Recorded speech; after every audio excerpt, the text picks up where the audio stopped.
Hello everyone, and welcome back in Shadow of Truth Stories. I know many of you use these videos to fall asleep, so before you drift off, leave a comment letting me know where you are listening from. If you like these videos, please leave like and subscribe.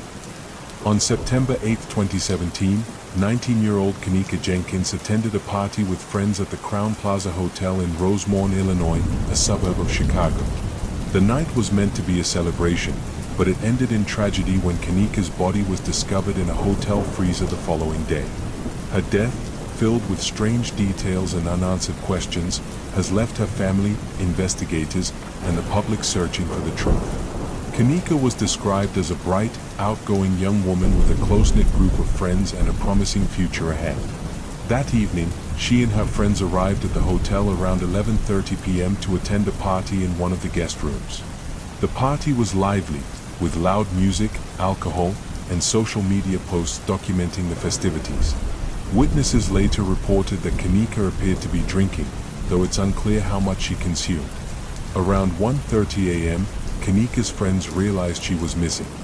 They initially thought she had wandered off and began searching for her in the hotel. At some point, her phone and keys were discovered in the room, but Kanika herself was nowhere to be found. Her friends eventually called her mother, Teresa Martin, who arrived at the hotel around 5 a.m. to help look for her daughter. Teresa immediately demanded that hotel staff review surveillance footage, but her request was denied. Frustrated and panicked, she called the police, who initially treated Kanika's disappearance as a case of a missing person who had simply wandered off after a night of drinking. After hours of searching, hotel staff finally agreed to check the surveillance tapes. On the evening of September 9th, Kanika's body was found inside a walk-in freezer in a vacant area of the hotel's kitchen. She was lying on her side, partially clothed, with her hair matted and one shoe missing. The freezer door was closed, and the temperature inside was sub-zero. The discovery shocked her family and friends, raising immediate questions about how Kanika had ended up there. The autopsy revealed that Kanika had died from hypothermia. Her blood alcohol level was 0.112, above the legal limit for driving, and she had a small amount of a prescription drug in her system, commonly used for migraines and known to enhance the effects of alcohol. While the medical examiner ruled her death accidental, the circumstances surrounding her final moments were far from clear. Surveillance footage from the hotel provided some clues but raised even more questions. In the videos, Kanika can be seen stumbling through the hallways and kitchen areas of the hotel in the early hours of September 9th. She appears disoriented, bumping into walls and struggling to maintain her balance. However, there is no footage of her entering the freezer itself, leaving a crucial gap in the timeline. The freezer was located in an unused section of the kitchen that was under renovation, an area not typically accessed by hotel guests. Critics of the investigation questioned how Kanika had managed to find her way there and why no one had stopped her. The fact that the freezer door was heavy and required effort to open further deepened the mystery. The case quickly garnered national attention, fueled by viral social media posts and online discussions. Many questioned whether Kanika had been the victim of foul play. Some speculated that her friends or other partygoers may have been involved, pointing to perceived inconsistencies in their accounts of the night. Others suggested that hotel staff or management might have been negligent or complicit in her death.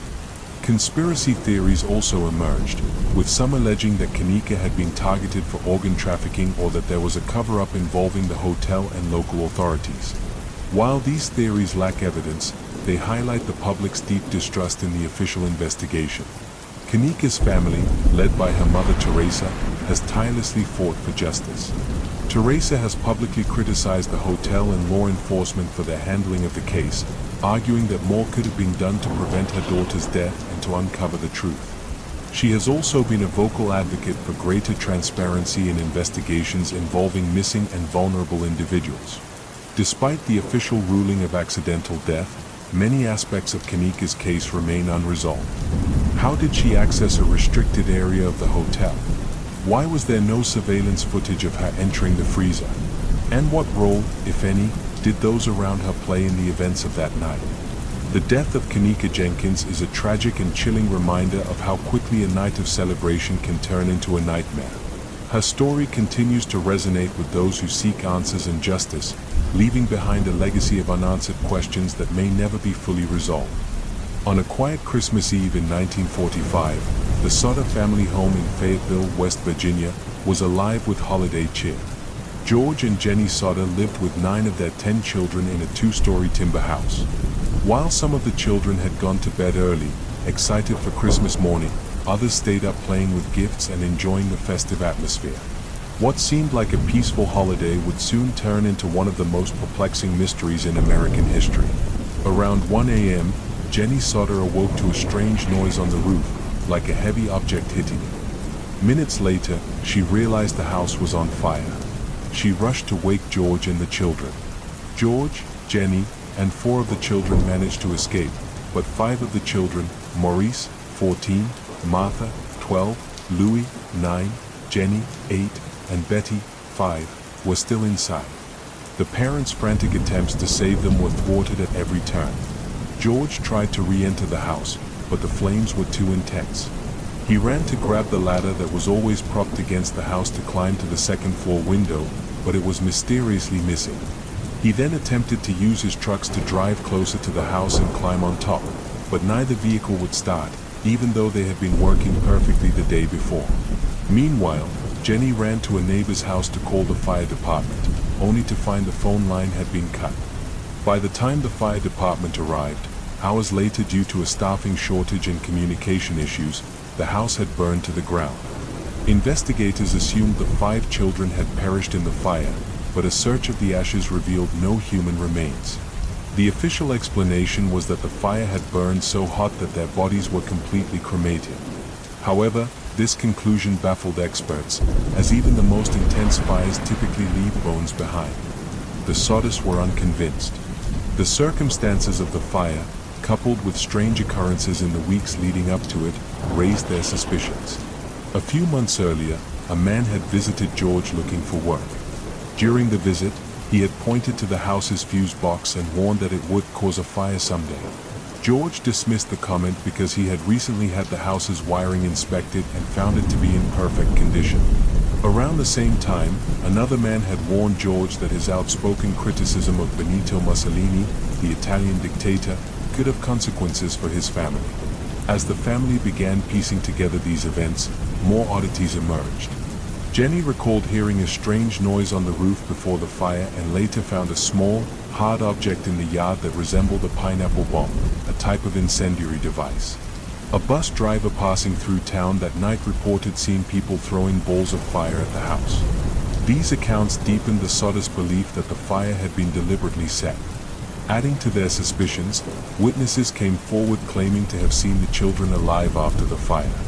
One woman said she saw them in a passing car while the house was burning. Another claimed to have seen them at a hotel in Charleston, West Virginia, with 2 adults of Italian descent. The children appeared scared and unwilling to speak. These sightings were never verified, but they fueled the Sutters' growing conviction that their children had been kidnapped. Determined to find answers, George and Jenny hired private investigators and placed a billboard near their home displaying photos of the missing children and offering a reward for information. The billboard became a local landmark and a symbol of their relentless search for the truth. In 1968, more than 2 decades after the fire, Jenny received an envelope with no return address. Inside was a photograph of a young man who bore a striking resemblance to her son Louis. On the back of the photo was a cryptic message: Louis Sutter, I love brother Frankie. Ill boys. A 90132 or 35. Despite hiring a private detective to investigate, the Sutters were unable to trace the origins of the photograph or the sender. The case grew colder over the years, though the family never gave up hope. George died in 1969 and Jenny in 1989 without ever learning the fate of their children. Their surviving children have continued to seek answers, but the mystery remains unsolved. The Sutter children's disappearance is one of the most haunting unsolved cases in American history. Were the children victims of a tragic accident, or were they abducted in a sinister plot? The lack of evidence leaves the case shrouded in uncertainty, a chilling reminder of how even the most ordinary lives can be upended by unimaginable events. In our next chilling tale, we dive into the unsettling mystery of the disappearing village of Dunwich Hollow, a small settlement that seemed to vanish from the face of the earth overnight, leaving behind nothing but whispers and fear. Dunwich Hollow was a quaint, isolated community nestled deep within the woods of northern England. With only a handful of families residing there, the village lived in peaceful seclusion, surrounded by thick forests and rolling hills. Time seemed to move slower in Dunwich, with its cobblestone streets, modest cottages, and a single church that stood in the village square. It was a place where everyone knew one another, and nothing out of the ordinary ever seemed to happen. Until the autumn of 1936. It began with strange noises that echoed through the woods at night. Low, resonant sounds that seemed to vibrate through the ground itself, causing the villagers to wake in a state of unease. Some described the noise as a distant hum, while others likened it to the mournful wail of an animal. It seemed to move through the village, never originating from one single point, but always felt deep within their bones. The children were the most affected. They woke from nightmares, screaming about shadowy figures that roamed through the woods and whispered their names. The village elders tried to calm everyone, attributing the noises to natural causes, perhaps an underground spring shifting, or the sound of the wind being carried in strange ways through the dense forest. But no explanation seemed to truly fit, and soon, it became impossible to ignore the other strange occurrences. Animals began to disappear. The villagers found their livestock missing, vanished without a trace. Dogs that once guarded the cottages refused to go outside after dusk, whimpering and scratching at doors, desperate to stay inside. Even the birds, which usually filled the trees with their song, had grown eerily silent. It was as if the entire forest was holding its breath, waiting for something terrible to happen. Then there was the fog, thick, impenetrable fog that began to settle over Dunwich Hollow every night, rolling in from the woods like a great, white tide. The villagers spoke of the fog as if it were alive, creeping down the narrow paths and winding through the trees, swallowing everything in its path. No lantern or torch could penetrate it, and once it settled in, it felt like the village was cut off from the rest of the world. One by one, families began to leave. They packed what little they could carry and left, hoping to escape the growing unease that gripped the village. But those who stayed spoke of strange figures appearing in the fog, tall, indistinct shapes that moved slowly through the streets, pausing to peer through the windows of the cottages. Some said they saw lights moving in the forest, flickering blue orbs that seemed to dance through the trees, drawing people out of their homes and into the darkness. The last communication from Dunwich Hollow came in the form of a letter, penned by the village pastor, Father Simon Hale, to his brother in London. In his letter, Father Hale spoke of his growing fear for the village. He described the fog, the sounds, and the lights in the woods. He wrote of how the villagers who remained had become distant, as if their minds were slowly being pulled away from reality, and how some had wandered into the woods, never to return. The last lines of Father Hale's letter were the most chilling. He wrote that the previous night, he had seen something standing in the fog, a tall figure that seemed to glow faintly in the darkness. It had no face, only a smooth surface where features should have been. And as he watched, it had raised a hand, beckoning him to follow. Father Hale ended his letter by pleading for his brother to send help, stating, "I fear that if we stay, Dunwich Hollow will be swallowed by the woods, and we will be lost forever." No one heard from Father Hale or the villagers of Dunwich Hollow again. When authorities arrived weeks later to investigate, they found nothing. The village was gone, as if it had never existed. The cottages had vanished, the church was nowhere to be found, and the cobblestone streets were overgrown with weeds and wildflowers. There were no signs of struggle, no remnants of human habitation, only the forest, silent and unyielding. The only trace of Dunwich Hollow was a single stone cross, half buried in the earth where the village square once stood. It bore no name, no date, only a crude carving of an eye, staring blankly into the woods. Today, Dunwich Hollow is little more than a ghost story, a tale told by locals to frighten tourists and children. Some say that on quiet nights, when the fog rolls in thick and heavy, you can still hear the distant hum vibrating through the woods, and see the faint glow of lights moving through the trees. Others claim that those who venture too far into the forest have seen glimpses of the village, half hidden in the mist, with figures moving silently through the empty streets. What really happened to Dunwich Hollow? Was it the victim of some natural disaster, swallowed by the earth and reclaimed by the forest? Or was it something far darker, an ancient force, awakened by some forgotten trespass, that slowly drew the village into another realm, leaving nothing behind? The answers are lost to time, buried beneath layers of moss and forgotten memories. But the forest remains, silent and watchful, as if guarding the secrets of what once was. And sometimes, when the fog rolls in and the woods seem to come alive, you can almost hear the faint echo of the church bell, tolling one last time for the lost village of Dunwich Hollow. On the night of March 31, 2006, 27-year-old Brian Schaffer, a medical student at Ohio State University, went out with friends to celebrate the start of spring break. What began as a carefree evening of drinks and laughter turned into one of the most perplexing missing persons cases in modern history. To this day, Brian's disappearance remains an enigma that has baffled investigators and armchair detectives alike. Brian was described as intelligent, charismatic, and ambitious, with dreams of becoming a doctor. He was close to his family, particularly his father, Randy, who had recently lost his wife, Brian's mother, to cancer. Despite the tragedy, Brian appeared to be handling the loss well and was looking forward to a planned trip to Miami with his girlfriend, Alexis Wagoner, just days after his disappearance. On that fateful Friday night, Brian joined his friend Clint Florence for a night out in Columbus, Ohio. They started at the Ugly Tuna Se Leona, a popular bar near Ohio State's campus. Over the course of the evening, they visited several other bars in the area, drinking and socializing before returning to the Ugly Tuna around 1:15 a.m. Surveillance footage captured Brian, Clint, and another friend, Meredith Reed, riding the escalator up to the bar's entrance. The footage also showed Brian chatting briefly with two women near the top of the escalator. He appeared to say goodbye before walking back toward the bar. This was the last confirmed sighting of Brian. When the bar closed at 2 a.m., patrons began filtering out. Clint and Meredith waited outside for Brian, but he never appeared. Assuming he had gone home or left with someone else, they didn't think much of it at the time. However, when Brian failed to show up for his flight to Miami 2 days later, his family became alarmed. They reported him missing, and an investigation was launched. The initial search focused on the Ugly Tuna Se Leona and its surrounding areas. Investigators reviewed the bar's security footage and were stunned to find no evidence of Brian leaving. Every exit from the bar was covered by cameras, yet Brian seemed to have vanished without a trace. This led to the chilling question: how could someone disappear from a crowded bar without being seen?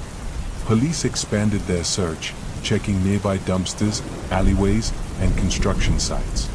Divers scoured the Olentangy River, and flyers with Brian's photo were distributed throughout Columbus. Despite these efforts, no trace of him was found. Brian's phone, credit cards, and bank accounts showed no activity, and no witnesses came forward with information about his whereabouts. As the investigation progressed, theories about Brian's disappearance began to emerge. One of the most plausible scenarios was that he had left the bar through an exit not covered by cameras, possibly one leading to a construction site nearby. Some speculated that he could have fallen or been injured in the area, but no evidence supported this theory. Another possibility was that Brian had chosen to disappear intentionally. Friends and family were divided on this idea. While some pointed to his grief over his mother's death as a potential motivator, others argued that Brian was excited about his future and deeply in love with Alexis, making it unlikely that he would abandon his life. Foul play was also considered. Could Brian have been the victim of a robbery or an abduction? The area around the Ugly Tuna Se Leona was known for occasional crime, but again, there was no evidence to suggest this had occurred. Suspicion even fell on Clint, the friend who had been with Brian that night. Clint refused to take a polygraph test, raising eyebrows among both police and the public. However, there was no concrete evidence linking him to Brian's disappearance, and he maintained his innocence. Over the years, the case has generated numerous leads, including alleged sightings of Brian in various locations, but none have been substantiated. In 2019, police received a tip about human remains found in a creek near Columbus, but DNA testing confirmed they were not Brian's. Brian's father, Randy, remained steadfast in his search for answers until his tragic death in 2008, when he was struck by a falling tree. This left Alexis and Brian's remaining family to continue the search. To this day, they hold out hope that one day the mystery will be solved. The disappearance of Brian Schaffer is a haunting reminder of how someone can vanish without a trace, even in a crowded, public place. Was he a victim of foul play, an accident, or his own desire to disappear? Nearly 2 decades later, his case remains a chilling enigma that continues to confound investigators and captivate the public. Let's continue with another story. On a cold February night in 1959, 9 experienced hikers embarked on a journey through the remote Ural Mountains in Soviet Russia. Their trek was intended to be a challenging yet routine adventure. However, what unfolded remains one of the most baffling and terrifying mysteries of the 20th century, the Dyatlov Pass incident. The group, led by 23-year-old Igor Dyatlov, consisted of skilled and seasoned mountaineers, all eager to conquer the treacherous slopes of Kholat Syakhl, a name that ominously translates to Dead Mountain in the local Monsi language. The hikers, including 7 men and 2 women, set out on January 27, 1959, with plans to return by February 12. When no communication was received by February 20th, a search party was launched. On February 26th, rescuers found the hikers' campsite. The scene was unsettling. Their tent was discovered on a snowy slope, partially buried and inexplicably torn open from the inside. Footprints led away from the tent into the surrounding wilderness, some barefoot or in socks, despite the sub-zero temperatures. It appeared that the hikers had fled the tent in a panic, abandoning their shoes, clothing, and gear. Over the next few weeks, searchers uncovered the bodies. The first 2 victims, Yuri Kravonishenko and Yuri Doroshenko, were found near the edge of the forest, close to a makeshift fire. Both were barefoot and dressed inadequately for the freezing conditions. Nearby branches had been torn from trees, suggesting a desperate attempt to climb for safety or warmth. 3 more bodies, including Dyatlov's, were discovered between the tent and the fire, as if they were trying to return to the campsite. They, too, were inadequately dressed, and their deaths were attributed to hypothermia. However, it was the discovery of the remaining 4 hikers in May that deepened the mystery. Found in a ravine 75 meters from the fire, their injuries were far more severe. Ludmila Dubinina and Semyon Zolotaryov suffered massive chest fractures, described by experts as being comparable to a car crash. Alexander Kolevatov had a fractured skull, and Dubinina was missing her tongue and parts of her lips. Despite the gruesome injuries, there were no external wounds to suggest an attack. Adding to the enigma, traces of radiation were found on some of their clothing, and some victims' skin appeared to have an orange hue. The investigation concluded that the group had perished due to an unknown compelling force, a vague explanation that fueled decades of speculation. Theories about what happened to the Dyatlov group range from plausible to fantastical. One of the most common explanations is an avalanche. Proponents of this theory suggest that the hikers fled their tent after hearing the telltale signs of an impending snow slide. However, no evidence of an avalanche was found at the site, and the injuries sustained by some of the victims do not align with what one would expect from such an event. Another theory involves infrasound, low-frequency vibrations caused by wind interacting with the mountain's topography. This phenomenon could have induced panic and disorientation among the hikers, causing them to flee the tent irrationally. However, this explanation fails to account for the severe injuries of some victims. Some believe the group was attacked by local Monsi tribespeople, angered by the hikers' intrusion onto sacred land. Yet, there was no evidence of a struggle or other footprints near the scene to support this claim. Others suggest foul play by the Soviet military, pointing to the radiation, the orange skin, and reports of strange lights in the sky on the night of the incident. Could the hikers have stumbled into a secret weapons test or been exposed to hazardous materials? Perhaps the most chilling theory involves extraterrestrial intervention. Witnesses reported seeing glowing orbs in the sky above the mountains around the time of the hikers' deaths, leading some to believe that the group encountered something beyond our understanding. Despite numerous investigations and advancements in forensic technology, the Dyatlov Pass incident remains unsolved. In 2020, a new Russian investigation concluded that an avalanche was the most likely explanation, though this finding was met with skepticism from experts and the public alike. The Dyatlov Pass incident is a story of terror, resilience, and unanswered questions. What caused 9 experienced hikers to abandon their tent in such haste? What force inflicted such bizarre and horrific injuries? Decades later, the mystery endures, haunting the imaginations of those who seek to unravel the truth about what happened on that desolate, snow-covered mountain. In this harrowing tale, we revisit the baffling disappearance of Madeleine McCann, a case that has captivated global attention and sparked endless speculation for over a decade. On May 3, 2007, 3-year-old Madeleine McCann vanished from her family's holiday apartment in Praia de Luz, a resort town in Portugal. The McCann family, parents Kate and Jerry, and their 3 children, Madeleine and her younger twin siblings, had been enjoying a week-long vacation at the Ocean Club. What began as a peaceful family trip turned into a nightmare that has yet to be resolved. The evening of Madeleine's disappearance started like any other. Around 8:30 p.m., Kate and Jerry left their children asleep in their apartment while they joined friends for dinner at a tapas restaurant within the resort complex, approximately 50 meters away. The parents took turns checking on the children every 20 to 30 minutes. At 10 p.m., when Kate went to check on the children, she found Madeleine's bed empty and the window of the bedroom open. Panic ensued. Kate alerted Jerry and their friends, screaming, "They've taken her." A frantic search began immediately, but Madeleine was nowhere to be found. The local police, the Guardia Nazionale Repubblicana, were called, but their response was criticized as slow and disorganized. The apartment and surrounding area were not sealed off, allowing contamination of potential evidence. Volunteers and resort staff joined the search, but no trace of Madeleine was found. As the hours turned into days, the case garnered international attention. Images of Madeleine, a cherubic blonde-haired, green-eyed child, were circulated worldwide. Her parents made heartfelt public appeals, and the British government offered support in the investigation. Despite the massive publicity and resources poured into the case, leads were scarce.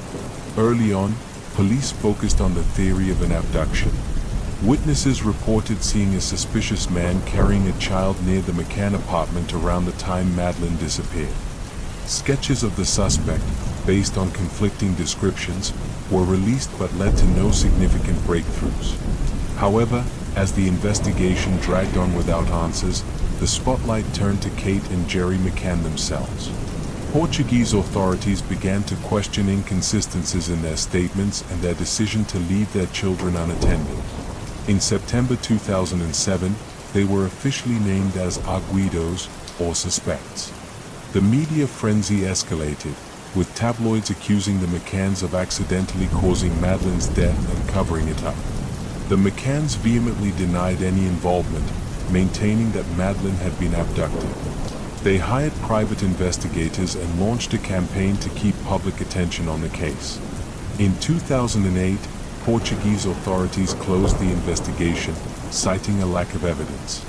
The McCanns were cleared of any wrongdoing, but the damage to their reputation lingered. Over the years, numerous theories about Madeleine's fate have emerged. Some believe she was abducted by a child trafficking ring, while others suggest she was taken by a lone predator.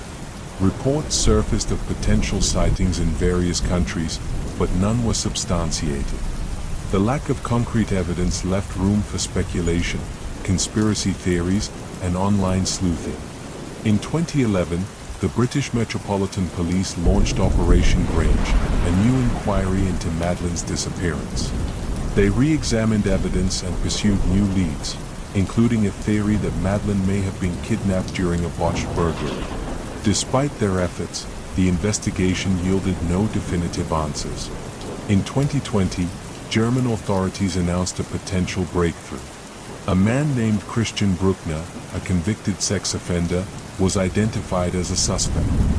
Bruckner had been living near Praia de Luz at the time of Madeleine's disappearance and had a history of crimes against children. However, despite this revelation, no charges have been filed, and Bruckner denies involvement. Madeline's disappearance has had a profound and enduring impact. Her case highlighted systemic flaws in international child abduction investigations and prompted changes in how missing children cases are handled across borders. Her parents established the Madeleine McCann Fund to support the search for their daughter and raise awareness about missing children worldwide. 16 years later, Madeleine McCann's fate remains unknown. Her story continues to evoke deep sympathy, debate, and frustration. Was she the victim of an opportunistic abductor, a calculated trafficking operation, or something else entirely? The truth remains elusive, leaving her family and the world to grapple with one of the most heartbreaking mysteries of our time. Our next story takes us to the secluded and sinister Blackwood Manor, a place shrouded in mystery and ghostly tales that have terrified the local community for decades. Situated deep within the dense forested hills of northern England, the grand, sprawling manor had stood abandoned for years, its dark windows staring out blankly over the surrounding landscape. The few locals who dared speak of it would tell chilling stories of strange lights and ghostly figures moving through the halls, and of the doomed family that once called Blackwood Manor their home. Blackwood Manor was built in 1867 by the wealthy Blackwood family, an old and respected lineage known for their fortune amassed through the coal mines of the region. The patriarch, Lord Albert Blackwood, moved into the manor with his wife, Lady Eleanor, and their two children, Edward and Catherine. It was said that the family led a life of grandeur, hosting lavish parties attended by aristocrats and prominent figures from across the country. Yet, despite the wealth and prosperity, something dark seemed to linger in the shadowy corners of Blackwood Manor. The trouble began in the winter of 1871. Lady Eleanor, once known for her warmth and beauty, began to suffer from inexplicable bouts of paranoia. She would wander the halls at night, muttering about shadows and unseen figures. Servants spoke of how she refused to enter certain rooms, particularly the East Wing, claiming that they were watching her from the darkness. She grew pale, withdrawn, and eventually confined herself to her chambers, refusing to see even her own children. Lord Blackwood, desperate to help his wife, consulted doctors, spiritualists, and even occultists, hoping for a cure to her madness. Despite his efforts, Lady Eleanor's condition worsened, and she took her own life one stormy night, throwing herself from the third-floor balcony. Her body was found in the garden below, her eyes wide with terror, as if she had seen something horrifying just before her death. After Eleanor's passing, Lord Blackwood fell into a deep depression, and the once lively manor turned cold and quiet. The servants left one by one, unable to bear the oppressive atmosphere that seemed to permeate every room. Those who stayed claimed to hear Lady Eleanor's footsteps echoing through the halls late at night, her sobs carried on the wind through the empty corridors. A year later, tragedy struck again. Edward, the eldest child, vanished without a trace. It was said that he had been seen in the East Wing the night he disappeared, his face pale, his eyes wide with fear. Search parties combed the estate and the surrounding woods, but no sign of Edward was ever found. The local villagers whispered that whatever had driven Lady Eleanor to madness had now taken Edward. The few remaining servants fled in terror, leaving only Lord Blackwood and young Catherine alone in the vast, empty house. Lord Blackwood, now a broken man, became obsessed with finding answers. He began studying old books on the occult, convinced that some malevolent force had taken hold of his family. He spent his days in the library, surrounded by dusty tomes, and his nights wandering the halls, searching for any sign of his lost son. Catherine, now just 10 years old, was often left alone, her father too consumed by his grief and obsession to care for her. One night, during a particularly fierce storm, the villagers saw strange lights emanating from the manor. Flickering blue flames seemed to dance across the windows, and shadows moved erratically behind the curtains. The next morning, the house was silent, and no one emerged. When the villagers finally mustered the courage to enter Blackwood Manor, they found it empty. Lord Blackwood and Catherine were gone, leaving behind no trace except for a strange symbol scrawled on the floor of the East Wing, a circle with interlocking lines, drawn in what looked like blood. From that day on, Blackwood Manor was abandoned, left to decay amidst the overgrown grounds and encroaching forest. But the house was far from empty. Over the years, those who dared approach the manor spoke of ghostly figures seen through the broken windows. Lady Eleanor, wandering the halls in her flowing white gown, her eyes hollow and lost. Edward, standing at the top of the stairs, staring down with a vacant expression. and Lord Blackwood, his shadow flickering in the library late at night, still searching for answers that would never come. It was said that on stormy nights, the strange blue flames would return, flickering in the windows as the ghosts of the Blackwoods relived their final, tragic moments. Local children dared each other to approach the manor, but none ever stayed for long. The air around the house felt heavy, as if the very walls were holding their breath, waiting for something, or someone, to return. The most chilling part of the legend, however, was the story of Catherine. Unlike the rest of her family, her ghost was never seen in the manor. Instead, her voice was sometimes heard, soft, distant, calling out for help from deep within the woods that surrounded the estate.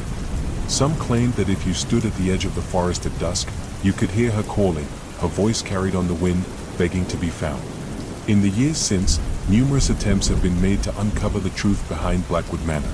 Paranormal investigators, historians, and thrill-seekers alike have ventured into the decaying house, hoping to capture evidence of the hauntings or to understand what dark force had taken hold of the Blackwood family. Many reported strange occurrences, cold spots, sudden drafts, whispers that seemed to come from nowhere. A few claimed to have seen Lady Eleanor, her face twisted in agony, or Lord Blackwood, his figure silhouetted against the library window. Yet, despite the numerous investigations, no definitive answers have ever been found. What drove Lady Eleanor to madness? What happened to young Edward and Catherine? And what was the meaning of the strange symbol scrawled on the floor of the East Wing? The secrets of Blackwood Manor remain locked within its crumbling walls, the answers obscured by layers of dust and time. Today, the manor stands as a decaying monument to the tragedy that unfolded within its halls. The roof has begun to collapse, and ivy crawls up the stone walls, slowly reclaiming the house for nature. But even in its ruin, the aura of dread remains. No birds sing in the trees surrounding the manor, and no animals venture near. The locals avoid it, refusing to speak of the Blackwoods or the strange occurrences that continue to plague the area. And yet, on stormy nights, when the wind howls through the forest and the sky is lit by flashes of lightning, the blue flames are still said to appear, flickering in the windows of the East Wing. The ghosts of the Blackwood family are still there, trapped between this world and the next, forever searching for the peace that eluded them in life. For our next unsettling tale, we explore the baffling disappearance of the entire crew of the Fairweather 2, a cargo ship that vanished under circumstances so mysterious that it has left sailors and investigators puzzled for decades. This story takes us into the cold, treacherous waters of the North Atlantic, where the sea has been known to swallow vessels and their crews without a trace, but none so strangely as this. The Fairweather 2 was a modest-sized cargo ship that primarily transported goods between the ports of Newfoundland and Iceland. She was captained by Jacob Marlowe, a seasoned seaman with over 20 years of experience, and crewed by a team of 9 men who were known for their skill and camaraderie. The ship set sail from Reykjavik on a late October evening in 1953, carrying a load of dry goods destined for the port of St. John's in Newfoundland. The journey across the North Atlantic was one fraught with natural dangers, sudden storms, enormous waves, and treacherous ice. Yet for Captain Marlowe and his crew, this was a well-trodden path. The voyage began without incident, and the Fairweather 2 maintained regular radio contact, reporting calm seas and favorable winds as she made her way southwest. On the morning of October 27, the ship sent its final transmission, a routine weather report. Everything seemed normal. But over the next 2 days, the Fairweather 2 went silent. No further communications were received, and concern began to mount in St. John's as the ship failed to arrive as scheduled. After several days of silence, a search effort was launched, involving both air and sea units. On November 1st, the Fairweather 2 was found drifting, seemingly intact, roughly 150 miles off the coast of Newfoundland. There was no apparent damage to the ship, no signs of a struggle, no distress signals, and no visible reason why she would be floating without her crew. The search vessel approached cautiously, and a boarding party climbed aboard to investigate. What they found was deeply unsettling. The ship was completely abandoned. There were no crew members on board, no bodies, and no indications of where the men had gone. The engine was idling, running in neutral, and the ship's logbook lay open on the navigation table, with the last entry made just hours before they were found. The galley still contained half-eaten meals, coffee cups sat on the table, and in the crew's quarters, personal belongings were neatly stowed, as if the crew had simply stepped away and never returned. The boarding party searched every inch of the vessel. They checked for signs of foul play, bloodstains, weapons, or any evidence of an altercation, but found nothing. The lifeboats were still secured in their cradles, and the ship appeared seaworthy, with no leaks or mechanical failures. The only thing missing was the crew. Further investigation by authorities revealed strange details that only deepened the mystery. In the ship's radio room, the log of transmissions indicated no distress calls were ever made, despite the abandonment. Charts and maps were laid out, seemingly untouched, and the ship's course had not deviated from its intended path. One oddity, however, caught the investigators' attention. The ship's compass had been smashed, as if hit with great force. Next to it, the emergency flare gun was missing, though there was no evidence it had been fired. The disappearance of the Fairweather 2's crew sparked numerous theories. The most immediate assumption was that the crew may have abandoned ship for some reason, perhaps believing the ship to be in imminent danger. However, this theory fell apart upon closer scrutiny. The lifeboats were still present, and there was no indication of flooding or fire, nothing that would explain why experienced sailors would abandon a perfectly functional ship in the middle of the ocean. Another theory suggested foul play, piracy, or a mutiny. But the North Atlantic, cold and isolated, was not known for pirate activity, and there was no evidence of a struggle or anything stolen from the ship. Besides, mutiny seemed unlikely, as Captain Marlowe was well liked by his crew, and the ship's logbook made no mention of any internal disputes or unrest. Some began to speculate that the crew had been victims of something more sinister, perhaps even paranormal. The North Atlantic has long been a source of strange tales, ghost ships, monstrous waves, and inexplicable phenomena. Some whispered about the calling of the deep, an old sailor's superstition that spoke of strange voices that could lure men into the sea. These voices, it was said, could drive even the most rational of men to madness, compelling them to walk willingly off their ships and into the cold embrace of the ocean.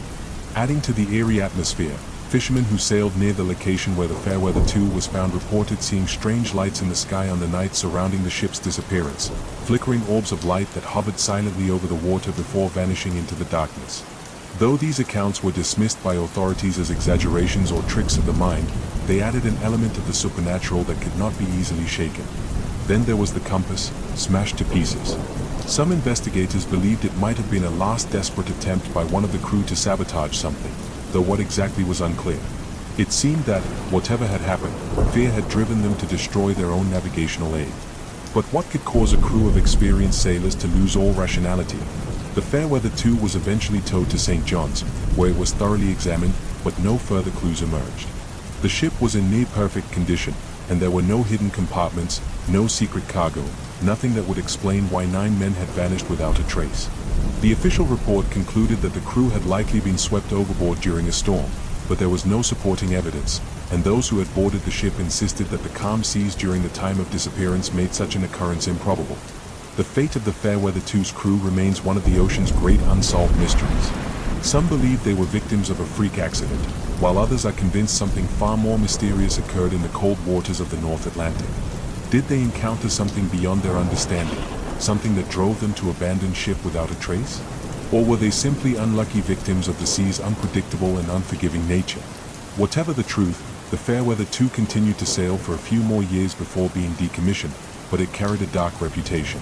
Sailors whispered of strange happenings aboard, claiming to hear footsteps on the deck at night and voices calling out from the empty halls. The ship became known as the Ghost of the North Atlantic, a vessel forever marked by the mystery of its lost crew. Even today, sailors passing through those waters speak in hushed tones of the Fairweather 2. They talk of strange lights, eerie noises, and the chilling thought that, somewhere out there, the spirits of 9 lost men might still be wandering the waves, searching for a way back to the ship they abandoned, or an answer to the fate that led them into the endless, unforgiving sea. In our next chilling story, we visit the ghostly past of the Breckenridge Boarding School, an institution that stood for decades as a place of learning and discipline, but became infamous for the disturbing events that led to its abandonment. Hidden deep in the misty moors of northern Scotland, the school was once an esteemed place, shaping the young minds of those sent there, but the tragic events that unfolded within its walls turned it into a place of dark legends and unanswered mysteries. Breckenridge Boarding School was built in the late 19th century, originally founded by the wealthy Rutherford family to provide a strict, high-class education for young boys. With its towering stone walls, narrow windows, and Gothic spires, Breckenridge seemed imposing even on the brightest of days, but it was the kind of place where discipline and structure were seen as virtues. Boys were sent there to be molded into men, doctors, lawyers, and officers of the crown. The headmaster, Sir Reginald Pritchard, was known for his stern demeanor and unyielding standards. He was both respected and feared by his students and staff, a man who commanded order and discipline above all else. Beneath the rigid facade, though, dark rumors began to circulate, rumors of strange punishments, of students disappearing, and of cries echoing through the corridors late at night. The true horror began in the winter of 1927.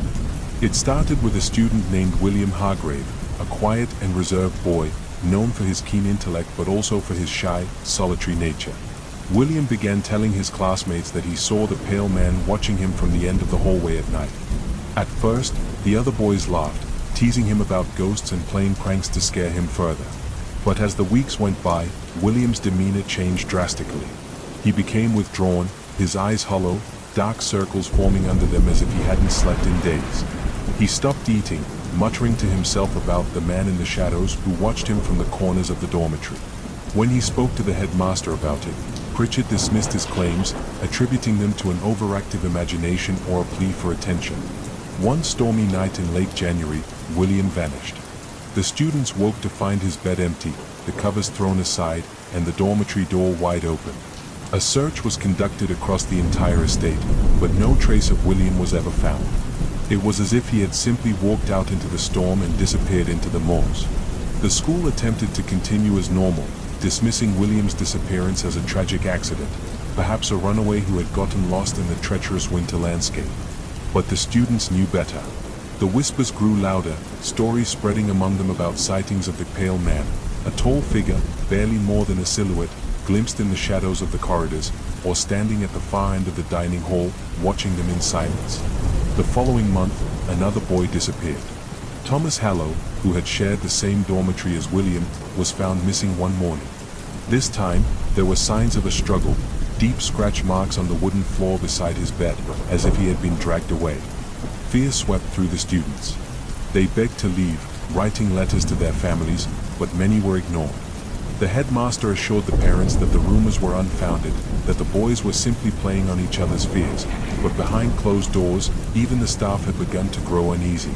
Things escalated quickly after that. Students reported strange occurrences, doors that would slam shut on their own, footsteps echoing through the halls at night when no one was there, and the faint sound of a child's voice sobbing deep within the walls. Some of the boys swore they heard whispers, soft, insistent voices calling their names in the dead of night, urging them to come closer, to step into the darkness. A few of the teachers, too, began to speak of feeling watched, of seeing glimpses of movement in the mirrors that lined the main hallway. Then, one night, the headmaster himself vanished. Sir Reginald Pritchard, a man who had prided himself on his stoicism, his belief that fear was something to be conquered, not indulged, disappeared without a trace. His quarters were found in disarray, his desk overturned, and deep gouges were left in the wooden floor, as if he had been clawing at it, trying to resist something unseen. That was the breaking point. The remaining teachers and staff, fearing for their own lives, quickly evacuated the students, sending them home to their families with no explanation other than that the school was closing indefinitely. Brackenridge was abandoned, its doors locked, its halls left to decay. But the story of Brackenridge boarding school did not end there. For decades, the old building stood in silence, its windows dark and empty. Locals from the nearby village spoke of strange lights coming from the school at night, flickering candles seen through the broken glass, shadows moving across the walls. The few brave souls who dared venture close enough claimed to hear the sounds of children crying, the echoes of footsteps, and the unmistakable presence of something watching them from within. In 1953, a group of paranormal investigators decided to explore the abandoned school, determined to uncover the truth behind the ghostly tales. They brought with them cameras, recording devices, and an unwavering curiosity. What they found only deepened the mystery. The recordings captured strange anomalies, whispers that grew louder the longer they stayed, and a deep, resonant thudding sound that seemed to come from beneath the floor. One of the investigators claimed to have seen a figure at the end of the hallway, a tall, pale man, standing motionless, watching them with hollow eyes. They left that night, shaken and terrified, never to return. The legend of Brackenridge continues to this day. Some say that the restless spirits of the lost boys still wander its halls, searching for a way out, forever trapped within the cold stone walls of the school. Others believe that whatever dark force had haunted William Hargrave all those years ago still resides there, lurking in the shadows, waiting for new souls to claim. The school remains abandoned, slowly being reclaimed by nature as ivy wins its way up the crumbling walls, and the roof caves in from years of neglect. But even in its ruin, there is an air of malevolence that surrounds Brackenridge. No birds sing near it, and even the bravest of explorers refuse to enter once the sun begins to set. To this day, if you find yourself near the old school at night, some say you can still hear the echoes of the past, the laughter of children twisted into cries of fear, the slamming of doors, and the soft, insistent whispers calling out to anyone who dares to listen. And if you are unfortunate enough, you might just catch a glimpse of him, the pale man, waiting silently at the end of the corridor, watching, always watching, as if waiting for the next name to call. For this story, we journey into one of the most infamous and controversial cases of paranormal activity, the Enfield poltergeist, which terrified a family and captivated investigators in the late 1970s. In 1977, Peggy Hodgson, a single mother of 4, lived in a modest council house at 284 Green Street in Enfield, England. Her quiet life was turned upside down when her 2 daughters, Janet, 11, and Margaret, 13, began experiencing strange occurrences. It started with furniture moving on its own, knocking sounds coming from the walls, and household items inexplicably flying across the room. One night, Peggy heard her daughters screaming. She rushed to their bedroom to find their chest of drawers sliding across the floor by itself. Despite her attempts to push it back, the furniture resisted her strength as though an unseen force was controlling it. Frightened, the Hodgson family fled to a neighbor's house and called the police. When an officer arrived, she witnessed a chair sliding across the room on its own but could find no explanation. News of the activity spread quickly, attracting the attention of journalists and paranormal investigators. Maurice Grosse and Guy Leon Playfair from the Society for Psychical Research arrived to document the phenomena. Over the next 18 months, they recorded over 2,000 incidents, including levitating objects, strange noises, and chilling voices that seemed to emanate from Janet herself. One of the most infamous elements of the Enfield case was Janet's apparent possession. The 11-year-old began speaking in a gruff, male voice, claiming to be a man named Bill Wilkins. Through Janet, Bill described his death in the house years earlier, saying he had died of a hemorrhage in an armchair. This claim was later corroborated by the house's previous owner, who confirmed that a man named Bill Wilkins had died in that exact manner. The phenomena grew more disturbing as Janet was reportedly levitated from her bed, thrown across the room, and even photographed mid-air by investigators. These images, though widely publicized, became a point of contention, with skeptics arguing they looked more like Janet jumping than levitating. Janet later admitted to faking a few incidents but insisted that the majority of the activity was genuine. As the case gained notoriety, skeptics and believers clashed over its authenticity. Skeptics argued that the events were nothing more than pranks by attention-seeking children or the result of mass hysteria. Believers, however, pointed to the sheer volume of witnesses, including journalists, police officers, and neighbors, as evidence of something truly paranormal. The activity eventually subsided in 1979, leaving behind a legacy of unanswered questions. Janet later admitted that while some events were exaggerated, she and her family experienced things they could not explain. Even Maurice Grosse, who initially approached the case with skepticism, became convinced that the Hodgson family had been the victims of genuine poltergeist activity. The Enfield poltergeist remains one of the most famous cases of paranormal investigation. It has inspired countless books, documentaries, and even films, including The Conjuring 2. Whether it was the work of mischievous children, a disturbed spirit, or something else entirely, the case continues to intrigue and terrify those who hear it. Was the Enfield haunting a glimpse into the supernatural or a cleverly orchestrated hoax? The truth may never be known, but the story serves as a chilling reminder of how thin the veil between the ordinary and the unexplainable can be. For this next story, we explore a chilling case where a ghostly visitation allegedly brought a murderer to justice, merging the supernatural with the grim reality of true crime. In 1897, in the small town of Greenbrier, West Virginia, a young woman named Zona Heastashoe was found dead under mysterious circumstances. Zona, only 23 years old, had recently married a local blacksmith named Erasmus Edward Shue. Her sudden death was initially attributed to natural causes, but strange events soon led to the case being reopened, thanks to her mother's claim that Zona's ghost had revealed the truth. Zona's body was discovered on January 23, 1897, by a young boy who had been sent to deliver eggs to the Shue household. He found her lying at the foot of the stairs, her body arranged as if she had fallen. When the boy summoned help, Edward was reportedly overcome with grief and insisted on dressing Zona's body himself, an unusual practice at the time. He chose a high-collared dress with a stiff neck, which he claimed was Zona's favorite. The local doctor, George Knapp, arrived to examine the body. Edward hovered nearby, cradling Zona's head and refusing to let the doctor perform a thorough examination. Dr. Knapp noted some oddities, including bruising around Zona's neck, but ultimately listed everlasting faint as the cause of death, a vague and unsatisfactory conclusion. Zona was buried shortly after, and the town mourned her passing. However, Zona's mother, Mary Jane Heaster, was unconvinced. She disliked Edward and had always harbored suspicions about his character. Weeks after the funeral, Mary Jane claimed that Zona's ghost began appearing to her at night. Over the course of 4 nights, Mary Jane said Zona's spirit revealed that Edward had been abusive and had strangled her in a fit of rage. Zona's ghost demonstrated how Edward had crushed her windpipe, leaving bruises around her neck. Mary Jane was so convinced by these visions that she went to the local prosecutor, John Preston, to demand an investigation.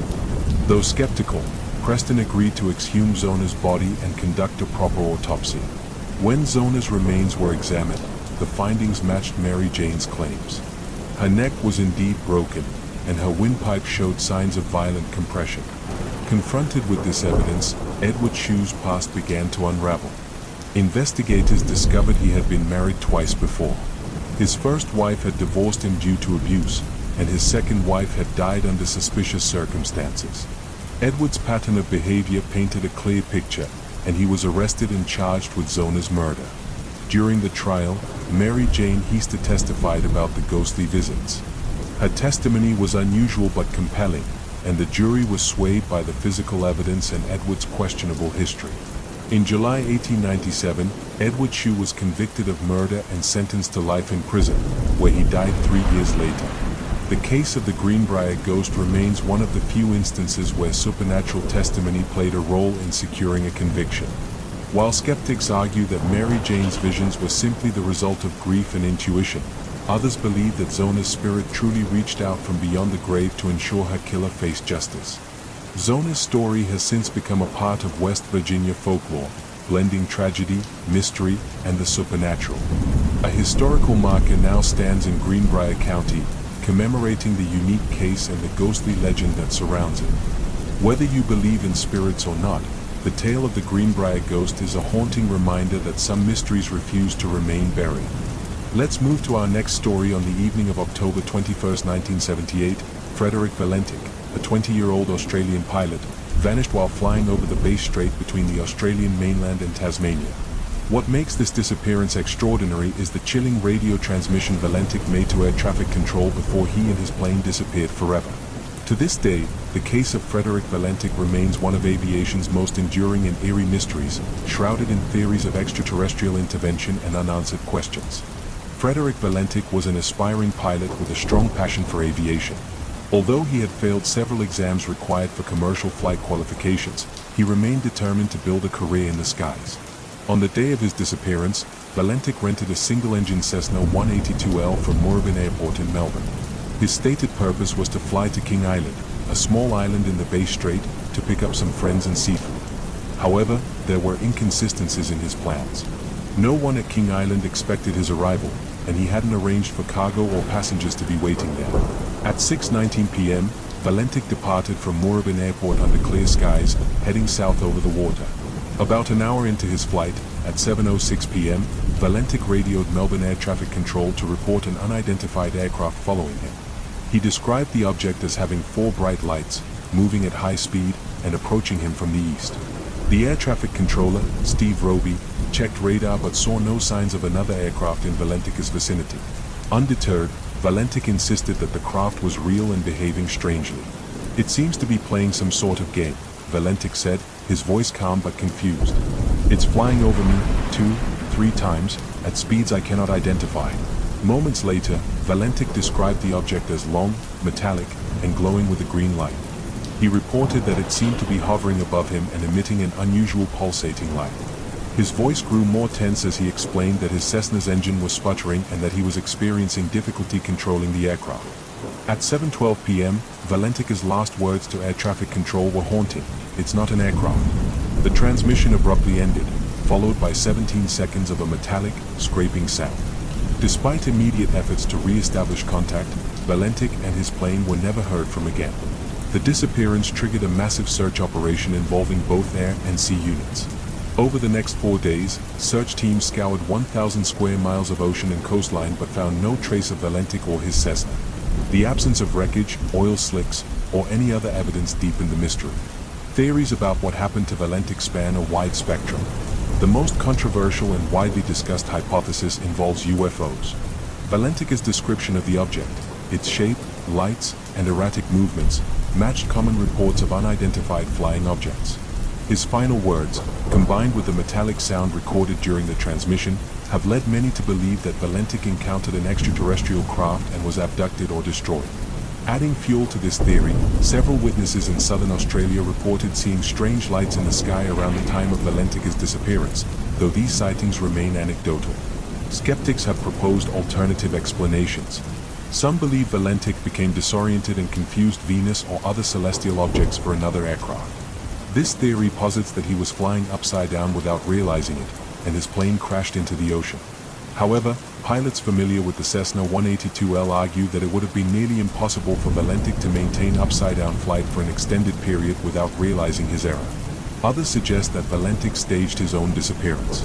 He had a history of failing pilot exams and was reportedly under personal and professional stress. This theory hypothesizes that Valentic deliberately flew his plane out to sea, either to start a new life or to end his own.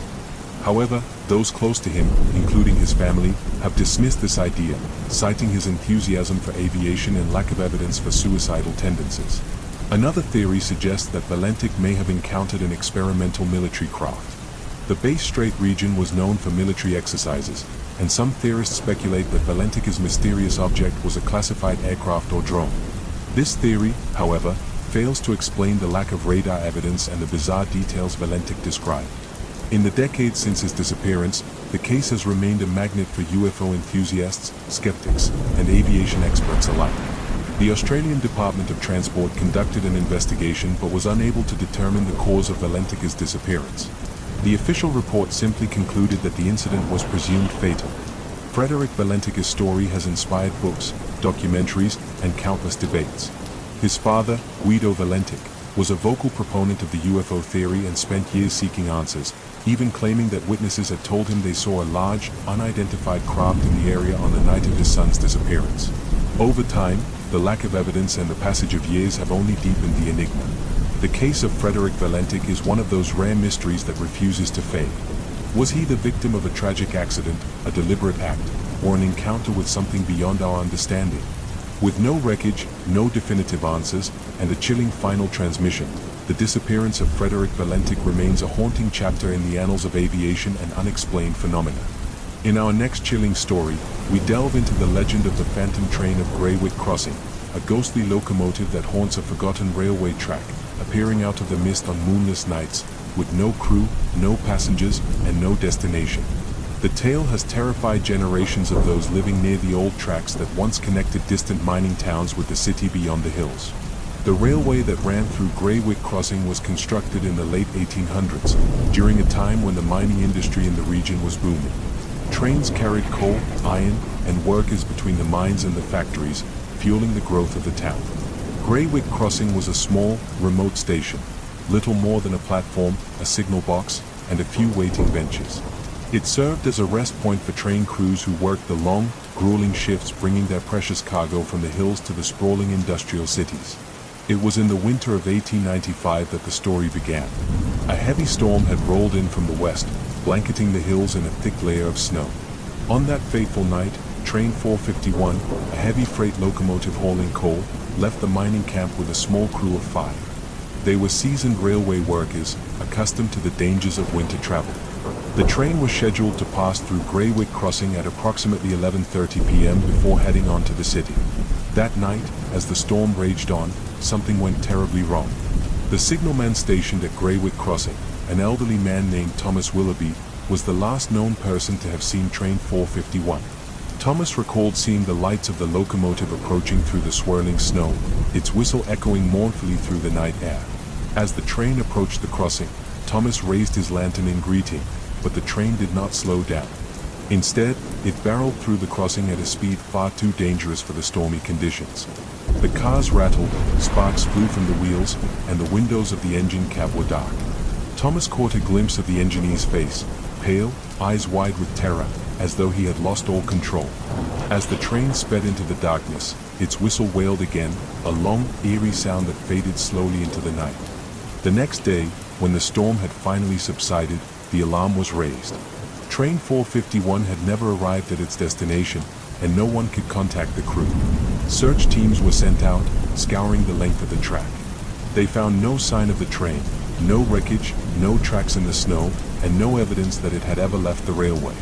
It was as if Train 451 and its entire crew had simply vanished into thin air. The disappearance baffled investigators. How could an entire train vanish without a trace, without leaving behind even a single twisted rail or splintered carriage? Some claimed that the train must have derailed somewhere in the remote hills, buried beneath an avalanche or lost in a hidden valley, but no trace was ever found. The mystery haunted Greywick Crossing, and the railway workers grew fearful of traveling those tracks at night. A month after the disappearance, the first sighting of the phantom train was reported. Thomas Willoughby, the old signalman, claimed that he saw the lights of Train 451 coming through the fog once more. He described standing at the crossing, staring in disbelief as the ghostly locomotive approached, its headlamp glowing dimly, smoke billowing from the stack, and the whistle letting out a long, mournful cry. But the train was silent, its wheels making no sound on the iron rails. As it passed, Thomas swore he saw the faces of the crew, staring out from the windows of the engine cab, expressionless, eyes hollow, their mouths moving as if they were calling out for help. He turned and watched as the train disappeared down the line, vanishing into the mist, leaving behind nothing but an eerie silence and the faint smell of burning coal. The sightings continued over the years. Farmers working the fields near the tracks reported seeing the train at night, a spectral locomotive appearing from nowhere, lights glowing in the darkness, before vanishing as suddenly as it had arrived.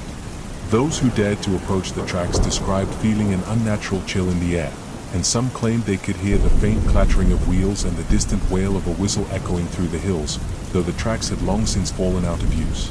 By the early 20th century, the mines began to close, and the railway fell into disrepair.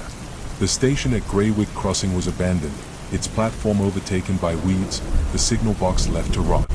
The tracks themselves were eventually removed, the iron rails sold for scrap, leaving nothing but the overgrown railway embankment cutting through the hills. But even without the tracks, the legend of the phantom train persisted. Travelers passing through Greywick Crossing reported strange occurrences, headlights appearing on the old railway bed, the distant sound of a train whistle on foggy nights, and the unmistakable clanking of wheels on iron rails. Locals warned newcomers to stay away from the crossing after dark, to avoid the old railway path that wound its way through the hills. They spoke of the train as if it were a restless spirit, forever doomed to retrace its final journey, its crew trapped between the world of the living and the dead. One particularly chilling encounter was recounted by a young couple traveling through the area in the winter of 1963. They claimed their car had stalled on the old railway crossing, shrouded in a thick fog. As they tried to restart the engine, they heard it, the low, mournful whistle of a train approaching. Panicked, they looked around, expecting to see headlights bearing down on them, but there were no tracks, no sign of any train. Yet the sound grew louder, closer, until they felt a rush of cold air, as if something had passed right through them. When the car finally started, they sped away, vowing never to return to Greywick Crossing. To this day, the legend endures. The phantom train of Greywick Crossing is said to still haunt the old railway bed, appearing on misty, moonless nights, its ghostly form emerging from the darkness, its whistle echoing with a sadness that chills to the bone. Some believe that the crew is trying to complete their final journey, seeking the station that they never reached, forever trapped in an endless loop. Others claim that the train is a warning, a reminder of the dangers of the past, of the lives lost to the unforgiving winter and the greed of those who push too hard for profit. Whatever the truth, the phantom train remains one of the most enduring ghost stories of the region, a spectral echo of a tragic night, a train that never reached its destination, and a crew that vanished without a trace, forever wandering the hills of Greywick Crossing, lost in the mist, searching for a way home. Our next chilling story takes us deep into the heart of Hollow Point Woods, where for over a century, strange lights have been seen dancing between the trees, and those who follow them are said never to return. It's a tale that has haunted the small town of Hollow Point, where stories of missing children, lost travelers, and unexplained disappearances have been whispered from generation to generation, leaving a lingering sense of dread for anyone who dares to venture into those woods after nightfall. The legend begins in the late 1800s, when settlers first established the town of Hollow Point on the edge of a vast, ancient forest. The woods were dense and dark, filled with towering trees whose branches twisted together to block out the sun, even in the middle of the day. The townspeople relied on the forest for their livelihood, logging, hunting, and gathering, but always spoke of it with an air of caution. There were stories, even then, of the strange, flickering lights that could be seen deep within the woods on moonless nights, lights that seemed to call out, to lure the unwary off the path. The first known disappearance was in 1889. It was a young boy named Samuel, just 8 years old. He had been playing near the edge of the woods with his older brother when he claimed to see a pretty light moving between the trees. His brother watched in confusion as Samuel ran towards it, vanishing between the trunks, his laughter echoing for just a moment before being swallowed by the forest. Despite an extensive search that lasted for days, Samuel was never found. The only clue was his small wooden toy, discovered at the base of a twisted old tree, its surface scorched as if it had been burned. After Samuel's disappearance, the townspeople became wary of the woods.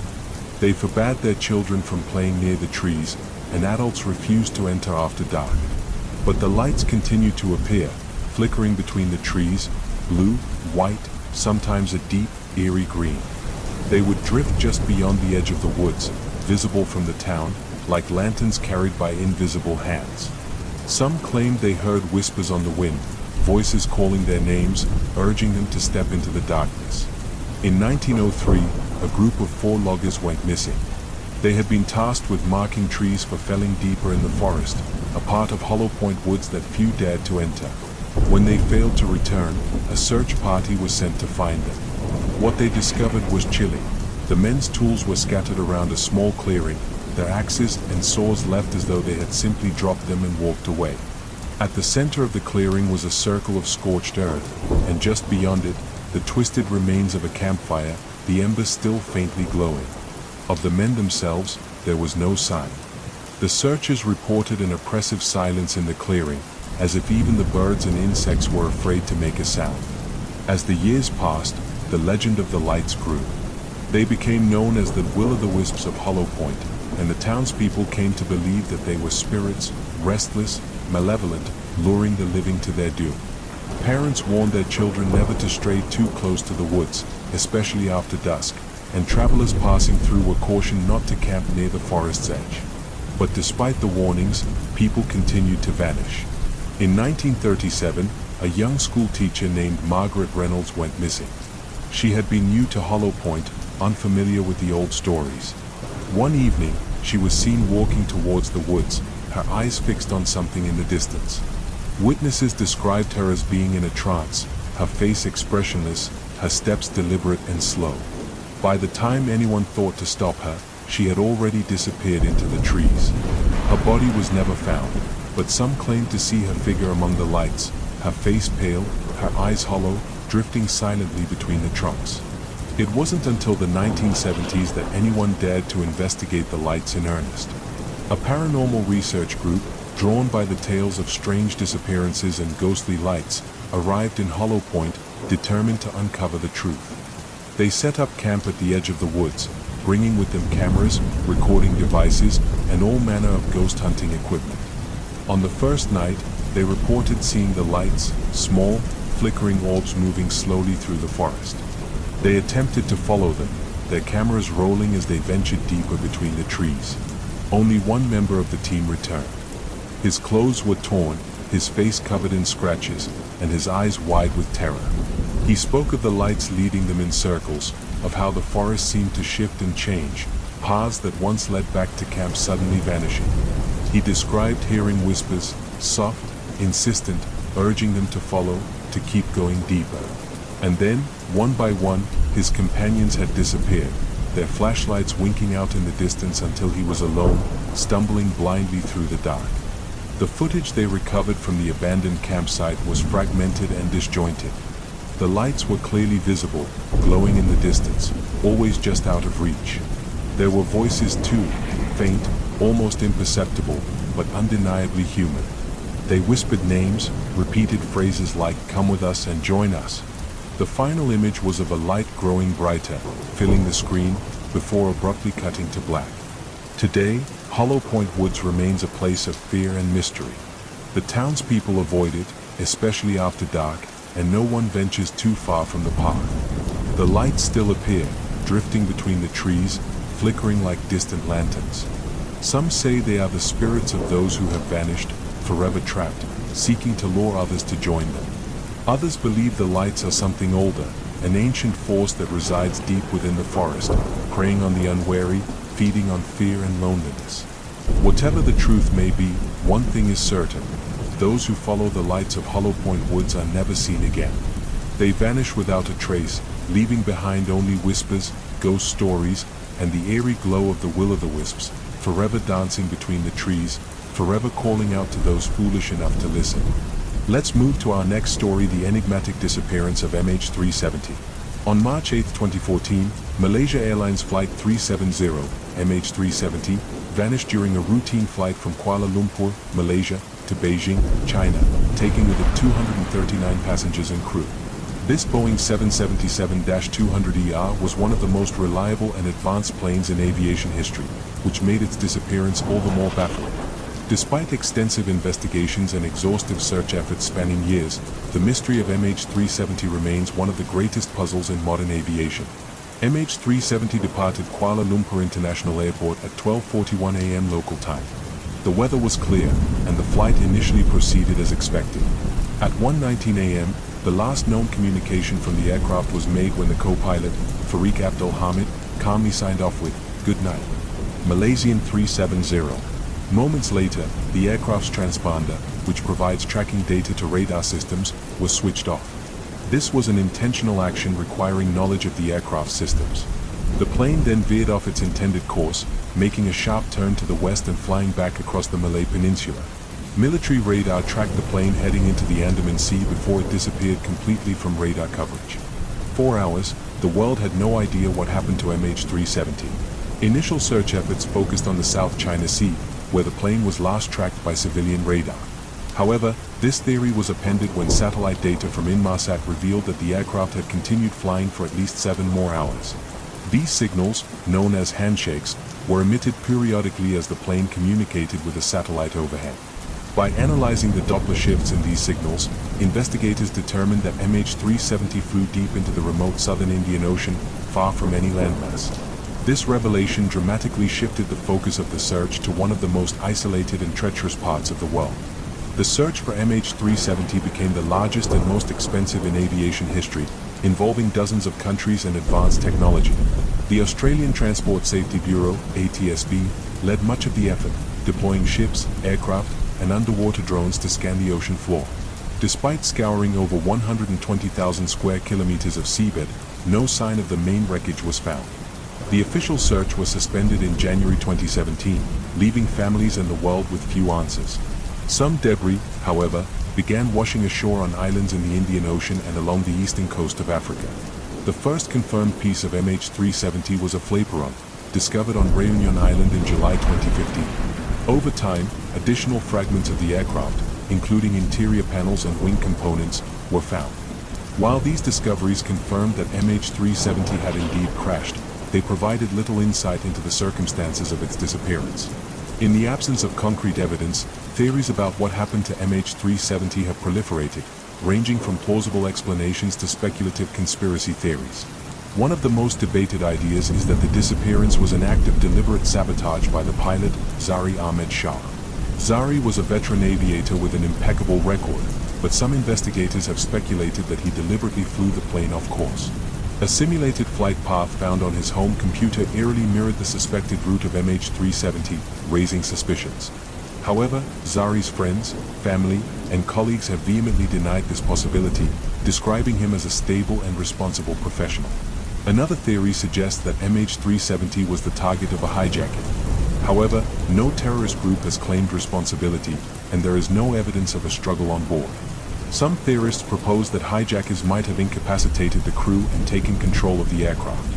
Others believe the crew and passengers may have been rendered unconscious due to a sudden depressurization, leaving the plane to fly on autopilot until it ran out of fuel and crashed. While this theory aligns with the lack of communication from the cockpit, it fails to account for the deliberate course changes observed early in the flight. Other theories delve into more speculative territory. Some suggest that the plane was brought down by a catastrophic mechanical failure, though the Boeing 777 safety record makes this unlikely without further evidence. A more technologically advanced idea is that MH370 fell victim to a cyber hijacking, where an external agent remotely took control of the plane. This concept, while theoretically possible, remains unproven and would require sophisticated knowledge and tools. In the years since MH370 disappeared, efforts to unravel its mystery have continued. Independent researchers, aviation experts, and the families of the victims have pushed for renewed searches and further analysis. In 2018, a private company, Ocean Infinity, conducted another extensive search using cutting-edge underwater technology, but it too ended without success. The disappearance of MH370 has left an indelible mark on the aviation industry and the public imagination. It has raised questions about aviation security, technology, and humanity's ability to track aircraft in real time. How could a modern airliner simply vanish in an era of GPS and global connectivity? What happened to the passengers and crew during those final hours? Nearly a decade later, the mystery of MH370 remains unsolved. Was it a deliberate act, a catastrophic accident, or something beyond our current understanding? The families of those lost continue to seek closure, and the world continues to wonder about the fate of one of the most haunting and enigmatic cases in aviation history. For our next eerie story, we head to Crimson Lake, a place shrouded in mystery, tragedy, and whispers of an ancient curse. Set deep in the wilds of northern Canada, Crimson Lake is infamous for its blood-red hue during certain times of the year and for the unsettling tales of those who have vanished around its shores. Generations of locals have passed down chilling tales of strange happenings by the lake, stories of haunting apparitions, restless spirits, and a curse that has kept visitors at bay for decades. The lake's name, Crimson, comes from the deep red color that appears across its surface on late autumn nights. Scientists have tried to explain the phenomenon, suggesting it could be due to unique algae blooms or minerals stirred up from the lake bed. Yet none of these explanations seem to account for the terror that has followed this lake for over a century. The legend began with the Cree people, who have long lived in the forests surrounding Crimson Lake. According to their oral histories, Crimson Lake was once a sacred place, a site of deep spiritual power. The Cree spoke of spirits that dwelled within the lake, spirits that protected it but also demanded respect. One story tells of a chieftain's son who defied tradition, taking from the lake without permission, leading to his sudden and mysterious death. After this event, the lake was considered cursed, and people only approached it with the utmost reverence, or not at all. But as European settlers moved in during the late 1800s, they paid little heed to such stories. They were drawn to the lake for its beauty and its plentiful fish. It didn't take long before a small settlement grew along its shores, with cabins scattered amongst the thick pines that surrounded the water. For a time, it seemed as though the curse was little more than superstition. The settlers lived off the land, and life, though hard, was peaceful. Everything changed in 1893, during a particularly harsh autumn. The lake turned red earlier than usual, staining the water in a deep crimson hue that seemed darker and more vivid than before. One night, a young woman named Eliza Garrett disappeared. She had gone to fetch water from the lake, lantern in hand, and never returned. Her fiancé found her bucket at the water's edge, the lantern still flickering beside it, but there was no trace of Eliza. The lake's surface was eerily calm, as if it held its breath, and when he looked into the depths, he swore he saw something moving beneath the water, something pale, reaching upwards. The settlers searched for days, dragging the lake and scouring the surrounding woods, but Eliza was gone. A week later, another villager vanished, a fisherman who had taken his boat out onto the lake at dawn. His boat was found drifting near the center of the lake, empty, his fishing line cast but untouched. Panic began to spread through the settlement. People spoke of strange sounds at night, of wailing cries carried on the wind, of whispers rising from the lake's edge that seemed to call them by name. One night, the entire settlement gathered at the small chapel that had been built on the hill overlooking the lake. As they debated what to do, a heavy fog rolled in, blanketing the lake and the settlement in a thick, unnatural mist. From within the fog came the unmistakable sound of splashing, footsteps in the shallow water, slowly approaching the shore. The villagers rushed to the windows, peering into the fog, and saw figures emerging from the lake, tall, pale shapes, their eyes dark and empty, water streaming from their clothes. Eliza was among them, her face expressionless, her eyes hollow. The settlers watched in horror as the figures moved silently through the fog, walking up towards the cabins, their feet leaving no marks on the ground. The villagers barricaded themselves in the chapel, the walls echoing with their prayers and cries. Through the windows, they saw the apparitions move between the cabins, their heads turning as if searching for someone, their mouths opening as if to speak, though no sound came out. By morning, the fog had lifted, and the figures were gone. The village, however, was no longer the same. The people were gripped by fear, too terrified to approach the lake, too scared to remain in a place where spirits seemed to walk freely. Within a few days, the entire settlement packed their belongings and left, abandoning their cabins and the lake to the wilderness. 4 years, the abandoned village stood empty, slowly decaying, the forest reclaiming what had once been cleared. Hunters and trappers passing through the area spoke of strange sights, of lights moving through the fog above the lake, of voices whispering in the stillness of the forest, of figures standing at the water's edge, their faces obscured by mist. They warned others to avoid the lake, to stay away from the crimson-stained waters, especially in autumn when the lake turned red. The legend of Crimson Lake grew, and those who dared to visit it were few. In the 1950s, a group of teenagers, dismissive of the old stories, decided to camp along its shores. They laughed off the warnings of the locals, setting up their tents near the water.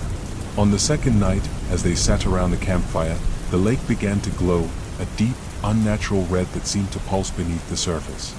One of the boys claimed he saw someone standing on the far shore, a figure in a white dress, her hair hanging loose, her face turned towards them.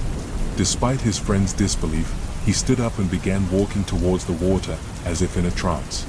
The others watched, calling after him, but he ignored their cries, stepping into the shallow water, moving deeper and deeper until he disappeared beneath the crimson surface. Panicked, his friends ran, abandoning their camp, fleeing into the night. When they returned with help the next morning, there was no sign of the boy, only the ripples on the lake, slowly fading into stillness. Today, Crimson Lake remains a place of fear and superstition. Few dare to go near it, and those who do never stay long. The cabins have long since collapsed, their remnants hidden beneath moss and vines, but the lake itself remains unchanged, a dark, foreboding presence at the heart of the forest. The Cree people still speak of the spirits that dwell within the lake, spirits that demand respect and claim those who are foolish enough to ignore the warnings. When the lake turns red in autumn, it is said that the spirits are closest, that the barrier between the living and the dead grows thin. Those who hear the whispers, who see the figures moving through the mist, know better than to follow, for Crimson Lake does not give up its dead. It keeps them, forever bound to its crimson waters, forever calling out to the living, urging them to join the lost souls beneath the surface. In our next story we will talk about Black Dahlia murder. On the morning of January 15, 1947, a woman and her young child were walking in a quiet neighborhood of Los Angeles when they stumbled upon a gruesome sight. What initially appeared to be a discarded mannequin was, in fact, the mutilated body of 22-year-old Elizabeth Short. Her murder, soon to be known as the Black Dahlia case, would become one of the most infamous and haunting unsolved crimes in American history. Elizabeth Short, born on July 29, 1924, in Boston, Massachusetts, was a young woman who dreamed of making it big in Hollywood. She was described as a strikingly beautiful and charismatic individual, often seen wearing tailored black clothing that earned her the nickname Black Dahlia, inspired by a film noir of the time, The Blue Dahlia. Like many young women of her era, Elizabeth moved to Los Angeles in pursuit of stardom, but her life there was fraught with financial struggles and instability.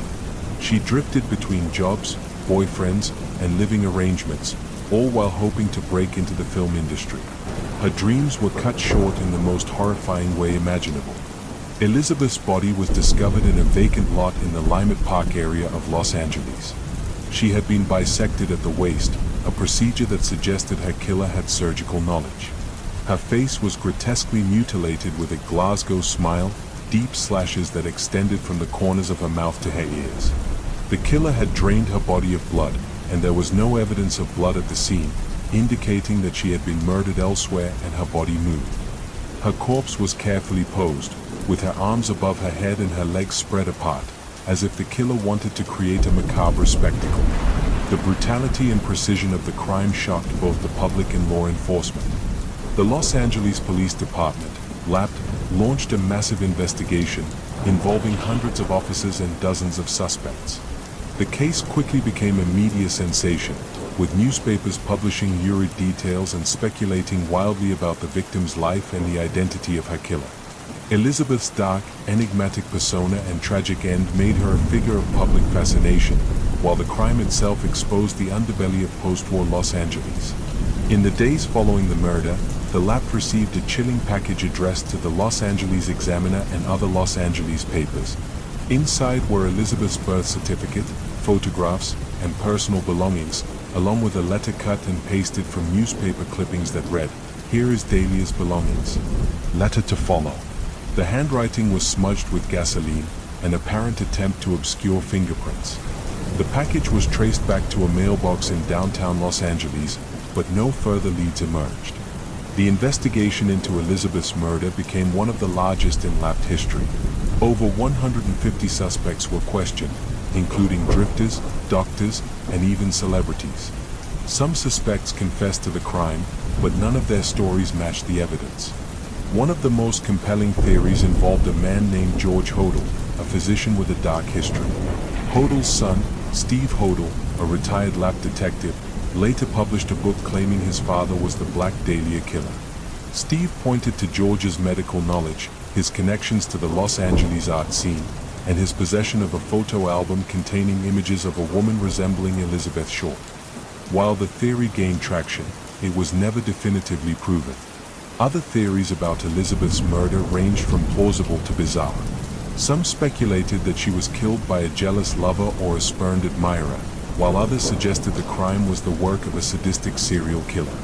The gruesome nature of the murder and the precise dissection of her body led some to believe the killer had medical training or a fascination with human anatomy. Others linked her death to the seedy underworld of Los Angeles, involving corruption, organized crime, and the exploitation of vulnerable young women.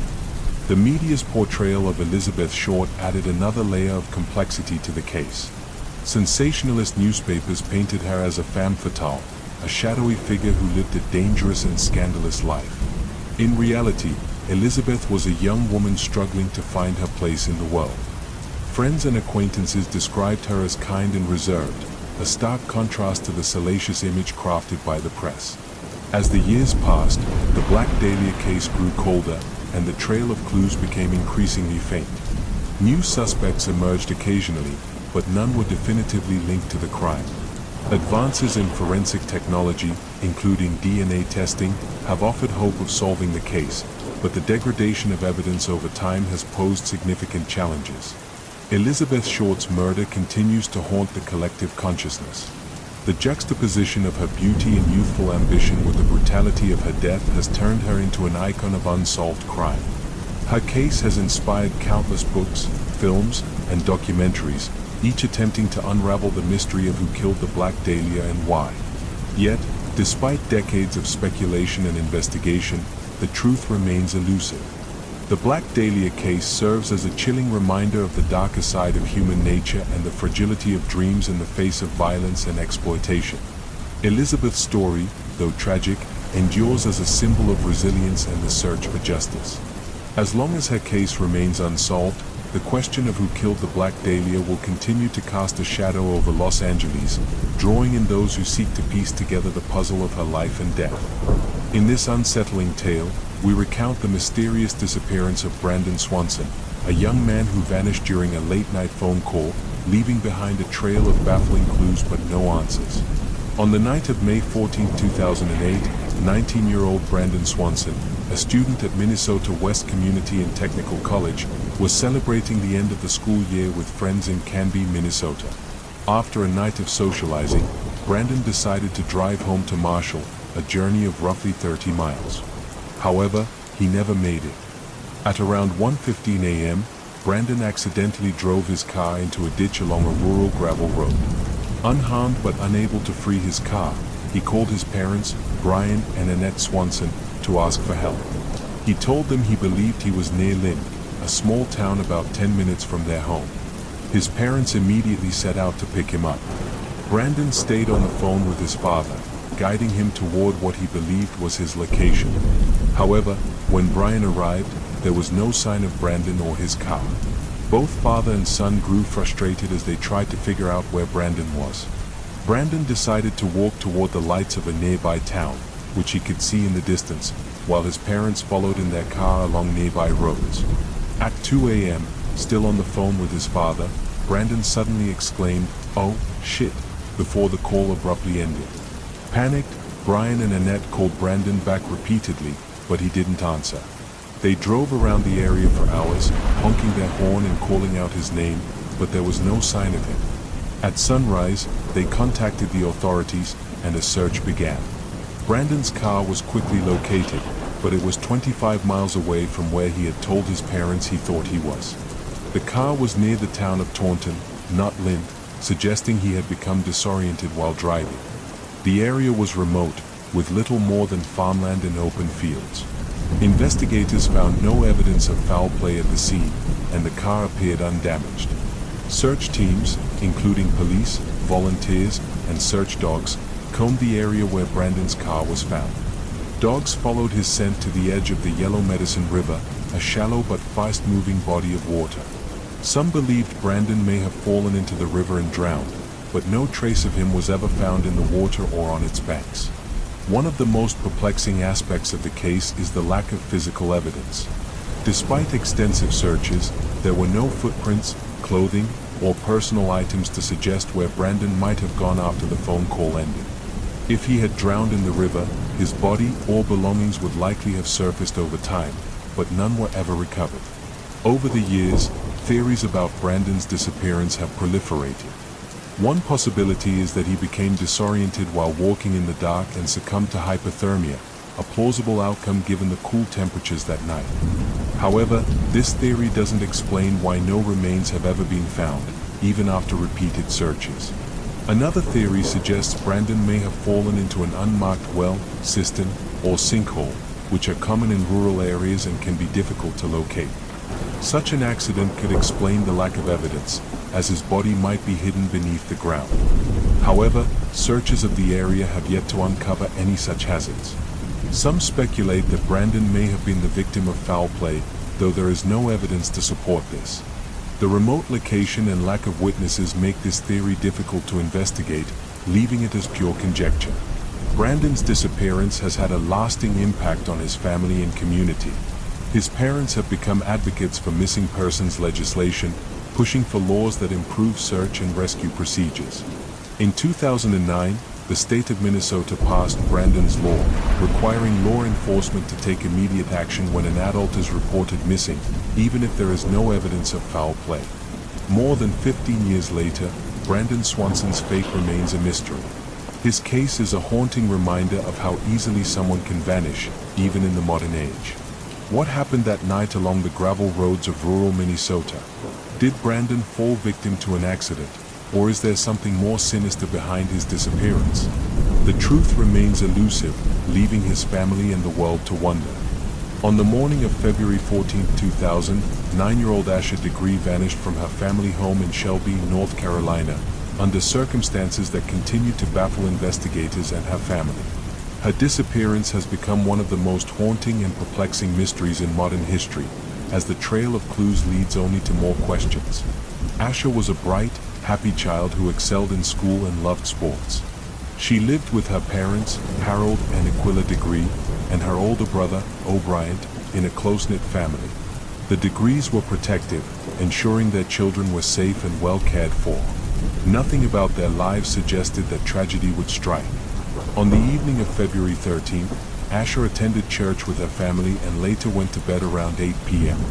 A storm passed through the area that night, and the house lost power briefly. Around 2:30 a.m., O'Brien heard Asha stirring in her bed, but thought nothing of it and went back to sleep. By the time their parents awoke at 6:30 a.m., Asha was gone. Her bed was empty, and there were no signs of forced entry or a struggle. Asha's book bag and some of her clothes were also missing, suggesting she had packed and left willingly. Panic set in, and the Degrees contacted the police, launching a search that would grow to involve hundreds of volunteers, law enforcement officials, and even the FBI. As the investigation unfolded, witnesses came forward claiming to have seen Asha walking along Highway 18, about a mile from her home, between 3:30 and 4:15 a.m.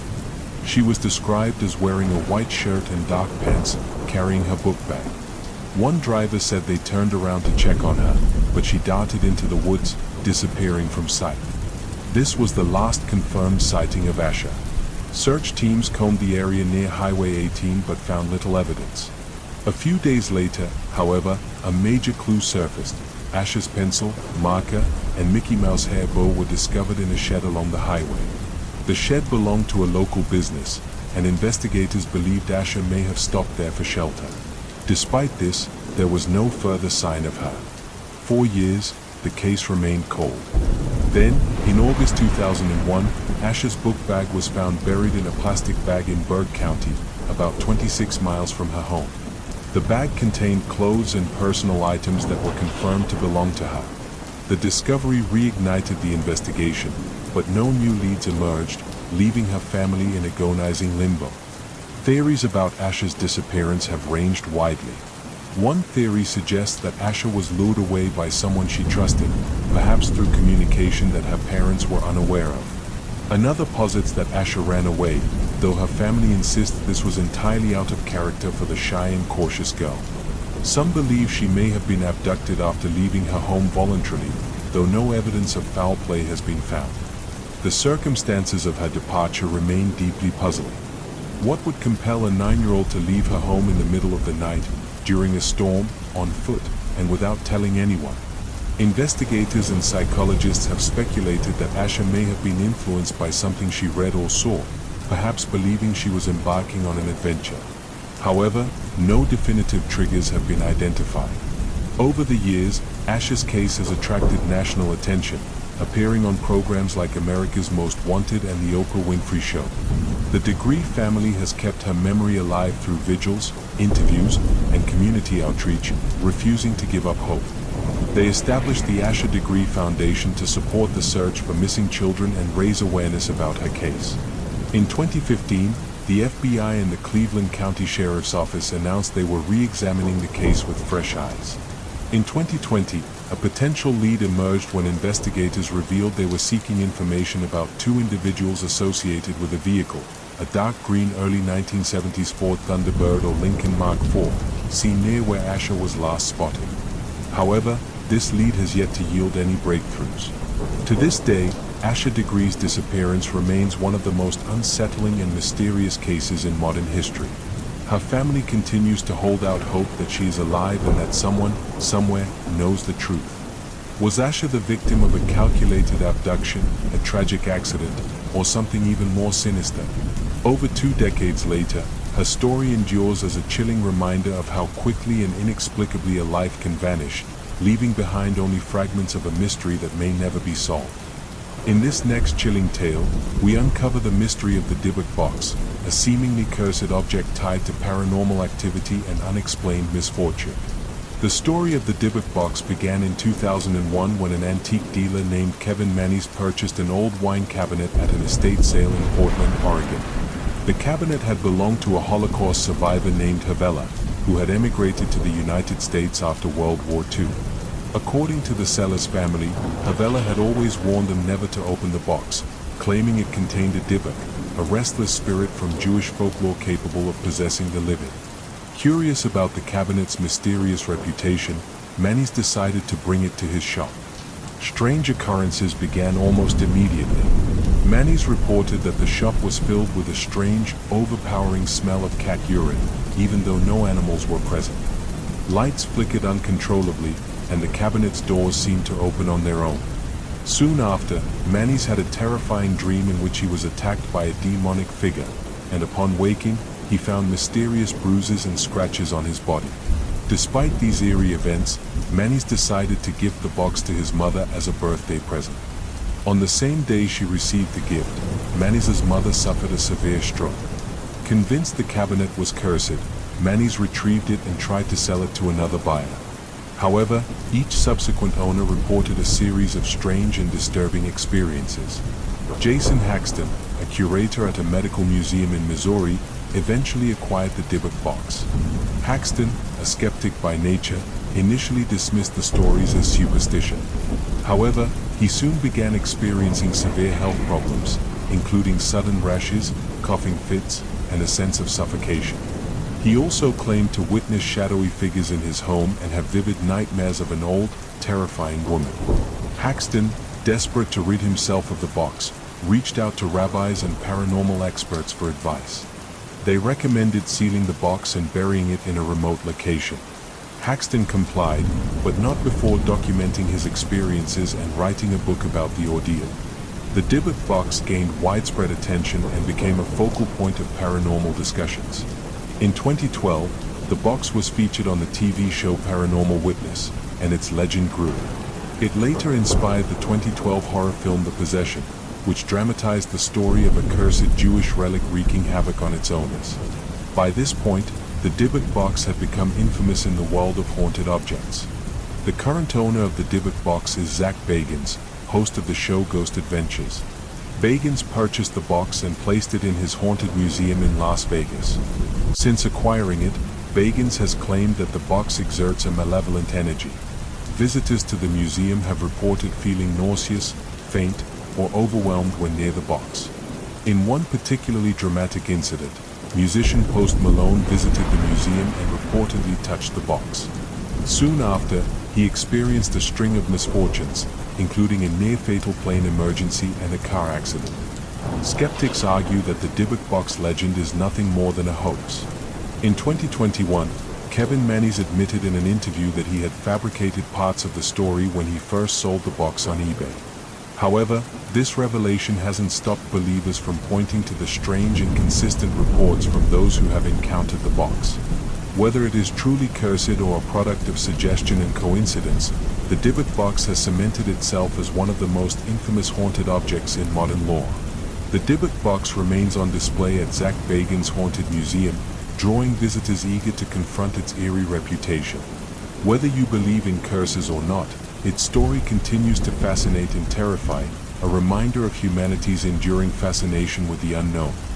Amy Lynn Bradley, a 23-year-old woman with a bright future and a loving family, disappeared under mysterious circumstances while vacationing on a cruise ship in 1998. Her case, filled with unsettling clues and chilling possibilities, has remained one of the most baffling missing persons mysteries to date. Amy was an outgoing and athletic young woman who had recently graduated from Longwood University in Virginia. To celebrate her accomplishments, her family, her parents, Ron and Eva, and her brother, Brad, decided to take a Caribbean cruise aboard the Royal Caribbean ship Rhapsody of the Seas. The vacation was meant to be a relaxing and joyous time, but it would turn into a nightmare. The Bradleys boarded the ship on March 21, 1998, and Amy seemed to enjoy the first couple of days of the cruise. However, things took a dark turn in the early morning hours of March 24. Amy and her brother Brad had been at the ship's nightclub, partying and enjoying the live band. Amy was last seen around 5:30 a.m., sitting on the balcony of their cabin. Her father, Ron, woke up a short time later and noticed Amy was gone. At first, Ron assumed Amy had simply gone for a walk or to grab breakfast. But as time passed and there was no sign of her, panic set in. The ship was about to dock in Curacao, and the Bradleys begged the crew to delay disembarking passengers to conduct a thorough search. However, the crew refused, arguing that Amy had likely gone overboard and allowed passengers to leave the ship. This critical decision may have sealed Amy's fate. An initial search of the ship found no evidence that Amy had fallen overboard. She was a strong swimmer, and no one believed she would have wandered too close to the edge or jumped voluntarily. Her family began to suspect foul play. Over the following days, weeks, and years, disturbing clues emerged, suggesting Amy might have been abducted. Several witnesses claimed to have seen her after her disappearance. In 1999, a Canadian tourist reported seeing a woman resembling Amy on a beach in Curacao. The woman allegedly approached him, looking frightened and begging for help, before being whisked away by two men. Another sighting came from a U.S. Navy officer who said he saw Amy in a brothel in Curacao, where she told him she was being held against her will. Adding to the mystery, photographs of a woman resembling Amy appeared on a website advertising escorts. The family hired private investigators and even enlisted the help of organizations specializing in human trafficking cases. Despite these efforts, none of the leads ever resulted in concrete answers. The cruise ship staff and passengers also came under scrutiny. Amy had been approached by members of the ship's band, who had been seen talking to her the night before her disappearance. One band member, in particular, expressed unusual interest in Amy, and her brother later recalled seeing him acting suspiciously. However, no evidence was ever found linking the band or any other staff to her disappearance. The Bradley family has never stopped searching for Amy. They have worked tirelessly to keep her case in the public eye, appearing on national television shows and offering a substantial reward for information leading to her safe return. Despite their efforts, Amy's fate remains a haunting mystery. To this day, the disappearance of Amy Lynn Bradley is a chilling reminder of how quickly and completely someone can vanish, even in the seemingly safe environment of a family vacation. Was Amy abducted and forced into human trafficking? Or did something else entirely happen aboard the Rhapsody of the Seas that morning? The answers remain elusive, leaving behind a trail of questions that continues to disturb and captivate those who hear her story. Our next story unravels the baffling and controversial case of Tamla Horsford, a woman who died under mysterious circumstances during what was supposed to be a friendly gathering. On the evening of November 3, 2018, Tamla Horsford, a 40-year-old mother of 5, attended an overnight party at the home of Jean Mayers in Forsyth County, Georgia. The gathering was a football mom's party, intended to celebrate friendships formed through their children's sports activities. Tamla was the only black woman in attendance, a detail that would later become a point of controversy. The party was light-hearted, filled with drinks, games, and camaraderie. Tamla, known for her warm personality and outgoing nature, brought tequila as a gift and seemed to be enjoying herself. Over the course of the evening, she was seen socializing, laughing, and even calling her husband to check in.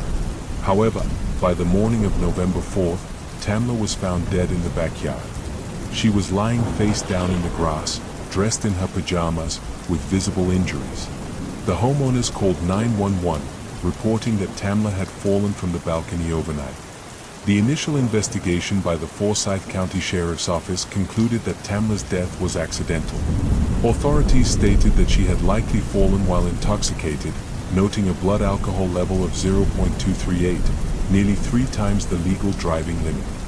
They also cited traces of THC and Xanax in her system, though Tamla had no prescription for the latter. Despite the official ruling, Tamla's family and friends raised serious questions about the circumstances surrounding her death. Her injuries, which included blunt force trauma to her head, a broken wrist, and lacerations, seemed inconsistent with a simple fall. Additionally, the positioning of her body and the lack of debris or disturbance on the balcony rail suggested something more sinister. Compounding the suspicion were inconsistencies in witness statements.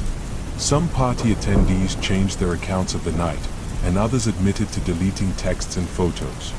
Jean Mayer's boyfriend, who was in the house that night, worked in law enforcement, further fueling allegations of a potential cover-up. The case drew widespread attention in 2020, amid heightened awareness of racial inequality and injustice in the United States. Advocates pointed out that Forsyth County had a history of racial tension, and many questioned whether Tamla's race played a role in how her death was handled. Social media campaigns and petitions called for a reinvestigation, and public pressure led to the case being reopened by the Georgia Bureau of Investigation, GBI. In 2021, after reviewing the evidence, the GBI concluded that there was no foul play in Tamla's death, reaffirming the initial ruling of accidental death. However, critics argue that the investigation was incomplete and lacked transparency. They point to the lack of forensic evidence, the mishandling of the crime scene, and the failure to thoroughly investigate the party attendees as major flaws in the case. To this day, Tamla Horsford's death remains a source of pain and controversy. Her family continues to demand answers, believing that the full truth has yet to come to light. The case serves as a sobering reminder of the need for accountability and justice, particularly when societal biases and systemic flaws may be at play. Whether Tamla's death was a tragic accident or something more sinister, her story has left an indelible mark, sparking conversations about race, justice, and the value of a thorough investigation. It remains a haunting mystery that continues to resonate with those seeking the truth. We are moving to our next story. In 1890, Louis Le Prince, an inventor and pioneer in motion picture technology, stepped aboard a train in France and vanished without a trace. His disappearance is not only one of history's most perplexing unsolved cases but also a chilling mystery that has led to speculation of conspiracy, murder, and betrayal. Louis-Aimé Augustin Le Prince, born in 1841, was a French artist and inventor credited with creating some of the earliest moving pictures. Long before Thomas Edison or the Lumiere brothers became synonymous with film, Le Prince had successfully recorded short films using a single-lens camera. His breakthrough works, including Roundhay Garden Scene and Traffic Crossing Leeds Bridge, are considered the first motion pictures in history. Le Prince's dream was to showcase his invention to the world and secure a patent, revolutionizing visual entertainment. By the late 1880s, he was preparing to travel to America for a public demonstration that would cement his legacy. But before his departure, he decided to visit his family in Dijon, France. On September 16, 1890, after spending time with his brother Albert in Dijon, Le Prince boarded a train to Paris. He was seen entering his compartment with his luggage, including his latest invention. However, when the train arrived in Paris, Le Prince was nowhere to be found. His compartment was empty, and there was no sign of his belongings. He had simply vanished. The disappearance baffled authorities and sparked immediate speculation. How could a man vanish from a moving train without leaving a trace? The train had not made any unscheduled stops, and there were no reports of suspicious activity along the route. A thorough investigation of the train, tracks, and surrounding areas yielded no evidence of foul play or an accident. As news of Le Prince's disappearance spread, theories about his fate began to emerge. One of the most plausible ideas was that Le Prince had been murdered, perhaps over his groundbreaking invention. The world of invention and patents in the late 19th century was fiercely competitive, and Le Prince's work posed a direct challenge to other inventors, including Thomas Edison, who was already vying for dominance in the emerging motion picture industry. Some theorists suggest that agents working for Edison or other rivals may have orchestrated Le Prince's disappearance to eliminate competition. Another theory posits that Le Prince's disappearance was the result of a family dispute. Some speculate that Albert, Le Prince's brother, might have been involved, though no evidence supports this claim. Theories of suicide also surfaced, with suggestions that Le Prince, burdened by financial struggles and the pressures of his work, may have taken his own life. However, his family strongly rejected this notion, pointing to his excitement about the upcoming demonstration in America. A more speculative theory suggests that Le Prince was abducted by agents of the French or British governments. Both nations were interested in technological advancements, and Le Prince's invention would have been a valuable asset. While intriguing, this idea lacks concrete evidence. In the years following Le Prince's disappearance, his family faced ongoing struggles to preserve his legacy. Without Le Prince present to demonstrate and patent his invention, Thomas Edison went on to secure his claim as the father of motion pictures.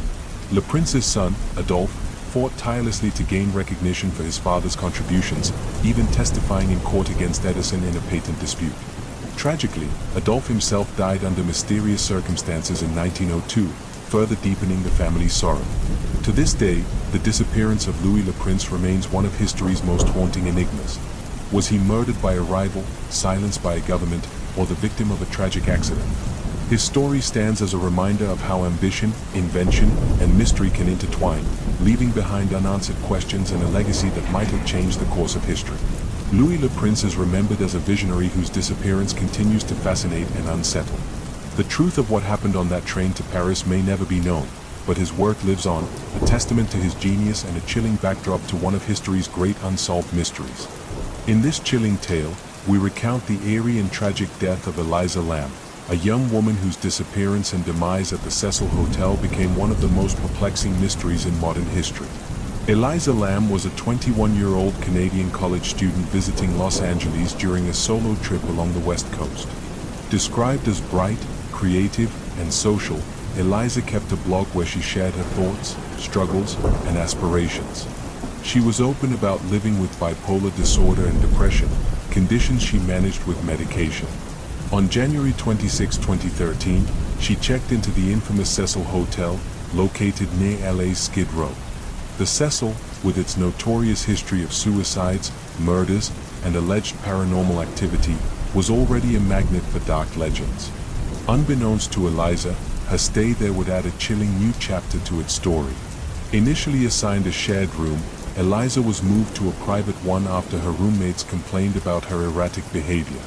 Hotel staff later reported that Eliza had been acting oddly during her stay, though they didn't elaborate on specifics.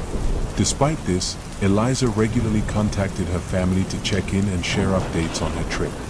Her last contact was on January 31st, when she told her parents she planned to visit a bookstore and return to the hotel. When they didn't hear from her after that, they reported her missing. The search for Eliza began immediately. Police combed the hotel and distributed flyers with her photo, hoping for leads. Weeks passed without any sign of her, and her disappearance grew increasingly troubling.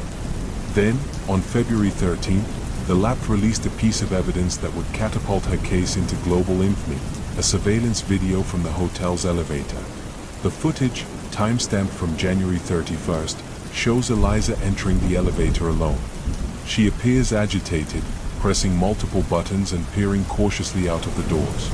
At times, she steps out, looks around, and gestures as if speaking to someone unseen. Her movements are erratic and disjointed, and the elevator doors remain inexplicably open throughout the video. The haunting footage quickly went viral, sparking widespread speculation about what could have happened to her. On February 19, after weeks of searching, the mystery took a gruesome turn. Guests at the hotel had complained about low water pressure and a foul taste in the tap water. A maintenance worker climbed to the rooftop to inspect the water tanks and made a horrifying discovery. Eliza's body was floating in one of the tanks, naked and partially decomposed. Her clothes and belongings were found at the bottom of the tank. The lid, heavy and difficult to move, was closed, leaving investigators baffled as to how Eliza had ended up inside. The autopsy report ruled Eliza's death an accidental drowning. There were no signs of trauma or foul play. Toxicology tests detected traces of her prescription medications, but not at the levels expected if she had been taking them as prescribed. The report suggested that a possible manic episode could have contributed to her actions, but this explanation raised more questions than it answered. How had Eliza accessed the rooftop, which required navigating locked doors and an alarmed staircase? Why was her behavior in the elevator so erratic, and why had she pressed all those buttons? Most importantly, how had she managed to climb into the water tank, given its height and the difficulty of opening the lid? The lack of conclusive answers left room for endless theories. Some believe Eliza's death was a tragic accident, the result of a mental health crisis that led her to the rooftop. Her erratic behavior in the elevator could align with the disorientation and paranoia often associated with untreated bipolar episodes. Others, however, point to the Cecil Hotel's dark history and its proximity to Skid Row as evidence that foul play could have been involved. Was Eliza lured to the rooftop by someone with access to the hotel's restricted areas? Did she encounter a threat that forced her to flee and ultimately led to her drowning? The video footage added a supernatural element to the theories. Paranormal enthusiasts suggested that Eliza was interacting with an unseen entity, perhaps one tied to the hotel's dark past. The fact that the Cecil Hotel was rumored to be cursed, with numerous suicides and violent deaths on its premises, only fueled this speculation. Some even connected her case to the elevator game, a supposed ritual that claims to summon spirits. The discovery of Eliza's body and the circumstances surrounding her death have captivated public imagination for years. Her case has inspired books, podcasts, and documentaries, including the 2021 Netflix series Crime Scene: The Vanishing at the Cecil Hotel. While the series shed light on the investigation and the hotel's troubled history, it ultimately offered no definitive answers. Eliza's tragic death serves as a stark reminder of the challenges faced by those living with mental illness and the importance of understanding and support. It also underscores how even in an age of advanced technology and widespread surveillance, some mysteries remain unsolved. Was Eliza's death a heartbreaking accident, the result of foul play, or something more sinister? The answers may forever lie hidden in the dark corridors of the Cecil Hotel, leaving behind a story that continues to haunt all who hear it. In this chilling tale, we explore one of England's most perplexing mysteries, a gruesome discovery in an ancient tree that has haunted investigators for decades. On April 18, 1943, 4 boys were wandering through Hagley Woods near Birmingham, England, searching for bird nests. In the hollow of an old WYCH elm tree, they stumbled upon something horrifying, a human skull. Initially thinking it belonged to an animal, one of the boys soon noticed it had human teeth. Panicked, they fled the scene but eventually told their parents, who alerted the police. When investigators arrived, they discovered the partial skeleton of a woman stuffed into the hollow trunk of the tree. The remains were clothed in rags, and a piece of taffeta was found lodged in her mouth, suggesting she may have been suffocated. A hand was found buried nearby. Forensic analysis revealed that the woman had likely been dead for 18 months to 2 years, placing her death around 1941. She was estimated to be between 35 and 40 years old, about 5 feet tall, with irregular teeth and light brown hair. Despite extensive efforts, police were unable to identify the woman. The case became even more baffling when strange graffiti began appearing around the area. In white chalk, someone wrote, "Who put Bella in the WYCH elm?" The messages, often appearing in prominent locations, hinted that someone knew more than they were letting on. The name Bella became associated with the victim, though her true identity remains a mystery. As the investigation continued, several theories emerged, each more bizarre than the last. One of the most prominent theories suggested that Bella was a spy during World War II. According to this theory, she may have been killed after a mission went awry. This idea gained traction in 1953 when an informant claimed that a German spy ring had operated in the area during the war and that Bella was involved. Another theory pointed to witchcraft. The unusual positioning of the body within the tree and the presence of a hand buried separately led some to speculate that Bella's death was part of an occult ritual. In folklore, burying a body in a tree was believed to trap its spirit, and the location of the discovery, Hagley Woods, was rumored to have a history of pagan practices. Others have suggested that Bella may have been a victim of personal betrayal or revenge. Some accounts claim she was a prostitute who became involved with the wrong people, leading to her grisly fate. However, no evidence has surfaced to confirm these claims. Over the years, the case has captured the imagination of true crime enthusiasts, historians, and paranormal investigators. The mysterious graffiti continued to appear sporadically, keeping the story alive in public consciousness. However, no new evidence has come to light, and the identity of Bella and the circumstances of her death remain unknown. Today, the story of Bella in the WYCH elm is a haunting reminder of how some mysteries endure, defying explanation and leaving behind only fragments of a life and a crime that may never be fully understood. Was she a spy, a victim of witchcraft, or simply someone whose tragic story faded into obscurity? The answers lie hidden, much like Bella herself, in the hollow of a tree.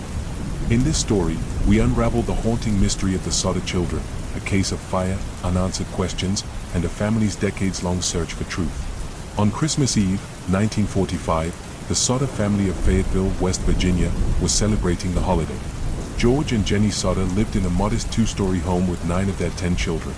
That night, the family went to bed, but not all would wake to see Christmas morning. At around 1 a.m., a fire broke out, quickly engulfing the home. George and Jenny managed to escape with 4 of their children. However, 5 of their children, Maurice, Martha, Louis, Jenny, and Betty, were trapped upstairs. George tried desperately to re-enter the house to rescue them. He broke a window, cutting his arm in the process, but was met with flames too intense to penetrate. In a panic, he attempted to retrieve a ladder to climb to the 2nd floor, but it was missing. He then tried to start his trucks to drive closer to the house and climb on top, but inexplicably, neither vehicle would start. Meanwhile, Jenny attempted to call the fire department, but their phone line was dead. Neighbors alerted the fire department, but response times were delayed due to the holiday and a shortage of personnel. By the time help arrived, the house had burned to the ground. Initially, it was assumed that the 5 missing children had perished in the fire. However, a search of the ruins yielded no human remains. Fire experts later stated that even at the high temperatures the fire reached, bones should have been found. The Sodders began to suspect that the fire had been intentionally set as part of a cover-up for something far more sinister. George, an Italian immigrant, was outspoken against Benito Mussolini and the fascist regime in Italy, leading to friction with some members of the local Italian-American community. A stranger had visited the home a few months before the fire, commenting on how their house's fuse box would cause a fire someday. Another man had threatened George, stating that his anti-Mussolini sentiments would bring harm to his family. Adding to the mystery, Jenny found strange evidence in the rubble. She discovered a hard rubber object resembling a pineapple bomb, suggesting the fire might have been started deliberately. Neighbors also reported seeing a strange car parked along the road near the Sodder home on the night of the fire. Over the years, the Sodders received chilling clues that their children might still be alive. A woman in a nearby town claimed to have seen the missing children in a car the morning after the fire. Another tip came from a waitress who believed she had served them at a diner, accompanied by 2 unfamiliar adults. In 1949, George and Jenny hired a private investigator and paid to have the site excavated. The investigator uncovered small pieces of human vertebrae, but experts determined they did not belong to the missing children. Additionally, the bones showed no evidence of fire exposure, raising further doubts about the children's fate. One of the most mysterious pieces of evidence came in 1967 when Jenny received a photograph in the mail. It was a picture of a young man who bore a striking resemblance to her son Louis, one of the missing children. Written on the back was a cryptic message: Louis Sodder, I love brother Frankie. Ill boys. A 90132 or 35. Despite hiring a private detective to track the sender, the Sodders were never able to uncover the photograph's origins. The Sodders placed a billboard along Route 16 with photographs of their missing children and an appeal for information.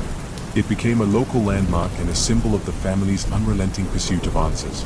George died in 1969, and Jenny in 1989, never knowing what truly happened to their children. The case of the Sodder children remains one of the most perplexing mysteries in American history. Were the children victims of a tragic fire, or were they abducted in a carefully orchestrated plot? To this day, the truth remains elusive, leaving behind a haunting legacy of grief, suspicion, and unanswered questions. In this next unsettling tale, we explore the haunting case of the Isdal woman, whose death in the icy wilderness of Norway has remained one of the most enigmatic unsolved mysteries in modern history. On November 29, 1970, a professor and his 2 daughters were hiking through Isdalen, a remote and rugged valley near Bergen, Norway, known locally as Death Valley due to its history of suicides and hiking accidents. During their trek, they stumbled upon the charred remains of a woman lying among the rocks. She was partially burned, and the scene was both gruesome and bizarre. The woman's body was found surrounded by an array of strange items: a packed lunch, a few empty bottles, and traces of a sleeping pill known as phenobarbital. Most perplexing were the lack of identification documents and the labels meticulously removed from her clothing. A pair of rubber boots, a broken umbrella, and some jewelry lay nearby, placed almost ritualistically. The autopsy revealed even more disturbing details. The woman had consumed 50 to 70 sleeping pills, and soot was found in her lungs, indicating she was alive when set on fire. Her death was officially ruled a probable suicide, but the evidence pointed to a far more complex and sinister story. Investigators discovered 2 suitcases belonging to the woman at a train station in Bergen. Inside were wigs, cosmetics, and more clothing with the labels removed, as well as a notepad with indecipherable codes. These codes were later determined to be travel logs, detailing her movements across several European cities. Witnesses reported seeing her check into multiple hotels under various aliases, including Genevieve Lancia and Claudia Tielt, often speaking multiple languages fluently. The investigation revealed that the Isdal woman had been traveling under at least 9 false identities. She frequently changed her appearance, using wigs and makeup to disguise herself. Hotel staff recalled her behavior as cautious and secretive, avoiding eye contact and keeping to herself. These details sparked numerous theories. Some speculated that the woman was a Cold War spy, working for an intelligence agency and possibly assassinated by rivals. Her travel patterns and multiple aliases seemed consistent with espionage. Others suggested she might have been involved in illegal activities, such as smuggling or forgery, and was killed to silence her. One chilling theory posits that she was lured to her death by someone she trusted. The ritualistic arrangement of her belongings and the circumstances of her death suggest a level of premeditation that goes beyond suicide. The presence of sedatives and the burning of her body could have been an attempt to cover up a murder or obscure her identity. Despite decades of investigation, the Isdal woman's true identity and the circumstances of her death remain unknown. In recent years, advances in forensic science have offered new insights. Isotope analysis of her teeth suggested she grew up in Eastern or Central Europe, possibly near the France-Germany border. However, even this clue has failed to lead to definitive answers. The Isdal woman has captured the imagination of true crime enthusiasts and conspiracy theorists worldwide. Her story has inspired books, documentaries, and podcasts, all attempting to piece together the fragments of her mysterious life. But for every answer, new questions arise, deepening the enigma. Who was the Isdal woman? Was she a spy, a victim of foul play, or a tragic figure fleeing from a past she couldn't escape? Her case remains a haunting reminder of the secrets people can carry and the mysteries that may never be solved. In this next story, we explore a baffling case of a young man who seemingly vanished into thin air, leaving behind a trail of questions but no answers. On the night of March 31, 2006, Brian Schaffer, a 27-year-old medical student at Ohio State University, decided to celebrate the beginning of spring break with his friends. Brian, described as charismatic and ambitious, was close to his family and had a promising future ahead of him. But what began as a night of fun ended in one of the most perplexing disappearances in modern history. Brian and his friend Clint Florence started the evening by bar hopping in Columbus, Ohio. They eventually ended up at the Ugly Tuna Se Leona, a popular college hangout near the OSU campus. Surveillance footage from the bar captured Brian around 1:55 a.m., chatting and smiling with two women near the escalator leading to the bar's entrance. Moments later, he walked out of the camera's view. This would be the last confirmed sighting of Brian Schaffer. As the night wound down, Clint and another friend, Meredith Reed, searched for Brian to head home, but he was nowhere to be found. They assumed he had left on his own or found another way home. The following day, Brian's girlfriend, Alexis Wagoner, who had been out of town, became concerned when she couldn't reach him. Brian had been planning to propose to Alexis on a trip to Miami just days later, making his silence all the more unusual.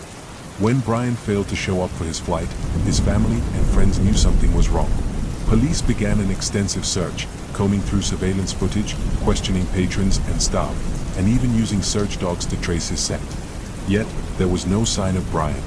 The most puzzling aspect of the case was the surveillance footage from the Ugly Tuna Se Leona. While cameras clearly showed Brian entering the bar, there was no footage of him leaving. The bar's only two exits were under constant surveillance, and Brian's image never appeared on the tapes again. It was as if he had simply vanished. Investigators considered several theories. One possibility was that Brian had exited the bar through a back service door, which led to a construction site. If Brian had wandered into the site, he might have fallen or become trapped. However, an extensive search of the area revealed no trace of him. Another theory was that Brian had deliberately disappeared. Some speculated he was overwhelmed by the recent death of his mother, Renee, who had passed away from cancer just weeks earlier. Could he have chosen to start a new life elsewhere? His loved ones found this theory hard to believe, given his plans with Alexis and his otherwise stable life.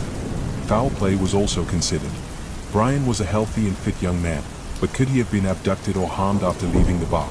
Clint, the friend who had been with him that night, came under scrutiny when he refused to take a polygraph test. However, there was no evidence linking Clint to Brian's disappearance. Over the years, sightings of Brian have been reported in various locations, from Georgia to Sweden, but none have been confirmed. His father, Randy Schaffer, tirelessly searched for answers, even posting messages to Brian on social media, pleading for him to come home. Tragically, Randy died in 2008 after being struck by a falling tree during a storm, leaving Brian's remaining family to continue the search for closure. In 2020, police released an age-progressed image of what Brian might look like, reigniting public interest in the case. Despite ongoing efforts, Brian Schaffer's fate remains a mystery. Was he the victim of a tragic accident, foul play, or something else entirely? The disappearance of Brian Schaffer is a haunting reminder of how someone can vanish without a trace, even in a crowded, public place. It's a story that leaves behind more questions than answers and continues to perplex investigators, friends, and family to this day. In this haunting tale, we explore the mysterious disappearance of Tara Calico, a bright young woman whose case has puzzled investigators and sparked disturbing theories for over 3 decades. On the morning of September 20, 1988, 19-year-old Tara Calico left her home in Belen, New Mexico, to go on her daily bike ride. An active and outgoing college student, Tara was known for her routine, often riding along Highway 47 with her Walkman in hand. That morning, she told her mother, Patty Dull, to come looking for her if she wasn't back by noon. Tara never returned. When Patty went to search for her daughter, she found no sign of Tara or her pink Huffy bike. The only clue was a broken piece of Tara's Walkman lying along the side of the road. Further down the highway, tire marks and another piece of her Walkman were discovered, suggesting a struggle might have occurred. Authorities suspected foul play and launched a search, but no significant leads emerged. Months turned into years, and Tara's disappearance became a cold case. Then, in June 1989, a chilling photograph was discovered in a convenience store parking lot in Port St. Joe, Florida, nearly 1,500 miles away from where Tara disappeared. The Polaroid showed a young woman and a boy, both bound and gagged, lying in the back of what appeared to be a van. The woman bore a striking resemblance to Tara, and the boy's identity remains unknown to this day. The photograph sparked national attention and renewed interest in Tara's case. Experts analyzed the image and determined that the woman could indeed be Tara based on her physical features and a scar on her leg that matched one Tara had from a previous injury. The boy, however, remained unidentified, and no missing persons reports from the area matched his description. Despite the photo's discovery, investigators were unable to track down the van or confirm the identities of the people in the image. The man who found the photograph claimed he had seen the van in the parking lot, driven by a man with a mustache, but the lead went cold. Over the years, several theories have emerged about Tara's fate. One of the most prominent theories involves local boys who may have accidentally hit Tara with their truck while she was biking. According to this theory, they panicked and decided to cover up the accident, disposing of her body. This explanation is bolstered by rumors that the boys' families had ties to local law enforcement, potentially leading to a cover-up. However, no evidence has ever substantiated these claims. The photograph added a darker dimension to the case, fueling speculation that Tara had been abducted and trafficked. Some believe she was taken across state lines and held captive, possibly for years.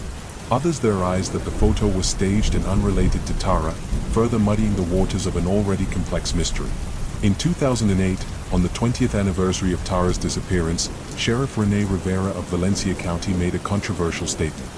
He claimed he knew what had happened to Tara and that 2 local boys had indeed struck her with their vehicle. According to Rivera, they disposed of her body with the help of their families.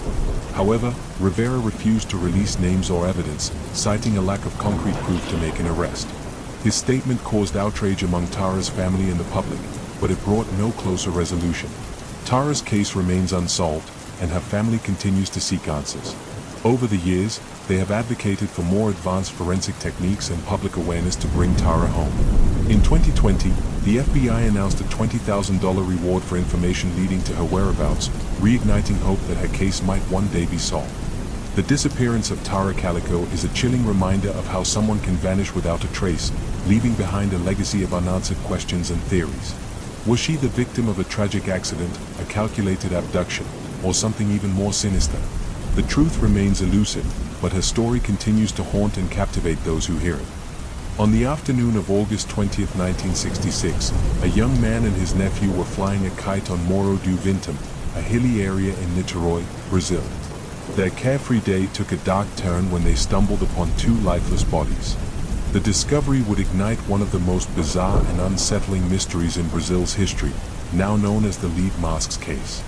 The bodies were those of 2 men, later identified as Manuel Pereira da Cruz and Miguel José Viana, both electronic technicians from Campos dos Goitacazes, a city hours away. They were found lying side by side, dressed in matching suits and waterproof raincoats. Most curiously, each man wore a homemade lead mask, the kind used to protect against radiation. Beside them lay an empty water bottle, 2 wet towels, and a notebook containing cryptic instructions, 1630B at the specified location. 1830 ingest capsules. After effect protect metals. Wait for signal. There were no signs of trauma or struggle, and the scene puzzled investigators. The immediate question was, what had killed them? An autopsy revealed no clear cause of death. The mystery deepened when toxicology tests failed to determine if the men had ingested poison, drugs, or any other lethal substance, partly because the bodies had decomposed too much during the days they lay in the open. The bizarre nature of the case spurred countless theories, ranging from the rational to the fantastical. Investigators began piecing together the days leading up to Manuel and Miguel's deaths. On August 17th, the two men left Campos dos Goitacazes, telling their families they were traveling to purchase materials for work. They carried a large sum of money, though much of it was later found to be spent on a waterproof coat and the lead sheets used to make the masks. Witnesses later recalled seeing the men at a bar near Morro do Vintum on August 20th, appearing nervous and agitated. A waitress mentioned that Miguel seemed to be checking his watch repeatedly, as if waiting for something. It was the last time they were seen alive. As investigators delved deeper, they discovered that Manuel and Miguel had a keen interest in spiritualism and were known to conduct experiments involving electromagnetic fields. Some suggested that the pair had been attempting to contact extraterrestrial beings or harness a mysterious energy source. The lead masks, according to this theory, were meant to protect them from harmful radiation during the experiment. Others believed the men might have fallen victim to a scam or been misled by a third party. A popular hypothesis suggested they were part of a cult or secret society that orchestrated their deaths. However, no evidence of such an organization was ever uncovered. The strangest theory came from locals who believed the men had been involved in a UFO encounter. In the weeks before their deaths, residents in the area reported seeing bright lights in the sky near Morro do Vintum. Some speculated that Manuel and Miguel had been trying to communicate with extraterrestrial beings and had died as a result of their contact. Despite these theories, the case remained unsolved, and the families of the men were left with more questions than answers. Who, or what, had they been waiting for on that hill? What was the purpose of the lead masks? And what had caused their sudden deaths? Over the years, the lead masks case has become a symbol of unsolved mysteries, inspiring books, documentaries, and discussions among true crime enthusiasts and paranormal researchers. Its strange combination of cryptic instructions, unexplained deaths, and the eerie setting of Morro do Vintum ensures its place among the world's most perplexing enigmas. To this day, the deaths of Manuel Pereira da Cruz and Miguel José Viana remain unexplained, their final moments shrouded in secrecy. Was it a failed experiment, a tragic misunderstanding, or something far more mysterious? The truth may never be known, leaving the lead masks case as an enduring puzzle that continues to fascinate and unsettle. In this strange and unnerving tale, we dive into the mysterious case of the Oakville Blobs, an event that left a small town questioning whether they were the victims of a freak weather phenomenon, biological warfare, or something out of science fiction. On August 7, 1994, in Oakville, Washington, a bizarre event unfolded that defied explanation. Around 3 a.m., a strange, jelly-like substance began raining down over a 20-square-mile area. The translucent blobs were about the size of grains of rice and had the consistency of gelatin. Unlike normal rain, this substance stuck to surfaces, coating rooftops, vehicles, and the ground in a slimy film.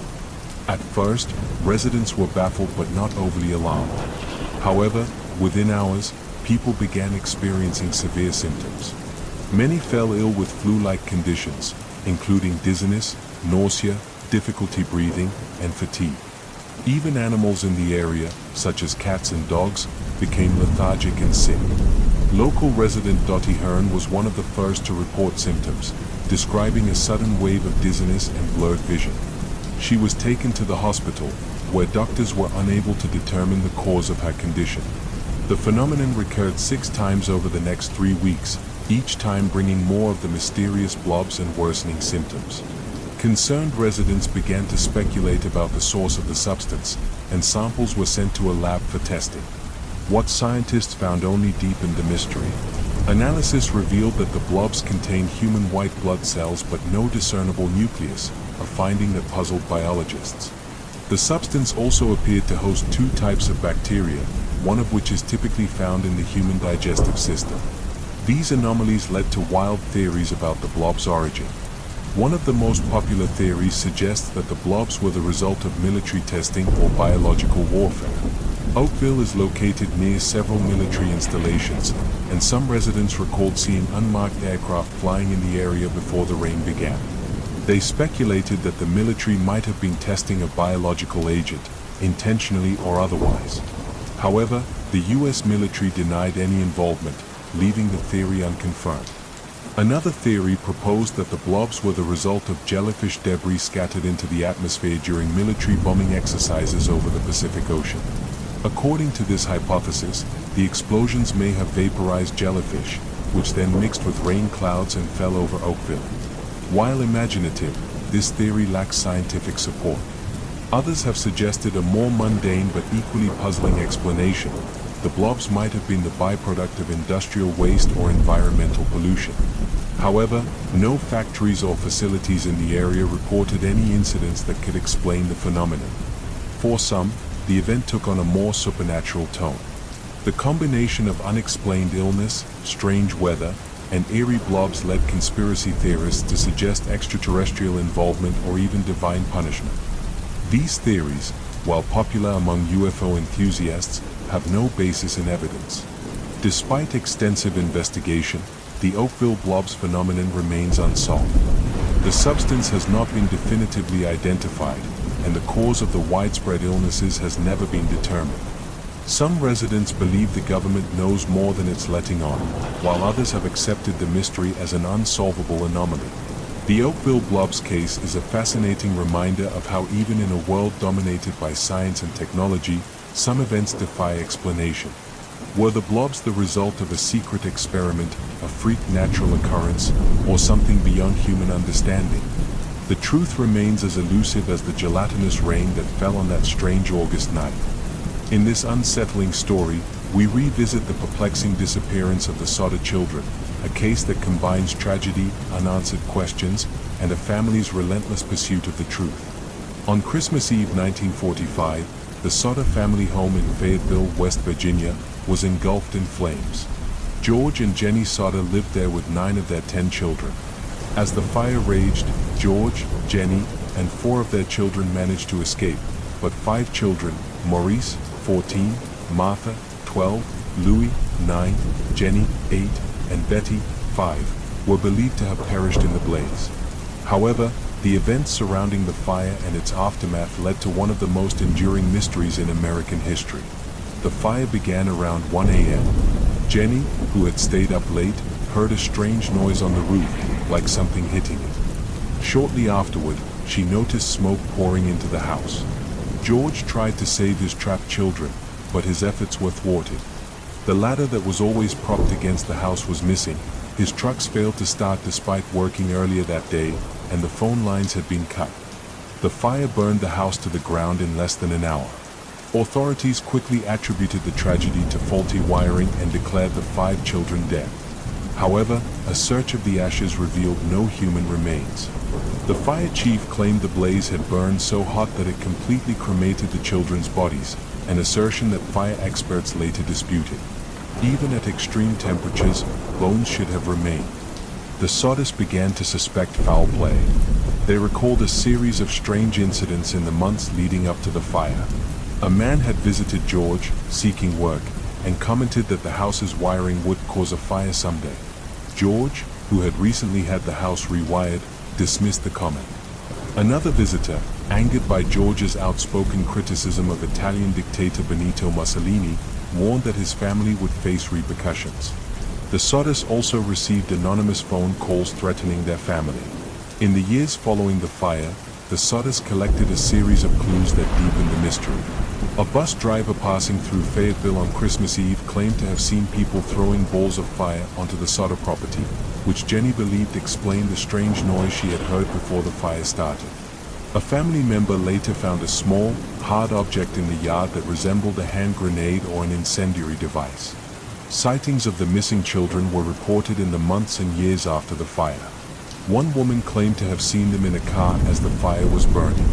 Another witness reported seeing them at a hotel in Charleston, West Virginia, accompanied by two men and two women of Italian descent. The children appeared to be under duress and spoke little. The Soddes were convinced their children had been kidnapped and set out on a decades-long quest for answers. They hired private investigators and even wrote to the FBI, which declined to take on the case, citing jurisdictional issues. In 1949, they arranged for an excavation of the site, but no human remains were found. One of the most haunting developments came in 1968, when Jenny received a photograph in the mail.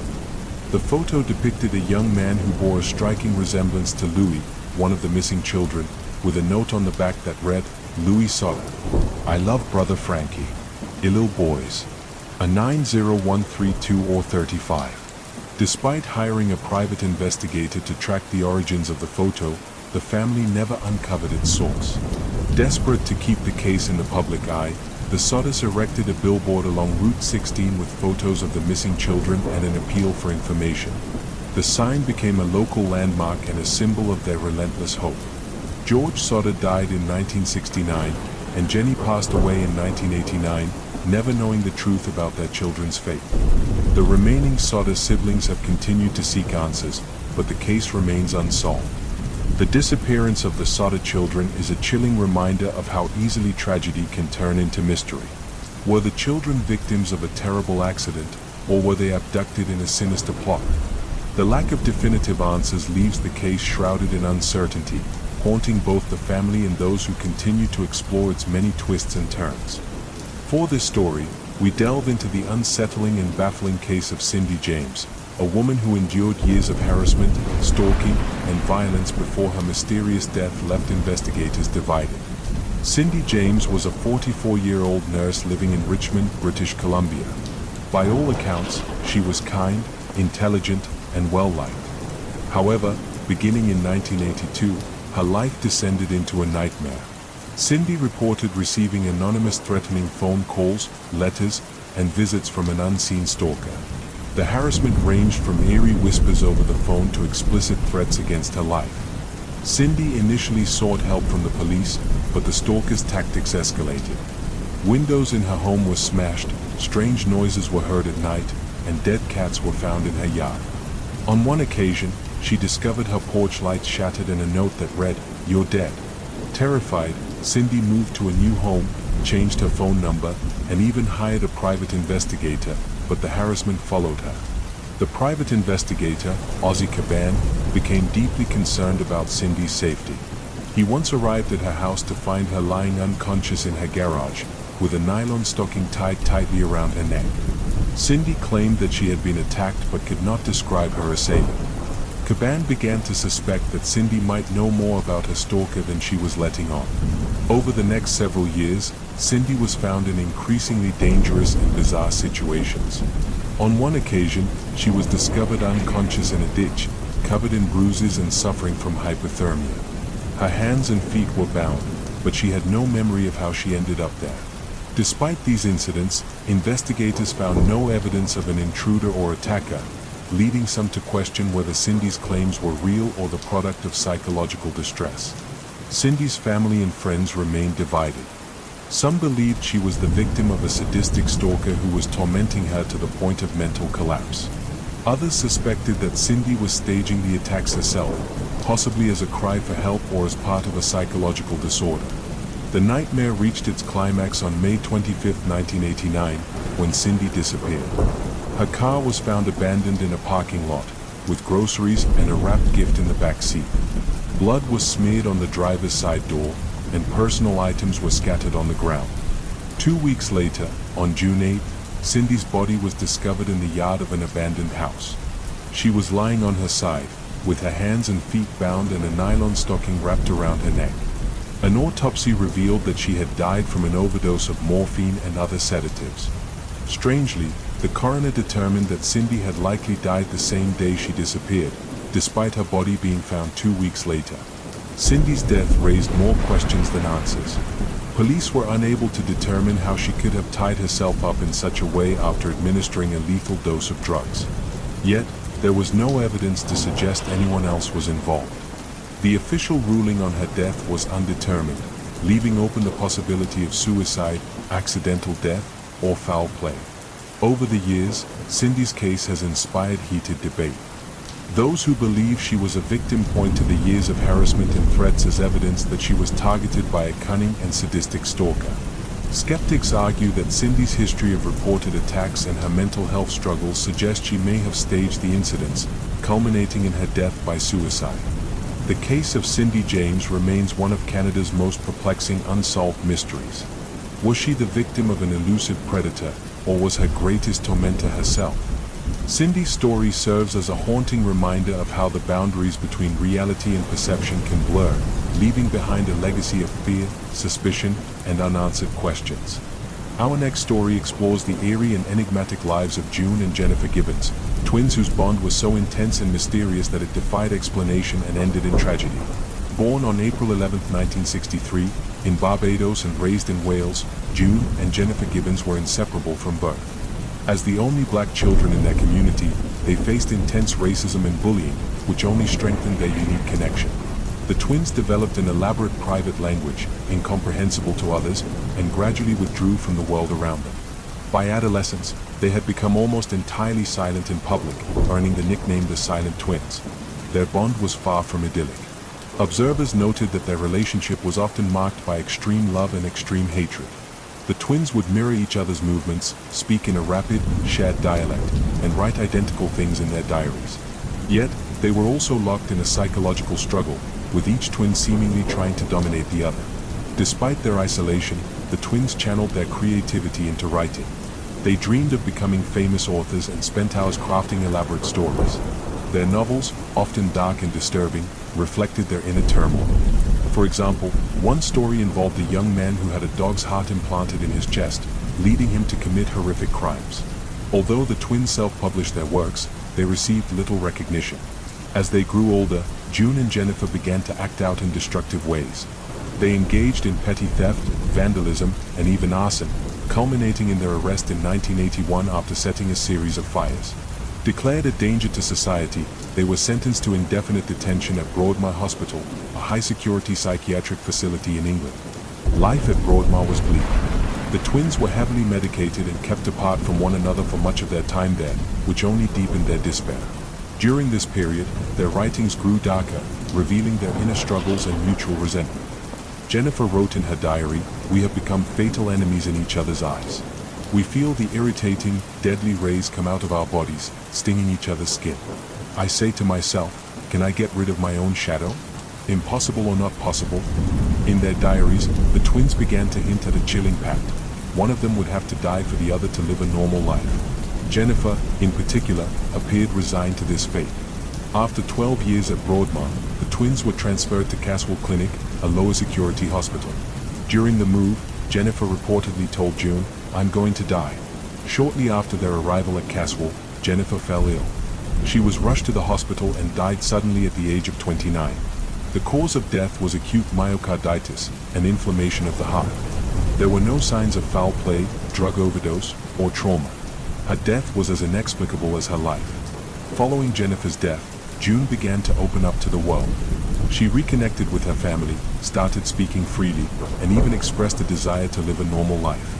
Her transformation only deepened the mystery of their relationship and Jennifer's sudden death. Was Jennifer's demise the fulfillment of their pact, a psychosomatic response to years of turmoil, or something even stranger? June has since lived a quiet life, reflecting on her past but rarely speaking publicly about the events that defined her and her sister's existence. The story of the Silent Twins remains one of the most unsettling psychological mysteries, raising questions about identity, codependence, and the power of the human mind. The tale of June and Jennifer Gibbons is as haunting as it is fascinating, a story of isolation, creativity, and a bond so profound that it seemed to transcend life and death. Our next story takes us to Brazil in 1966, where a mysterious and bizarre incident left two men dead and a trail of unanswered questions, now known as the Lead Masks case.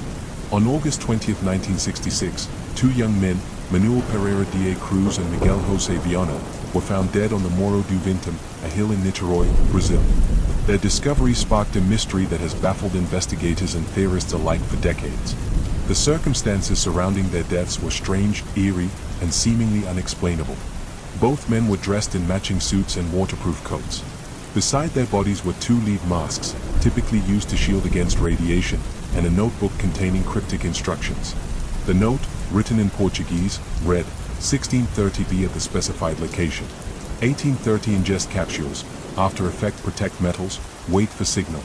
The meaning of this message has never been deciphered. Adding to the enigma, there were no signs of struggle, trauma, or violence on the bodies. The men appeared to have died peacefully, lying side by side.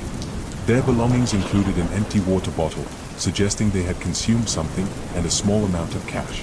However, toxicology reports were inconclusive due to the advanced state of decomposition when their bodies were found. The investigation revealed that Manuel and Miguel were electronic technicians from Campos dos Goitacazes, a small town several hours away. Friends and family described them as intelligent and ambitious, but noted their growing interest in spiritualism and the occult. They had become particularly fascinated with the idea of contacting extraterrestrial beings, leading some to speculate that their deaths were linked to an attempt at alien communication. Witnesses reported seeing the two men on the hill in the hours before their deaths. A young man living nearby recalled seeing a bright orange light hovering over the area that night, a detail that fueled theories of UFO involvement. Others suggested the lead masks were intended to shield their eyes during an expected encounter with a blinding light. Another theory points to a spiritualist group the men were involved with, which reportedly experimented with hallucinogenic drugs and rituals. Some speculate that Manuel and Miguel ingested a psychedelic substance as part of a ritual leading to their deaths. However, the precise nature of the capsules mentioned in the note remains unknown. Critics of the extraterrestrial and occult theories argue that the case may simply involve a failed scientific experiment. As electronic technicians, the men may have been testing a device or experiment involving radiation or electrical energy, using the lead masks for protection. If something went wrong, they might have succumbed to poisoning or other unforeseen effects. Despite extensive investigations, the lead masks case remains unsolved. The peculiar combination of circumstances, the cryptic note, the lead masks, and the apparent lack of foul play, has left even the most experienced investigators puzzled. Over the years, the story has inspired countless theories, from alien abduction and secret government experiments to botched rituals and accidental poisoning. The lack of definitive answers has only deepened the intrigue, making the lead masks case one of Brazil's most enduring mysteries. Whether the men were victims of their own curiosity, an experiment gone awry, or something far stranger, the case of Manuel Pereira da Cruz and Miguel José Viana serves as a haunting reminder of how little we understand about the world, and perhaps the universe, around us. In tonight's story, we journey into the heart of Widow's Hollow, a place of mystery and tragedy that has captured the fear and fascination of many over the years. Nestled deep in the Appalachian Mountains, Widow's Hollow earned its eerie name long ago, when the unfortunate fate of its inhabitants became more than just coincidence. It became a legend that haunted the entire region. The story begins in the late 1800s, when a small community settled in the hollow, drawn by the promise of fertile land and plentiful game. The community thrived for several years, with settlers building cabins, tending to their livestock, and growing their families. At the center of this community lived Mary Walker, known to everyone as Widow Walker. She was a striking figure, with long silver hair and piercing blue eyes. She was both respected and feared, known for her deep knowledge of herbs, potions, and folk remedies. Mary's husband had died under mysterious circumstances, disappearing into the woods one winter night only to be found weeks later, his body frozen, his face twisted in an expression of sheer terror. After that, the villagers began to whisper about Mary, wondering if there was something unnatural about her, something that had driven her husband to such a gruesome fate. Despite their fears, they still came to her for help when their children fell ill or when they needed guidance through the harsh winters. But everything changed in the winter of 1883. A terrible sickness swept through the hollow. It began with a fever, then chills, and finally, hallucinations that left the afflicted screaming and clawing at invisible specters. Mary worked tirelessly to save the villagers, administering her herbal remedies and caring for the sick as best as she could. Despite her efforts, many succumbed to the illness, including nearly all the men of the hollow. Those who survived spoke of dark visions in their fevered states, of shadowy figures standing at their bedsides, of whispers that seemed to come from nowhere. The villagers, desperate for someone to blame, turned their fear and grief on Mary. They accused her of witchcraft, of bringing the sickness upon them as punishment for the distrust they had shown her after her husband's death. They claimed she had called upon dark forces, that she had summoned spirits to take revenge on the Hollow. In their rage, they dragged her from her cabin to the center of the village, and there, beneath the old oak tree, they hanged her. As she stood on the makeshift gallows, her face bruised and her hands bound, Mary uttered her final words, a curse upon those who had wronged her. She swore that they, and their descendants, would never know peace, that the Hollow would forever be haunted by the spirits they had accused her of summoning. Her voice, they said, carried on the wind, echoing through the trees as the rope tightened around her neck. The villagers buried her body at the edge of the Hollow, far from consecrated ground, hoping that it would be enough to end the curse. But it wasn't. Over the years, Widow's Hollow fell into decay. The sickness returned each winter, and each time it took more lives. The men who had condemned Mary were the first to fall, followed by their wives and children. By the turn of the century, the Hollow was almost entirely abandoned. Those who remained spoke of strange occurrences, of lights moving through the woods at night, of shadows that seemed to have a life of their own, and of a figure in a flowing black dress wandering the Hollow, her face hidden beneath a veil. It was said that if you ventured into Widow's Hollow after dark, you could hear Mary Walker's voice on the wind, whispering her curse, calling out the names of those who had wronged her. Some claimed that her spirit was not alone, that the spirits of the men who had accused her also haunted the Hollow, their twisted forms seen lurking in the woods, forever bound to the place by the curse they had brought upon themselves. In 1921, a group of loggers, unaware of the Hollow's dark past, set up camp there, hoping to clear the woods for timber. On their first night, they were awoken by the sound of crying, a woman's voice, mournful and filled with pain. They searched the camp, but found nothing. The next night, the crying returned, louder this time, echoing through the Hollow. One of the men claimed he saw a figure standing at the edge of the clearing, a woman in a black dress, her face pale and her eyes hollow. He described how she raised her hand, pointing towards him, and how an overwhelming sense of dread filled him, as if death itself was reaching out to claim him. The loggers left the Hollow the next morning, abandoning their tools and supplies. They spoke of a presence in the woods, something that watched them, something that moved silently among the trees, always just out of sight. They warned others to stay away, and the Hollow was once again left to the spirits. In the decades that followed, Widow's Hollow became a place of legend, a cursed land, haunted by the restless spirit of Mary Walker. Locals avoided it, refusing to enter the Hollow even during the day.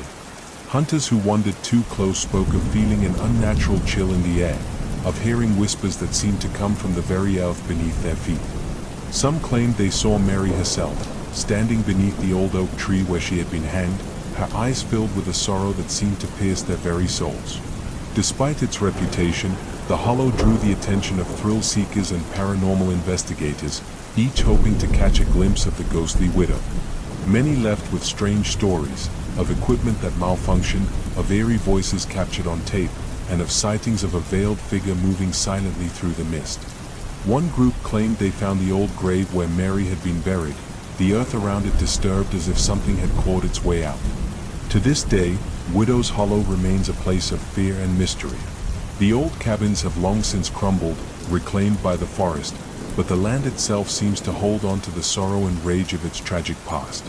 On stormy nights, when the wind howls through the trees and the mist rolls in, some say you can still hear the sound of Mary Walker's voice, her curse carried on the wind, a reminder of the injustice that led to her death. And if you are brave, or foolish, enough to venture into the Hollow after dark, you might just see her standing there, beneath the ancient oak, her face hidden beneath her dark veil, her eyes watching, forever waiting for those who wronged her, forever bound to Widow's Hollow, where her story began and ended, but her spirit remains. In this story, we unravel the mysterious disappearance of Emanuela Orlandi, a case that spans decades and intertwines with the secrets of the Vatican. Emanuela Orlandi was just 15 years old when she vanished in Rome on June 22, 1983. She was the daughter of a Vatican employee and lived within the walls of Vatican City, making her disappearance one of the most baffling and politically charged mysteries in modern history. Emanuela had attended her usual flute lesson at the music school near Piazza Sant'Apollinare that afternoon. After class, She called her sister to tell her she had been approached by a man offering her work promoting Avon Cosmetics. That was the last time her family heard from her. When she failed to return home, panic set in, and the search began. Initially, Emanuela's disappearance seemed like a tragic but straightforward missing persons case. However, it quickly spiraled into a web of conspiracies and intrigue. The investigation revealed little about her whereabouts, but the days following her disappearance brought strange phone calls to the Orlandi family. A man calling himself the American claimed Emanuela had been kidnapped as leverage to secure the release of Mehmet Ali Aka, the man who had attempted to assassinate Pope John Paul II in 1981. This tied her disappearance to global politics and the Cold War tension between the Vatican, the Eastern Bloc, and Western powers.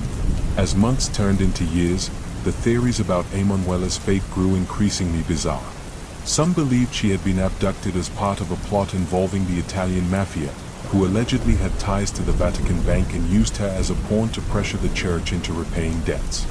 Others suggested she had been trafficked into slavery by shadowy figures operating within the Vatican itself. In 2005, a chilling new lead emerged.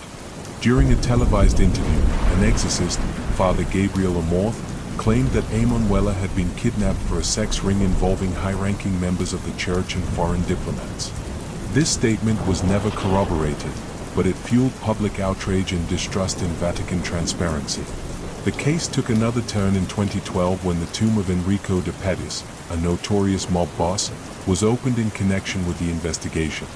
De Pettis, who had been inexplicably buried in a prestigious basilica, was rumored to have links to Emanuela's disappearance. However, no evidence tying him to the case was found. In 2019, the Orlandi family received a tip that Emanuela's remains might be buried in the Vatican's Teutonic Cemetery. The Vatican granted permission to open 2 tombs, but the search yielded nothing. Instead, investigators discovered bones in an ossuary nearby, but testing revealed they predated Emanuela's disappearance. Emanuela's family has never given up their search for answers. Her brother, Pietro Orlandi, continues to campaign for justice, criticizing the Vatican for what he believes is a deliberate cover-up. Despite decades of investigation, no definitive evidence has emerged to explain what happened to Emanuela Orlandi. The disappearance of Emanuela Orlandi remains one of Italy's most enduring mysteries. Was she the victim of political intrigue, a mafia vendetta, or a darker Vatican secret? The truth remains elusive, buried beneath layers of conspiracy and unanswered questions. Her story serves as a stark reminder of the power of secrets and the human cost of silence. Our next tale takes us to the remote and windswept Flannan Isles in Scotland, where 3 lighthouse keepers vanished in 1900 under circumstances that remain unexplained to this day. The Flannan Isles are a group of small, uninhabited islands located off the western coast of Scotland. Known for their isolation and rugged beauty, the Isles have long been a source of folklore and mystery. In December 1900, they became the setting for one of the most puzzling disappearances in maritime history. The lighthouse on Eilean Moor, the largest of the Flannan Isles, had been completed just the previous year. Its purpose was to guide ships safely through the treacherous waters of the Outer Hebrides. The keepers, James Duckett, Thomas Marshall, and Donald MacArthur, were tasked with ensuring the light remained operational in all conditions. The 3 men were experienced seamen, accustomed to the harshness of the sea and the isolation of their post. On December 15, 1900, the steamer Archtor, en route from Philadelphia to Leith, passed near the Flannan Isles. The captain noted that the lighthouse was dark, which was unusual and concerning. He reported the matter upon reaching port, but due to bad weather, it wasn't until December 26 that a relief vessel, the Hesperus, was able to reach the lighthouse. When the Hesperus arrived, the crew immediately sensed something was wrong. The lighthouse was eerily silent, with no welcoming party to greet them as was customary. Joseph Moore, the relief keeper, was sent ashore to investigate. What he found would haunt him for the rest of his life. The lighthouse was completely deserted. Inside, Moore discovered signs that the keepers had left in a hurry. A meal sat uneaten on the table, and a chair had been overturned. The clocks in the lighthouse had stopped, likely because no one had been there to wind them. A single set of oilskins, essential protective clothing for venturing outside in the brutal weather, remained inside, suggesting that one of the men had left without proper gear, a highly unusual and dangerous decision. Further inspection of the island revealed more clues but no answers. 2 of the 3 storm logs, recorded by Thomas Marshall, described severe weather conditions. The final entry, dated December 15, mentioned a storm of such ferocity that the men had been praying for deliverance, despite their reputation as stoic and resilient. The logs also noted that Donald MacArthur, known for his toughness, had been weeping, an uncharacteristic and unsettling detail.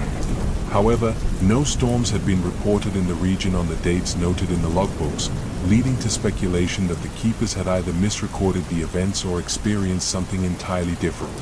A theory soon emerged based on physical evidence found near the west landing of the island. A large section of turf had been ripped from the ground, and the ropes from a supply box, typically secured high up on a rock, were scattered near the base of the cliff. This suggested that the men might have been swept away by a massive rogue wave while attempting to secure equipment during bad weather. Such waves, while rare, are known to occur in the area and could easily have overwhelmed even the most experienced sailors. However, this theory raised as many questions as it answered. Why had one man left the lighthouse without his oilskins? And why had all 3 men left their posts at the same time, when protocol dictated that at least one keeper should always remain inside to maintain the light? Other theories ventured into the realm of the supernatural. The Flannan Isles were steeped in folklore, with tales of ghostly apparitions, curses, and fairy activity. Some suggested that the men had been lured away by spirits or fallen victim to a supernatural force. Others believed they had been abducted by aliens or had vanished into another dimension. More grounded theories proposed foul play. Some speculated that a fight had broken out among the keepers, leading to violence and their ultimate deaths. This theory, however, seems unlikely given the lack of evidence for a struggle and the men's professional reputations. The official investigation concluded that the men had likely been swept out to sea by a rogue wave, but this explanation has never satisfied everyone. The strange details, the untouched meal, the incomplete oilskins, the inconsistent storm reports, leave room for endless speculation. The mystery of the Flannan Isles lighthouse keepers has inspired countless books, poems, and films, including the 2019 psychological thriller The Lighthouse, which draws loosely on the story. The barren and windswept island, with its silent lighthouse standing as a sentinel, remains a haunting symbol of the unsolved disappearance. Over a century later, the fates of James Duckett, Thomas Marshall, and Donald MacArthur continue to captivate the imagination. Were they victims of nature's wrath, or did something far stranger occur on that lonely island?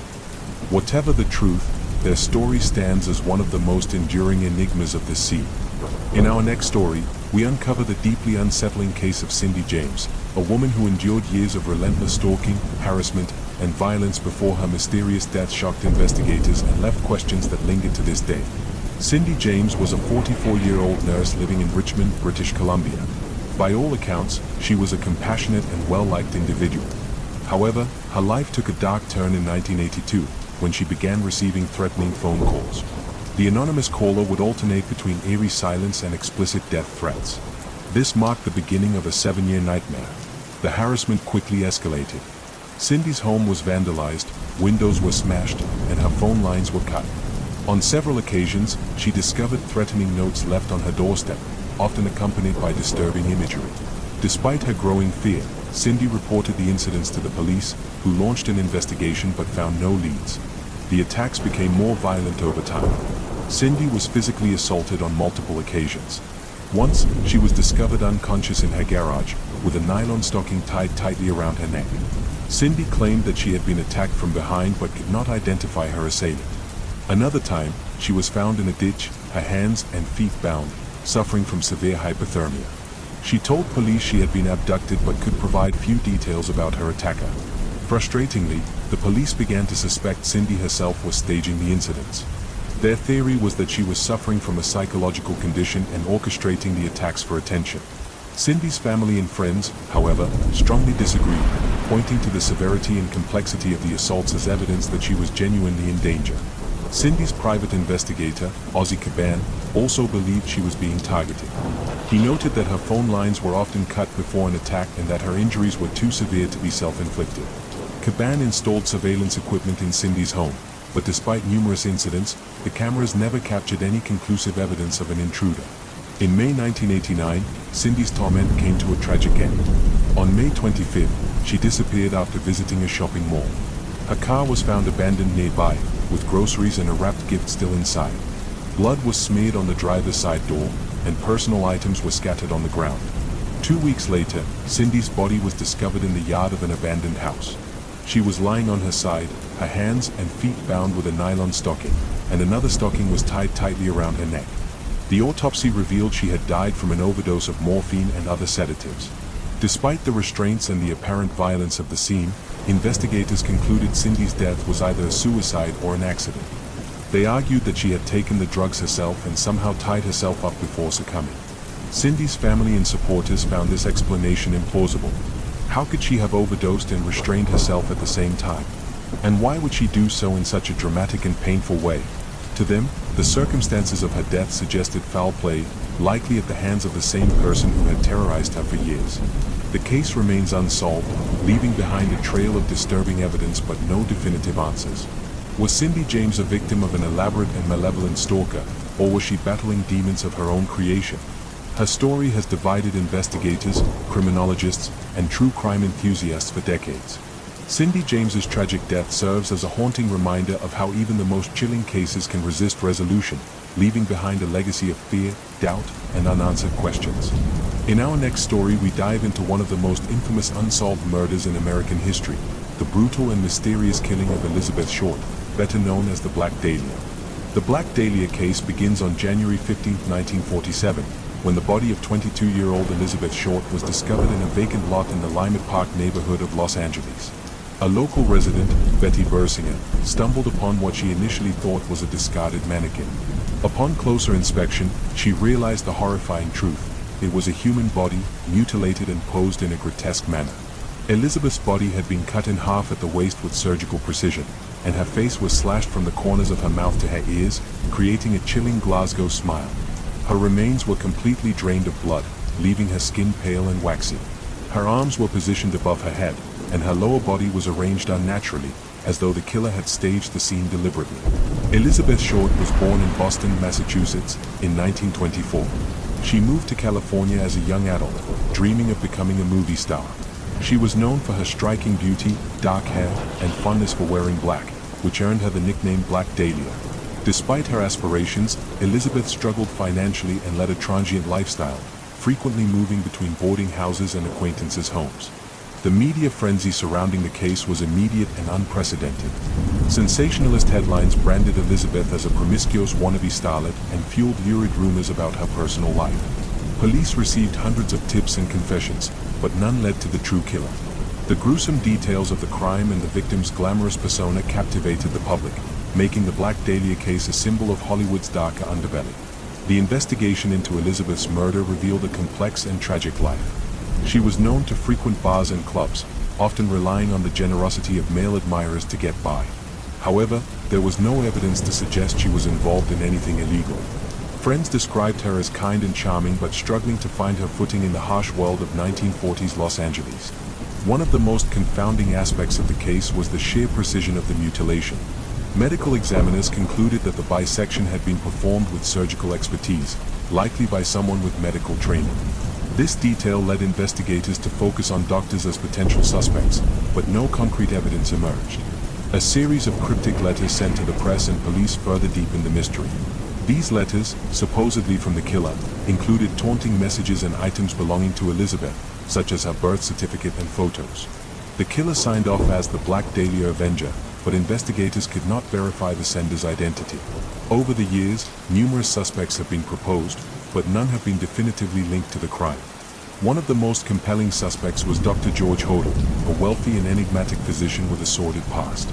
Hodel's own son, Steve Hodel, a retired lab detective, has spent decades building a case against his father, citing circumstantial evidence, including photos that resemble Elizabeth and his father's proximity to the crime scene. However, no charges have ever been filed. Another theory suggests that Elizabeth's murder was the work of a serial killer. The gruesome and ritualistic nature of the crime bears similarities to other unsolved murders of women in the Los Angeles area during the same period. Yet, no definitive connections have been made. The Black Dahlia case also inspired countless conspiracy theories. Some speculate Elizabeth's murder was part of a larger Hollywood cover-up, involving powerful figures with vested interests in silencing her. Others believe her death was tied to occult practices, given the staging of her body and the bizarre circumstances of her murder. Despite decades of investigation, the Black Dahlia case remains unsolved. Elizabeth Short's tragic death has inspired books, movies, and television shows, cementing her as an enduring symbol of mystery and intrigue. The case also raises important questions about media sensationalism and the treatment of victims, as Elizabeth's life was reduced to a tabloid caricature in the wake of her murder. To this day, the identity of Elizabeth's killer remains a chilling enigma.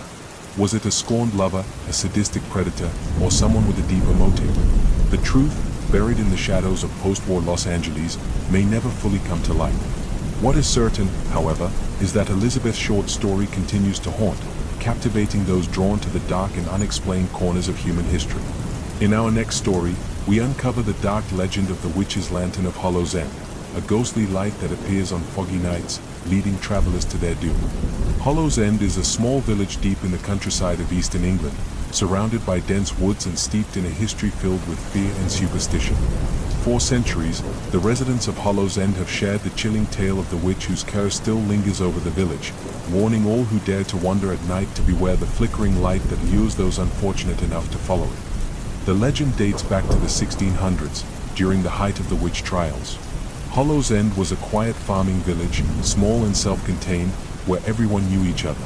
It was in these times of fear and suspicion that Eleanor Blythe, a reclusive woman who lived on the outskirts of the village, became the target of dark accusations.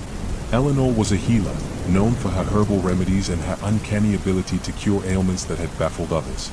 But her talents, once appreciated, became a source of mistrust as hysteria spread across the land. It started when the village headman's daughter fell ill with a sickness that seemed to defy all known cures. Eleanor was called upon, and she tried everything within her power, but the girl grew worse. When she died, the townspeople turned on Eleanor. They accused her of witchcraft, blaming her for bringing the illness upon the girl. They claimed that she had cursed her out of spite, that her knowledge of herbs and potions came from a pact with the devil himself. The villagers dragged Eleanor from her small cottage and brought her to the village square, where she was put on trial. There was no defense, no one to speak on her behalf. In their fear and grief, the townspeople condemned her, tying her to a stake and setting the pyre ablaze. As the flames rose around her, Eleanor spoke her final words, a curse upon the village, upon all who had turned against her. With her dying breath, she swore that a lantern would burn in the darkness, and that any who dared follow its light would be lost forever. The villagers, shaken by her words but resolute in their actions, watched as the fire consumed her. They buried her ashes at the crossroads outside the village, hoping that would be enough to keep her spirit at bay. But it wasn't. Not long after Eleanor's death, strange things began to happen. On misty nights, a flickering light could be seen moving through the woods near the village, a small, glowing lantern that seemed to bob and sway as if carried by an unseen hand. At first, the villagers dismissed it as nothing more than a trick of the light, the reflection of the moon in the mist. But then people began to disappear. The first was a farmer, returning home late one night after visiting a neighboring village. His wife waited by the door, watching the fog roll in as the lantern light flickered in the distance. She saw her husband turn off the road, following the light into the woods, his silhouette swallowed by the mist. He never came home. The villagers searched the woods for days, but there was no trace of him, no footprints, no signs of a struggle. It was as if he had simply vanished. The story spread quickly. People claimed that the light was Eleanor's lantern, her spirit seeking revenge against those who had wronged her. They spoke of how the light would call to those who wandered alone at night, leading them deeper into the woods, into the bogs where the earth was soft and the mist hung thick. Once you saw the light, they said, it was impossible to look away. It would draw you in, step by step, until you were lost forever. Despite the warnings, more villagers went missing. A young boy, drawn by curiosity, strayed too far from home and was never seen again.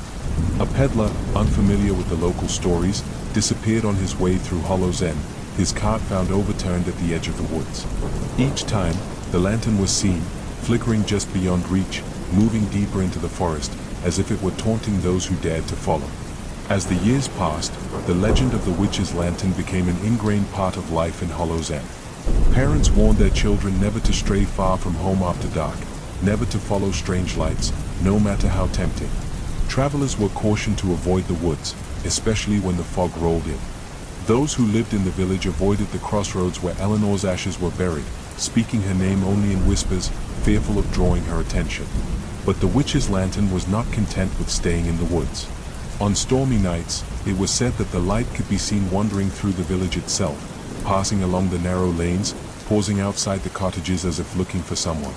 People claimed to hear footsteps outside their windows, slow and deliberate, and see the glow of the lantern through the curtains, its light casting long shadows across the walls. The air would grow cold, and the unmistakable scent of smoke would fill the room, as though the fire that had consumed Eleanor still burned. One particularly chilling account came from the village blacksmith, a man named Thomas Wright. He awoke one night to find the lantern light shining outside his window, its glow faint but unmistakable. Despite his fear, he felt compelled to follow it, his feet moving of their own accord. He walked through the door, out into the fog, the cold air biting at his skin. The light moved ahead of him, always just beyond reach, leading him towards the edge of the woods. It was only the cries of his wife, frantic and desperate, that broke the spell. She had seen him leaving and ran after him, grabbing his arm and pulling him back just as he reached the tree line. Thomas spoke of the overpowering sense of dread that filled him as he looked into the woods, of the whispering voices that seemed to rise from the darkness, urging him to step forward, to join them. He never spoke of it again, and from that day on, he refused to leave his house after dark. Today, Hollow's End is a quiet, almost forgotten place, its population dwindling as younger generations move away, seeking lives beyond the shadow of the woods. But the legend of the witch's lantern endures. On misty nights, when the fog rolls in thick and heavy, the light can still be seen flickering through the trees, moving slowly, deliberately, as if searching for something or someone. The villagers know better than to follow it, to heed its silent call. They know that Eleanor's curse is still very much alive, that her spirit still wanders the woods, her lantern burning bright, leading the lost to their doom. And if you ever find yourself near Hollow's End, if you see a light flickering in the distance on a foggy night, remember the fate of those who came before. Turn away, close your eyes, and whatever you do, do not follow the witch's lantern. For those who do are never seen again, their souls forever bound to the darkness of Hollow's End, wandering alongside the vengeful spirit of Eleanor Blythe. In this story, we explore the haunting disappearance of Jennifer Kess, a young woman who vanished without a trace in 2006, leaving behind a trail of puzzling clues that continue to confound investigators. Jennifer Kess was a 24-year-old financial analyst living in Orlando, Florida. She had just returned from a vacation in the Virgin Islands with her boyfriend and was settling back into her routine. Described as responsible, outgoing, and deeply loved by her family and friends, Jennifer seemed to have everything going for her. On the morning of January 24, 2006, Jennifer failed to show up for work. This was entirely out of character, and her employer contacted her family when they couldn't reach her. Jennifer's parents, Drew and Joyce Kess, immediately drove to her condo. Inside, they found no signs of a struggle. Her bed was made, her towel was still damp from a recent shower, and her phone, purse, and keys were missing. It appeared that Jennifer had left for work as usual but never made it there. 2 days later, a break in the case seemed to come when Jennifer's black Chevy Malibu was discovered abandoned at an apartment complex about a mile from her home. Investigators found the car parked in a visitor's spot, and upon inspection, they found nothing out of the ordinary. No fingerprints, no signs of a struggle, and no trace of Jennifer. Security footage from the complex revealed a grainy, black and white video of a person parking Jennifer's car and walking away. Frustratingly, the footage was obscured by a fence post, and the person's face was never captured. The individual has since been dubbed the person of interest. The video was one of the only concrete pieces of evidence in Jennifer's case, but it raised more questions than answers. Was this person her abductor, someone trying to cover up a crime, or an unrelated individual who stumbled upon the car? The lack of clarity left investigators grasping at straws. Attention soon turned to the mosaic at Millennia, the upscale condo complex where Jennifer lived. The area had been under heavy construction at the time, and Jennifer had mentioned feeling uneasy about the construction workers who loitered around the property. Some of the workers were undocumented immigrants, making it difficult to track their identities or verify their whereabouts. A theory emerged that Jennifer may have been abducted while walking to her car in the early morning hours. However, no witnesses came forward to corroborate this. Another theory suggested that someone might have been lying in wait for her, but there was no physical evidence to support this. Jennifer's family tirelessly pursued every lead. They distributed thousands of flyers, appeared on national news programs, and hired private investigators to comb through the evidence. Despite their efforts, the case grew colder with each passing year. In 2018, the Orlando Police Department turned over Jennifer's case files to her family, a rare move that highlighted the lack of progress. Drew and Joyce Kess have since led their own investigation, hiring experts and analyzing the available evidence in hopes of finding new leads. Several theories continue to dominate discussions about Jennifer's disappearance. Some believe she was abducted by someone she knew, perhaps a co-worker or someone in her social circle. Others point to the transient workers at her condo complex, theorizing that one of them may have attacked her in a crime of opportunity. There are even those who believe Jennifer may have been the victim of human trafficking, though no evidence has emerged to support this. Jennifer Kess's case remains one of the most confounding missing persons cases in recent history. The lack of physical evidence, the mystery of the grainy surveillance footage, and the lingering questions about what happened that morning have left her family and investigators searching for answers nearly 2 decades later. The disappearance of Jennifer Kess is a chilling reminder of how quickly and completely someone can vanish, leaving behind a void that no amount of searching or speculation can fill. For her family, the hope for answers remains strong, even as the trail grows colder with time. In this unsettling tale, we explore the mysterious case of Bryce Laspisa, a young man whose bizarre behavior and sudden disappearance in 2013 have left his family and investigators searching for answers. Bryce David Laspisa was a 19-year-old college student attending Sierra College in Rocklin, California. Known for his artistic talents and vibrant personality, Bryce seemed to have a bright future ahead of him. However, in the weeks leading up to his disappearance, friends and family noticed troubling changes in his behavior. Bryce had recently broken up with his girlfriend, Kim Sly, and his friends reported that he had been drinking heavily and experimenting with the prescription drug Vyvanse, a stimulant often used to treat ADHD. Though he had no prior history of substance abuse, Bryce's erratic actions in the days leading up to his disappearance were deeply concerning. On August 27, 2013, Bryce left a voicemail for his mother, Karen Laspisa, saying he had something important to tell her. He also gave away personal belongings, including a pair of diamond earrings his mother had gifted him. That night, he visited Kim at her apartment in Chico, California, where he abruptly ended their relationship. Kim, alarmed by his behavior, tried to take his car keys, but Bryce insisted he was fine and left. Instead of returning to Rocklin, Bryce drove south toward his family's home in Laguna Niguel. His parents became increasingly worried when he didn't arrive. On August 28th, Karen and Bryce's father, Michael, spoke to him on the phone multiple times, urging him to come home. Bryce assured them he was on his way. However, Bryce's movements during the next 24 hours were baffling. He was spotted by a roadside assistance worker near Buttonwillow, California, about 350 miles from his destination. His car had run out of gas, and the worker provided fuel. Despite having the means to continue driving, Bryce lingered in the Buttonwillow area for hours. Surveillance footage showed him sitting in his car at a rest stop, seemingly aimless. Bryce called his mother again, saying he was fine and would be home soon.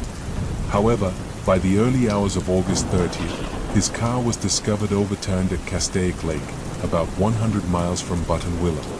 The vehicle had crashed down a 25-foot embankment, but Bryce was nowhere to be found.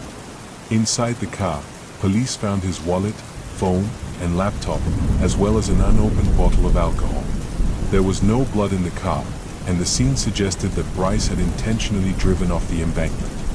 Our next story delves into the chilling mystery of the Mary Celeste, a ship found adrift in the Atlantic Ocean in 1872. Its crew vanished without a trace. On December 5, 1872, the British brigantine Dei Gratia was sailing through the Atlantic when its crew spotted a ship drifting aimlessly. It was the Mary Celeste, a merchant vessel that had left New York City bound for Genoa, Italy, with a cargo of denatured alcohol. At first glance, the Mary Celeste seemed intact, but there were no signs of life on board. The Dei Gratia crew boarded the Mary Celeste to investigate. The ship's cargo was largely untouched, and there were no signs of damage or foul play. However, the lifeboat was missing, and the ship's logbook contained its last entry from 9 days earlier, noting the Mary Celeste's position near the Azores. There were no clues to explain what had happened to the captain, Benjamin Briggs, his wife, their 2-year-old daughter, or the 7 crew members. Theories about the fate of the Mary Celeste's crew began to swell almost immediately. Some speculated that the crew had abandoned ship after fearing an explosion. The ship was carrying denatured alcohol, and leaks or fumes from the cargo might have caused panic. However, the ship itself was seaworthy, with no evidence of an imminent threat. Another theory suggested that the Mary Celeste was the victim of piracy. However, there were no signs of violence, and the cargo and crew's valuables were untouched. This left investigators puzzled. Supernatural explanations also emerged. Some claimed the crew had been abducted by aliens, while others suggested they had fallen victim to the Bermuda Triangle, despite the ship being far from its boundaries. Tales of ghostly apparitions and cursed voyages became part of the ship's lore, turning it into a legend. In the years following its discovery, the Mary Celeste's story continued to captivate and mystify. No definitive evidence ever surfaced to explain the fate of its crew, leaving behind one of the greatest maritime mysteries of all time. Was it fear, foul play, or something beyond our understanding that led to their vanishing? The truth remains as elusive as the silent ship adrift in the Atlantic. In this next tale of maritime mystery, we uncover the chilling story of the Mary Celeste, a ship discovered adrift in the Atlantic Ocean with no crew aboard and no clear explanation for their disappearance. The Mary Celeste was a brigantine merchant ship that set sail from New York on November 7, 1872, bound for Genoa, Italy. On board were Captain Benjamin Briggs, his wife Sarah, their 2-year-old daughter Sophia, and 7 experienced crew members.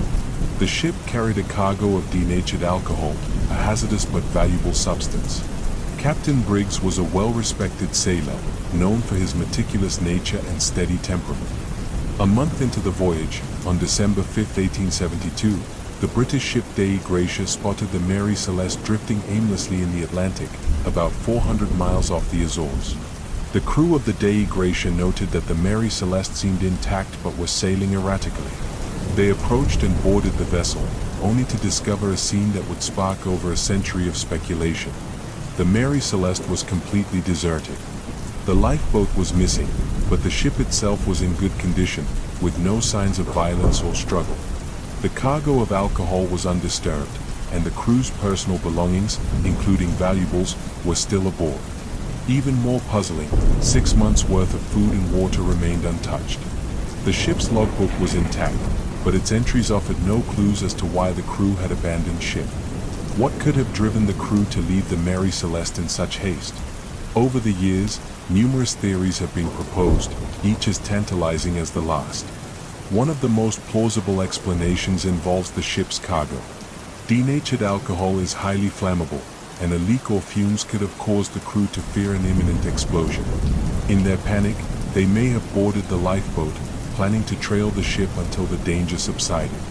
However, if they became separated from the Mary Celeste, they would have been lost at sea, leaving the ship to drift without them. Another theory suggests that the Mary Celeste encountered a rogue wave, a sudden and massive wall of water that can strike with little warning. Such a wave might have swept the crew overboard or damaged the lifeboat, leaving no survivors. However, the ship's condition did not indicate such an event. More fantastical explanations involve piracy or foul play. Some theorize that another vessel intercepted the Mary Celeste, forcing the crew to abandon ship. Yet, the lack of damage and the untouched cargo contradict this idea. Paranormal enthusiasts, meanwhile, have speculated about sea monsters, ghostly apparitions, or even alien abductions. The story of the Mary Celeste took an unexpected twist in 1884, when Sir Arthur Conan Doyle, the creator of Sherlock Holmes, published a fictionalized account of the mystery titled J. Habakkuk Jeffson's Statement. His tale embellished the facts and introduced the idea of a cursed ship, capturing the public imagination and adding to the mythos surrounding the Mary Celeste. The ship itself met an ignominious end. After being salvaged and returned to service, it was deliberately wrecked in 1885 as part of an insurance fraud scheme. Its mysterious legacy, however, endures. The case of the Mary Celeste remains one of the most enduring maritime mysteries. What truly happened to its crew may never be known, but the ship's lonely voyage across the Atlantic continues to intrigue and unsettle, a haunting reminder of the perils and enigmas of the open sea. In our next story, we delve into the mysterious and chilling story of the SS Awang Medan, a ghost ship whose crew met an eerie and unexplained fate in the waters of Southeast Asia. The tale begins in June 1947, when multiple ships in the Strait of Malacca received a distress call from a Dutch freighter, the SS Awang Medan. The message was as brief as it was alarming. All officers, including the captain, are dead. Lying in chart room and bridge. Possibly whole crew dead. After this came a burst of indecipherable Morse code, followed by a final chilling statement, "I die." Then, silence. The distress call prompted an immediate search.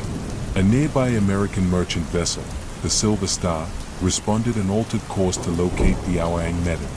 When the Silver Star arrived, they found the Awang Medan adrift with no signs of life on deck. The ship's exterior was undamaged, but an unsettling silence hung over it. The crew of the Silver Star boarded the vessel, and what they discovered remains one of the most disturbing mysteries in maritime history. The entire crew of the Awang Medan was dead.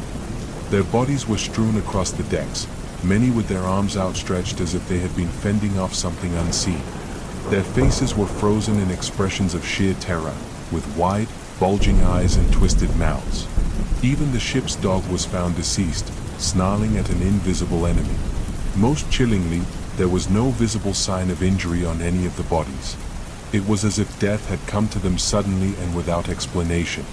The Silver Star's crew made their way to the engine room and found that the ship's machinery was in good condition, ruling out a mechanical failure as the cause. The cargo hold was examined and revealed no hazardous materials, though some reports claimed that the ship was carrying a secret load of chemicals or weaponry. Before further investigation could be conducted, a fire broke out in the lower deck of the Awang Medan. The Silver Star crew evacuated and barely managed to escape before the ship exploded and sank, taking its grim secrets to the depths of the sea. Theories about what happened to the crew of the Awang Medan have persisted for decades. One hypothesis is that the ship was carrying a dangerous and poorly stored chemical cargo, such as potassium cyanide or nitroglycerine. A leak could have created toxic fumes, suffocating the crew or causing hallucinations that led to their panic deaths. However, this theory doesn't fully explain the crew's terrified expressions or the cryptic distress call. Another possibility is that the ship encountered a phenomenon known as a sonic attack. Infrasound waves, caused by certain natural or man-made occurrences, can induce feelings of panic, disorientation, and even death. Some theorists believe the Awang Medan may have passed through such an event, incapacitating the crew and leading to their eerie demise. The story has also inspired supernatural explanations. Some claim the Awang Medan was cursed or that the crew fell victim to paranormal forces.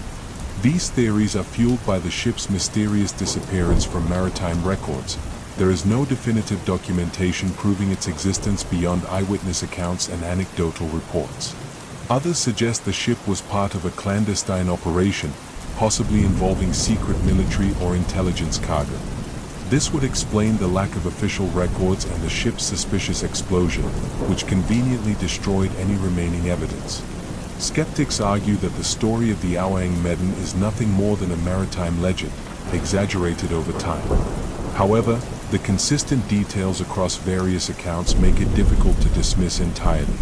Additionally, similar cases of ghost ships, vessels found adrift with no living crew, lend credence to the idea that something unexplained may have occurred. The Awang Medan remains one of the most chilling and enigmatic ghost ship tales. Its tragic and mysterious end serves as a haunting reminder of the dangers and unknowns lurking on the high seas. What truly happened on that doomed voyage may never be known, but the legend of the SS Awang Medan continues to capture imaginations and send shivers down spines. Let's continue with another story. On February 9, 2004, 21-year-old Maura Murray, a nursing student at the University of Massachusetts Amherst, vanished after a car crash on a rural road in Haverhill, New Hampshire.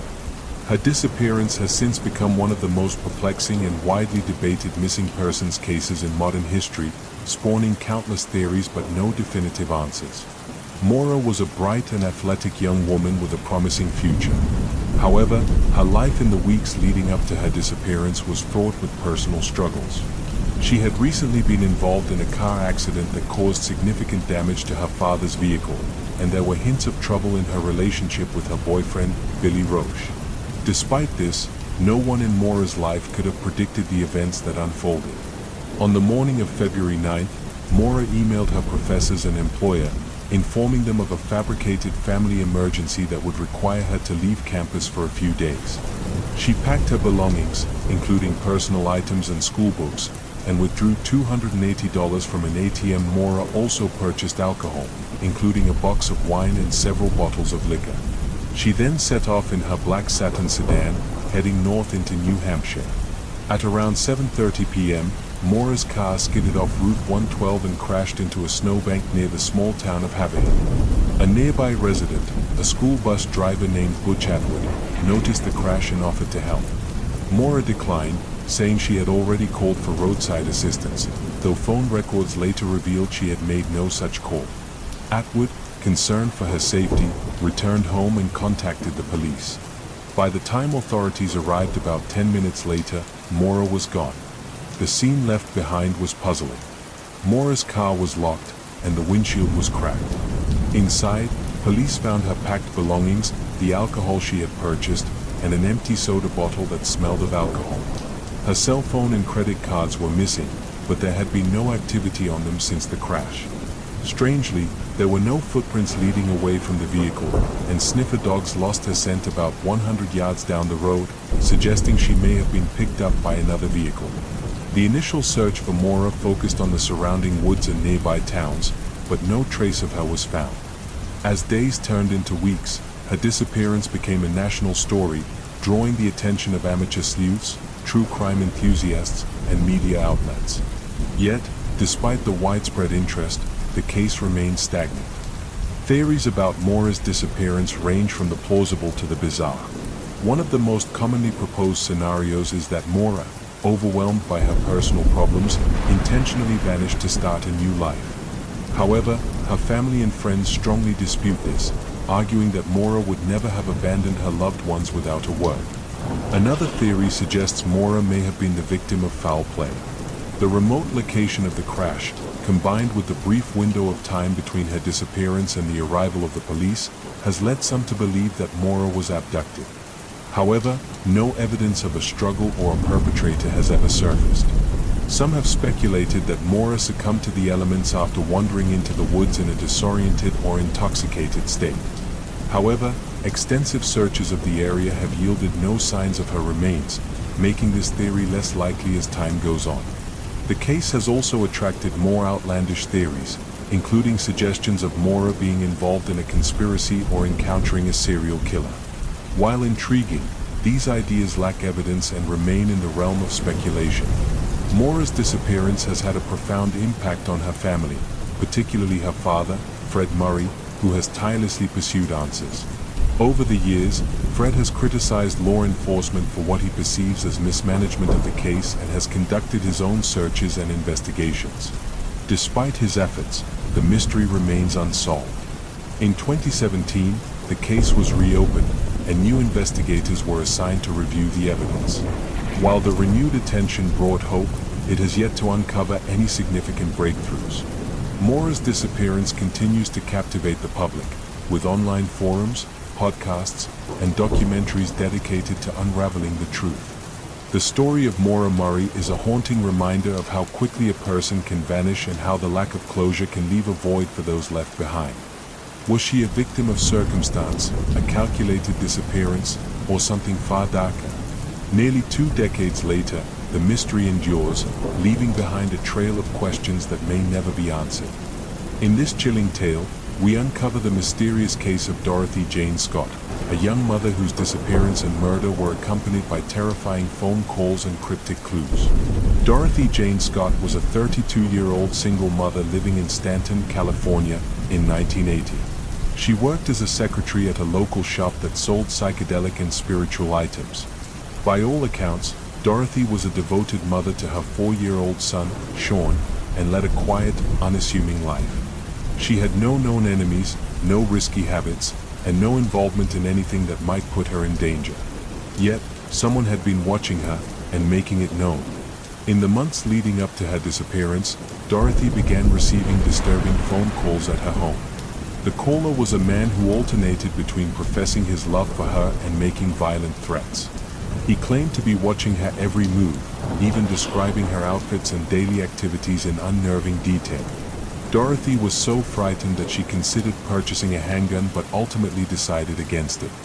On May 28, 1980, Dorothy attended a meeting at her workplace. During the meeting, she noticed that a co-worker, Conrad Bostrom, looked ill.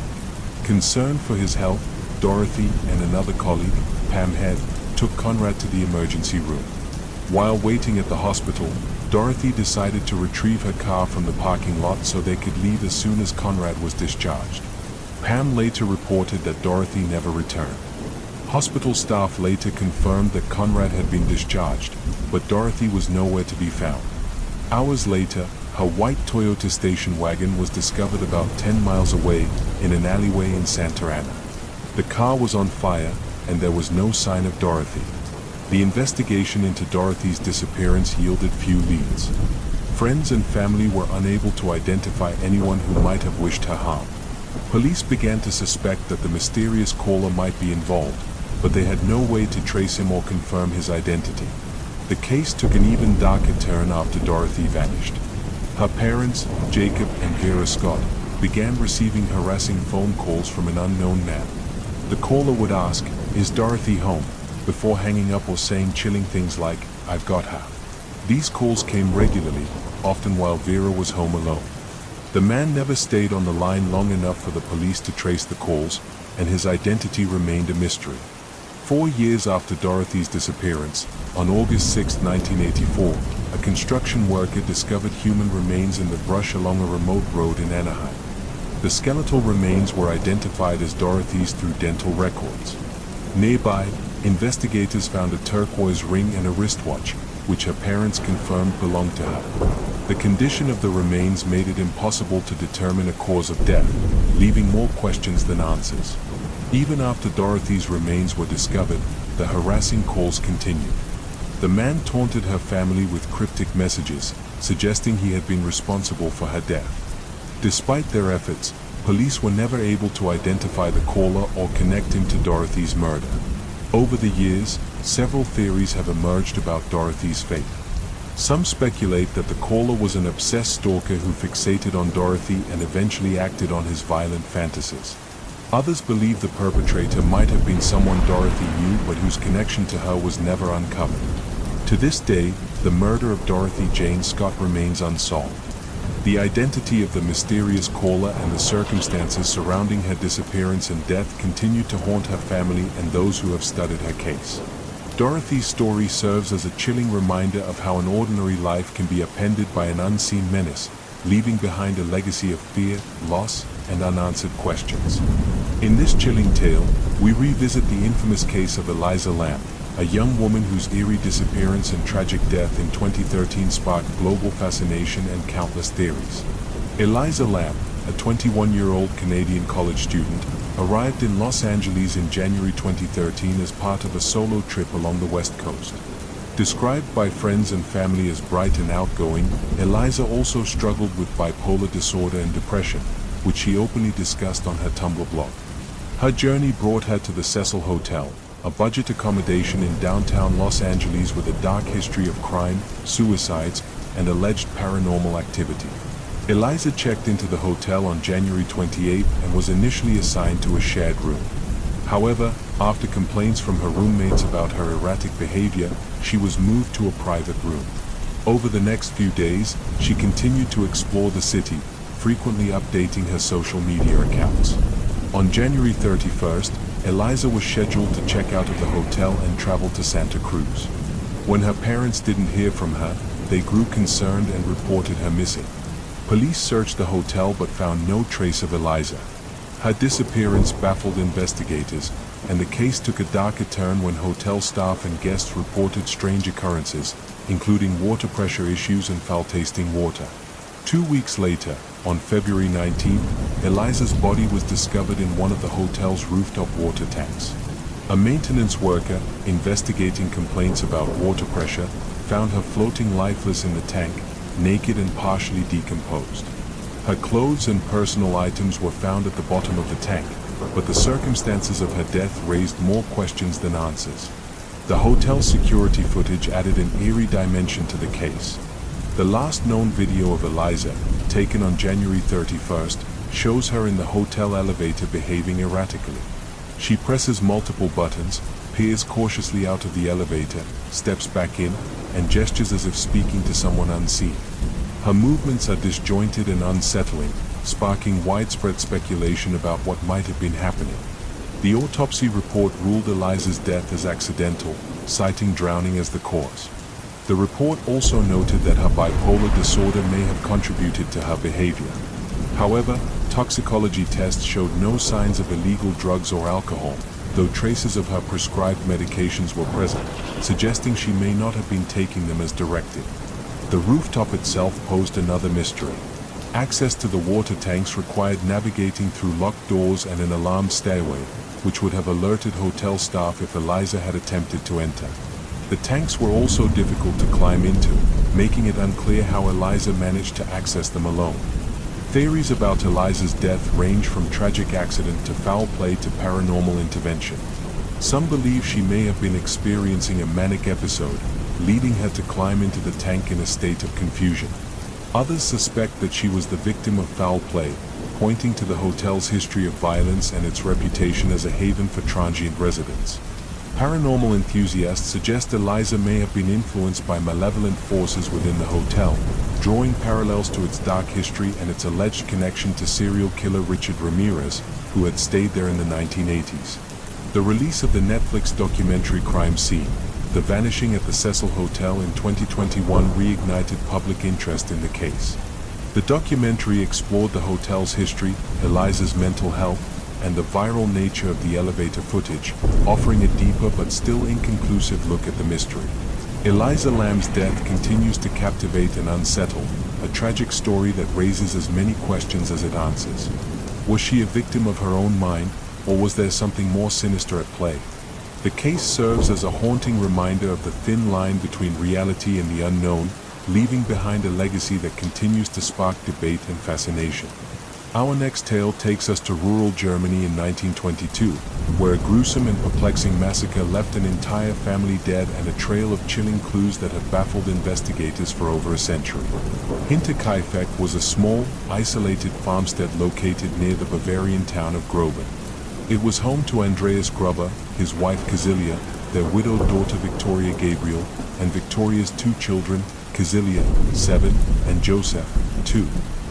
The family lived a quiet, uneventful life, until late March 1922, when strange occurrences began to disturb their routine.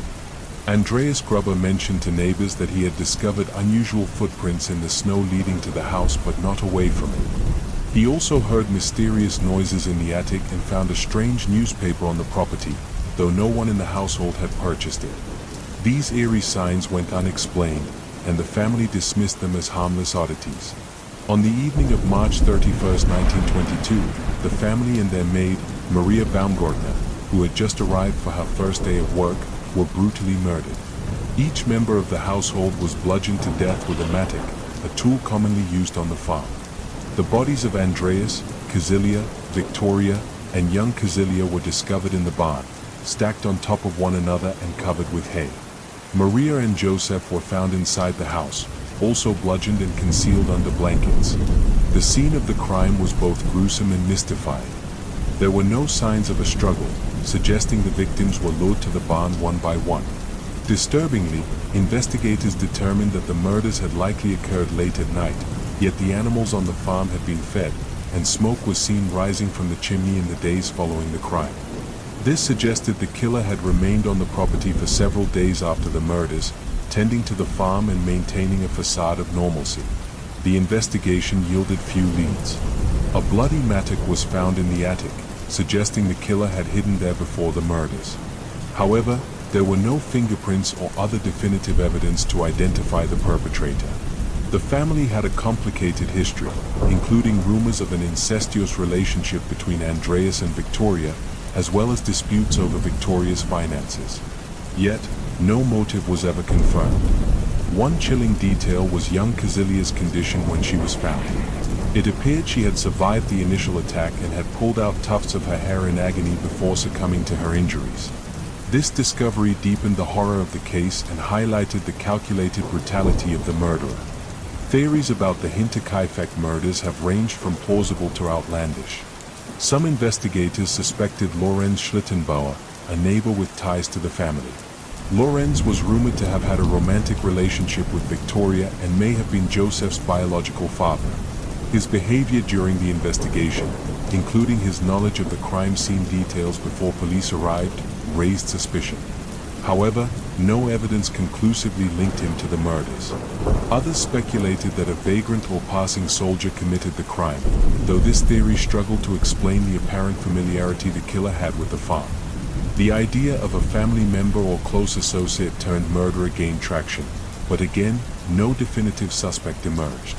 In the decades since the murders, the case has remained cold, though it continues to fascinate true crime enthusiasts. The isolated location, bizarre circumstances, and eerie details make it one of the most chilling mysteries in modern history. The Hinterkaifeck farm itself was demolished a year after the murders, erasing the physical site of the crime but not its enduring legacy. The story has inspired books, documentaries, and even films, each attempting to piece together the fragments of evidence into a coherent narrative. Was the killer a jilted lover, a deranged outsider, or someone far closer to the family than anyone suspected? The truth remains buried in the past, leaving the Hinterkaifeck murders as a haunting reminder of the darkness that can lurk even in the most secluded corners of the world. On the morning of December 1, 1948, a body was discovered on Somerton Beach near Adelaide, South Australia. The man, dressed in a neatly pressed suit and polished shoes, lay slumped against the seawall. He appeared to be resting, but closer inspection revealed that he was dead. The discovery would become one of the most perplexing cold cases in history, filled with cryptic clues, unanswered questions, and a trail that seemed to lead nowhere. The man had no identification on him, and all the labels had been carefully removed from his clothing. His pockets contained an array of ordinary items, including a pack of cigarettes, matches, a bus ticket, and a comb. One unusual detail stood out: a small scrap of paper tucked into a hidden pocket in his waistband. The paper bore the words Tamam Shid, meaning finished or ended in Persian. This cryptic phrase would become the case's hallmark. The coroner's report found no clear cause of death. There were no signs of violence, and toxicology tests revealed no obvious poisons. However, investigators noted that the man's internal organs showed signs of acute congestion, suggesting poisoning or asphyxiation, though no trace of toxins was found. The coroner concluded that the man's death was likely not natural, but the exact cause remained a mystery. As police searched for answers, they discovered a suitcase left at the Adelaide railway station, believed to belong to the man. Inside were items such as a pair of scissors, a sewing kit, and stenciling tools, but nothing that could identify him. A tie and a coat were found with labels matching his clothes, but like the rest of his attire, their tags had been removed. The most tantalizing clue came when police traced the phrase Tamam Shid to a rare book of poetry, the Rubair of Omar Khayyam. A man came forward claiming to have found a copy of the book in the backseat of his car near Somerton Beach around the time of the death. In this particular copy, the final page containing the words Tamamshit had been torn out. Even more intriguingly, the book contained a series of scribbled letters resembling a code, along with a phone number. The phone number belonged to a local nurse named Jessica Thompson. When questioned, Jessica denied knowing the man or having any connection to the case. However, her behavior struck investigators as unusual. She seemed visibly shaken when shown a cast of the man's face. She later insisted she had no further information. The supposed code in the book only deepened the mystery. Cryptographers analyzed it extensively, but no one could definitively decode its meaning. Some believed it was a cipher used in espionage, while others thought it might be a random series of letters with no significance. Over the years, theories about the Somerton man's identity and death have ranged from the mundane to the extraordinary. One of the most popular ideas is that he was a spy during the early days of the Cold War. The strange code, the missing labels on his clothing, and the cryptic connection to the Roubaix all suggest a clandestine life, though no solid evidence of espionage has ever been found. Other theories propose that the man was involved in a failed romantic relationship with Jessica Thompson. Some speculate he had traveled to Adelaide to see her and may have taken his own life after being rejected. However, no direct link between them has ever been proven. In recent years, DNA analysis has offered new insights into the case. Researchers have extracted DNA from the man's hair, preserved in a plaster death mask made after his body was discovered. Early results suggest that he had European ancestry, with connections to the United States and Australia. While this information narrows the possibilities, it has yet to yield a definitive identity. The Somerton man's case remains one of Australia's greatest mysteries. Was he a spy, a scorned lover, or an ordinary man caught up in extraordinary circumstances? The cryptic clues and eerie details continue to captivate true crime enthusiasts and investigators alike, leaving behind a legacy of intrigue that refuses to fade. Over 7 decades later, the enigma of the Somerton man endures, a haunting reminder of how some secrets can remain untold. Let's move to our next story. Deep in the Suffolk countryside of England lies the small village of Woolpit, a place steeped in history and legend. Among its most enduring tales is that of the Green Children of Woolpit, a bizarre and haunting mystery that has baffled historians, folklorists, and paranormal enthusiasts for centuries. The story begins in the 12th century during the reign of King Stephen. According to accounts recorded by chroniclers Ralph of Coggeshall and William of Newburgh, villagers working the fields near Woolpit one day discovered 2 strange children near the mouth of a wolf pit, a trap for catching wolves. The children, a boy and a girl, appeared frightened and confused. What struck the villagers most, however, was their unusual appearance. Their skin was green, their clothing was made from unfamiliar materials, and they spoke in a language no one could understand. The villagers took the children to the home of a local landowner, Sir Richard de Calney, where they were offered food. To everyone's surprise, the children refused to eat anything except raw green beans, which they devoured ravenously. Over time, the villagers introduced them to other foods, and the children began to adapt to their new surroundings. As they ate a more varied diet, their green complexion slowly faded. The boy, however, did not thrive. He became increasingly ill and eventually died. The girl survived and grew up in the village, learning English and integrating into society. When questioned about their origins, she provided a strange and unsettling story. According to the girl, she and her brother came from a place called St. Martin's Land, a subterranean world where everything was bathed in perpetual twilight. She described her homeland as a place where everyone had green skin and where a large river separated their world from a brighter one visible in the distance. She claimed she and her brother had been tending their family's livestock when they heard a loud noise, like the ringing of church bells. They followed the sound and somehow emerged in the wolf pit, disoriented and unable to find their way back. The story of the Green Children spread quickly, capturing the imagination of people far and wide. But as intriguing as the tale is, it raises more questions than it answers. Who were the children, and where did they come from? Was their green skin the result of a medical condition, a genetic anomaly, or something more otherworldly? Over the centuries, numerous theories have been proposed to explain the mystery. One of the more grounded explanations suggests that the children were Flemish immigrants. During the 12th century, many Flemish people had settled in England but were persecuted due to political tensions. Some theorists believe the children may have been orphaned after their parents were killed and had wandered into the woods. Their green skin could have been caused by chlorosis, a condition linked to malnutrition, which would also explain their initial reluctance to eat anything other than green beans. Another theory suggests the children's story is rooted in folklore or allegory. That St. Martin's Land they described may have been a symbolic reference to another country or a religious metaphor. In medieval times, tales of mysterious beings, otherworldly realms, and strange visitors were common, often serving as moral or cautionary tales. A more speculative theory posits that the green children were extraterrestrial in origin. Advocates of this idea point to the description of St. Martin's Land as a dimly lit world, interpreting it as a possible alien planet or parallel dimension. The children's sudden appearance and inability to explain their arrival have fueled beliefs that they may have been transported to Earth through a portal or by accident. Skeptics, of course, argue that the story is simply a medieval myth embellished over time. The lack of contemporary documentation and the reliance on second-hand accounts make it difficult to separate fact from fiction. Despite centuries of speculation, the green children of Woolpit remain an enduring enigma. Their tale continues to captivate those drawn to the strange and unexplained, serving as a reminder of how even the most outlandish stories can leave a lasting mark on our collective imagination. Were they refugees from another land, visitors from another world, or merely the product of creative storytelling? The truth may never be known, but the mystery lives on, haunting the village of Woolpit and all who hear its tale.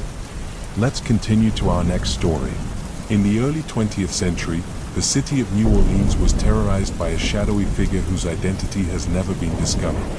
Known only as the Axeman, this mysterious killer targeted families in their homes, leaving a trail of blood and fear that gripped the city. The case remains one of the most chilling and perplexing mysteries in American crime history. The Axeman's reign of terror began on May 23, 1918, when Joseph and Catherine Maggio, a grocer, and his wife, were found brutally murdered in their home. Both had been attacked with an axe, a weapon that had been left at the scene. The intruder had entered their home by chiseling out a panel from their back door, a detail that would become the killer's signature. Over the next 18 months, the Axeman struck again and again, claiming at least 6 lives and injuring many others.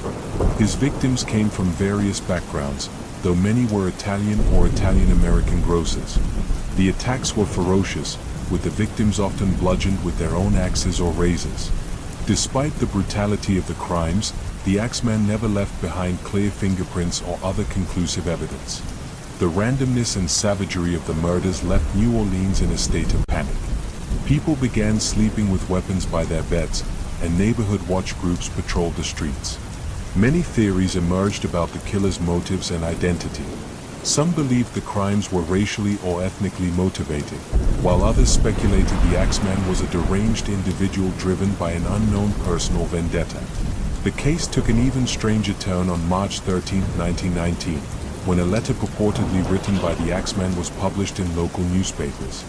The letter was addressed to the people of New Orleans and was both taunting and bizarre. The writer claimed to be a demon from hell and suggested that the murders were inspired by a supernatural force. Most chillingly, the letter included a peculiar promise.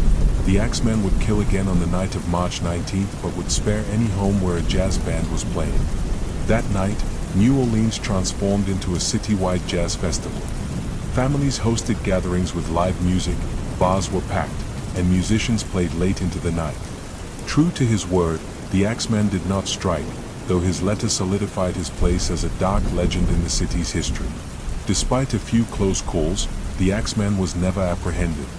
Witnesses who survived his attacks gave conflicting descriptions, and police were unable to connect the dots. The killer's method of entry, chiseling through doors, suggested he was calculating and methodical, but his choice of victims seemed random. His last known attack occurred in October 1919, after which the murders abruptly stopped, leaving the case cold. Over the years, the Axeman's identity has been the subject of endless speculation. Some theorists believe he was a local man with a personal grudge against grocers, while others suggest he was a professional burglar who turned to murder when interrupted. A few have even posited that the Axeman was a traveling killer who moved on after his spree in New Orleans. The supernatural elements of his letter have also inspired theories that he was an embodiment of pure evil, a force beyond human understanding. The case has left an indelible mark on New Orleans culture, inspiring books, music, and even an episode of the TV series American Horror Story, Coven. Despite its infamy, the Axeman's identity and motives remain unknown, and the case stands as one of the most haunting unsolved mysteries in American crime history. The story of the Axeman of New Orleans is a chilling reminder of how fear and uncertainty can grip a community. Was he a deranged maniac, a cunning criminal, or something far darker? Over a century later, the Axeman's legend endures, his shadow still looming over the city that once danced to stave off death.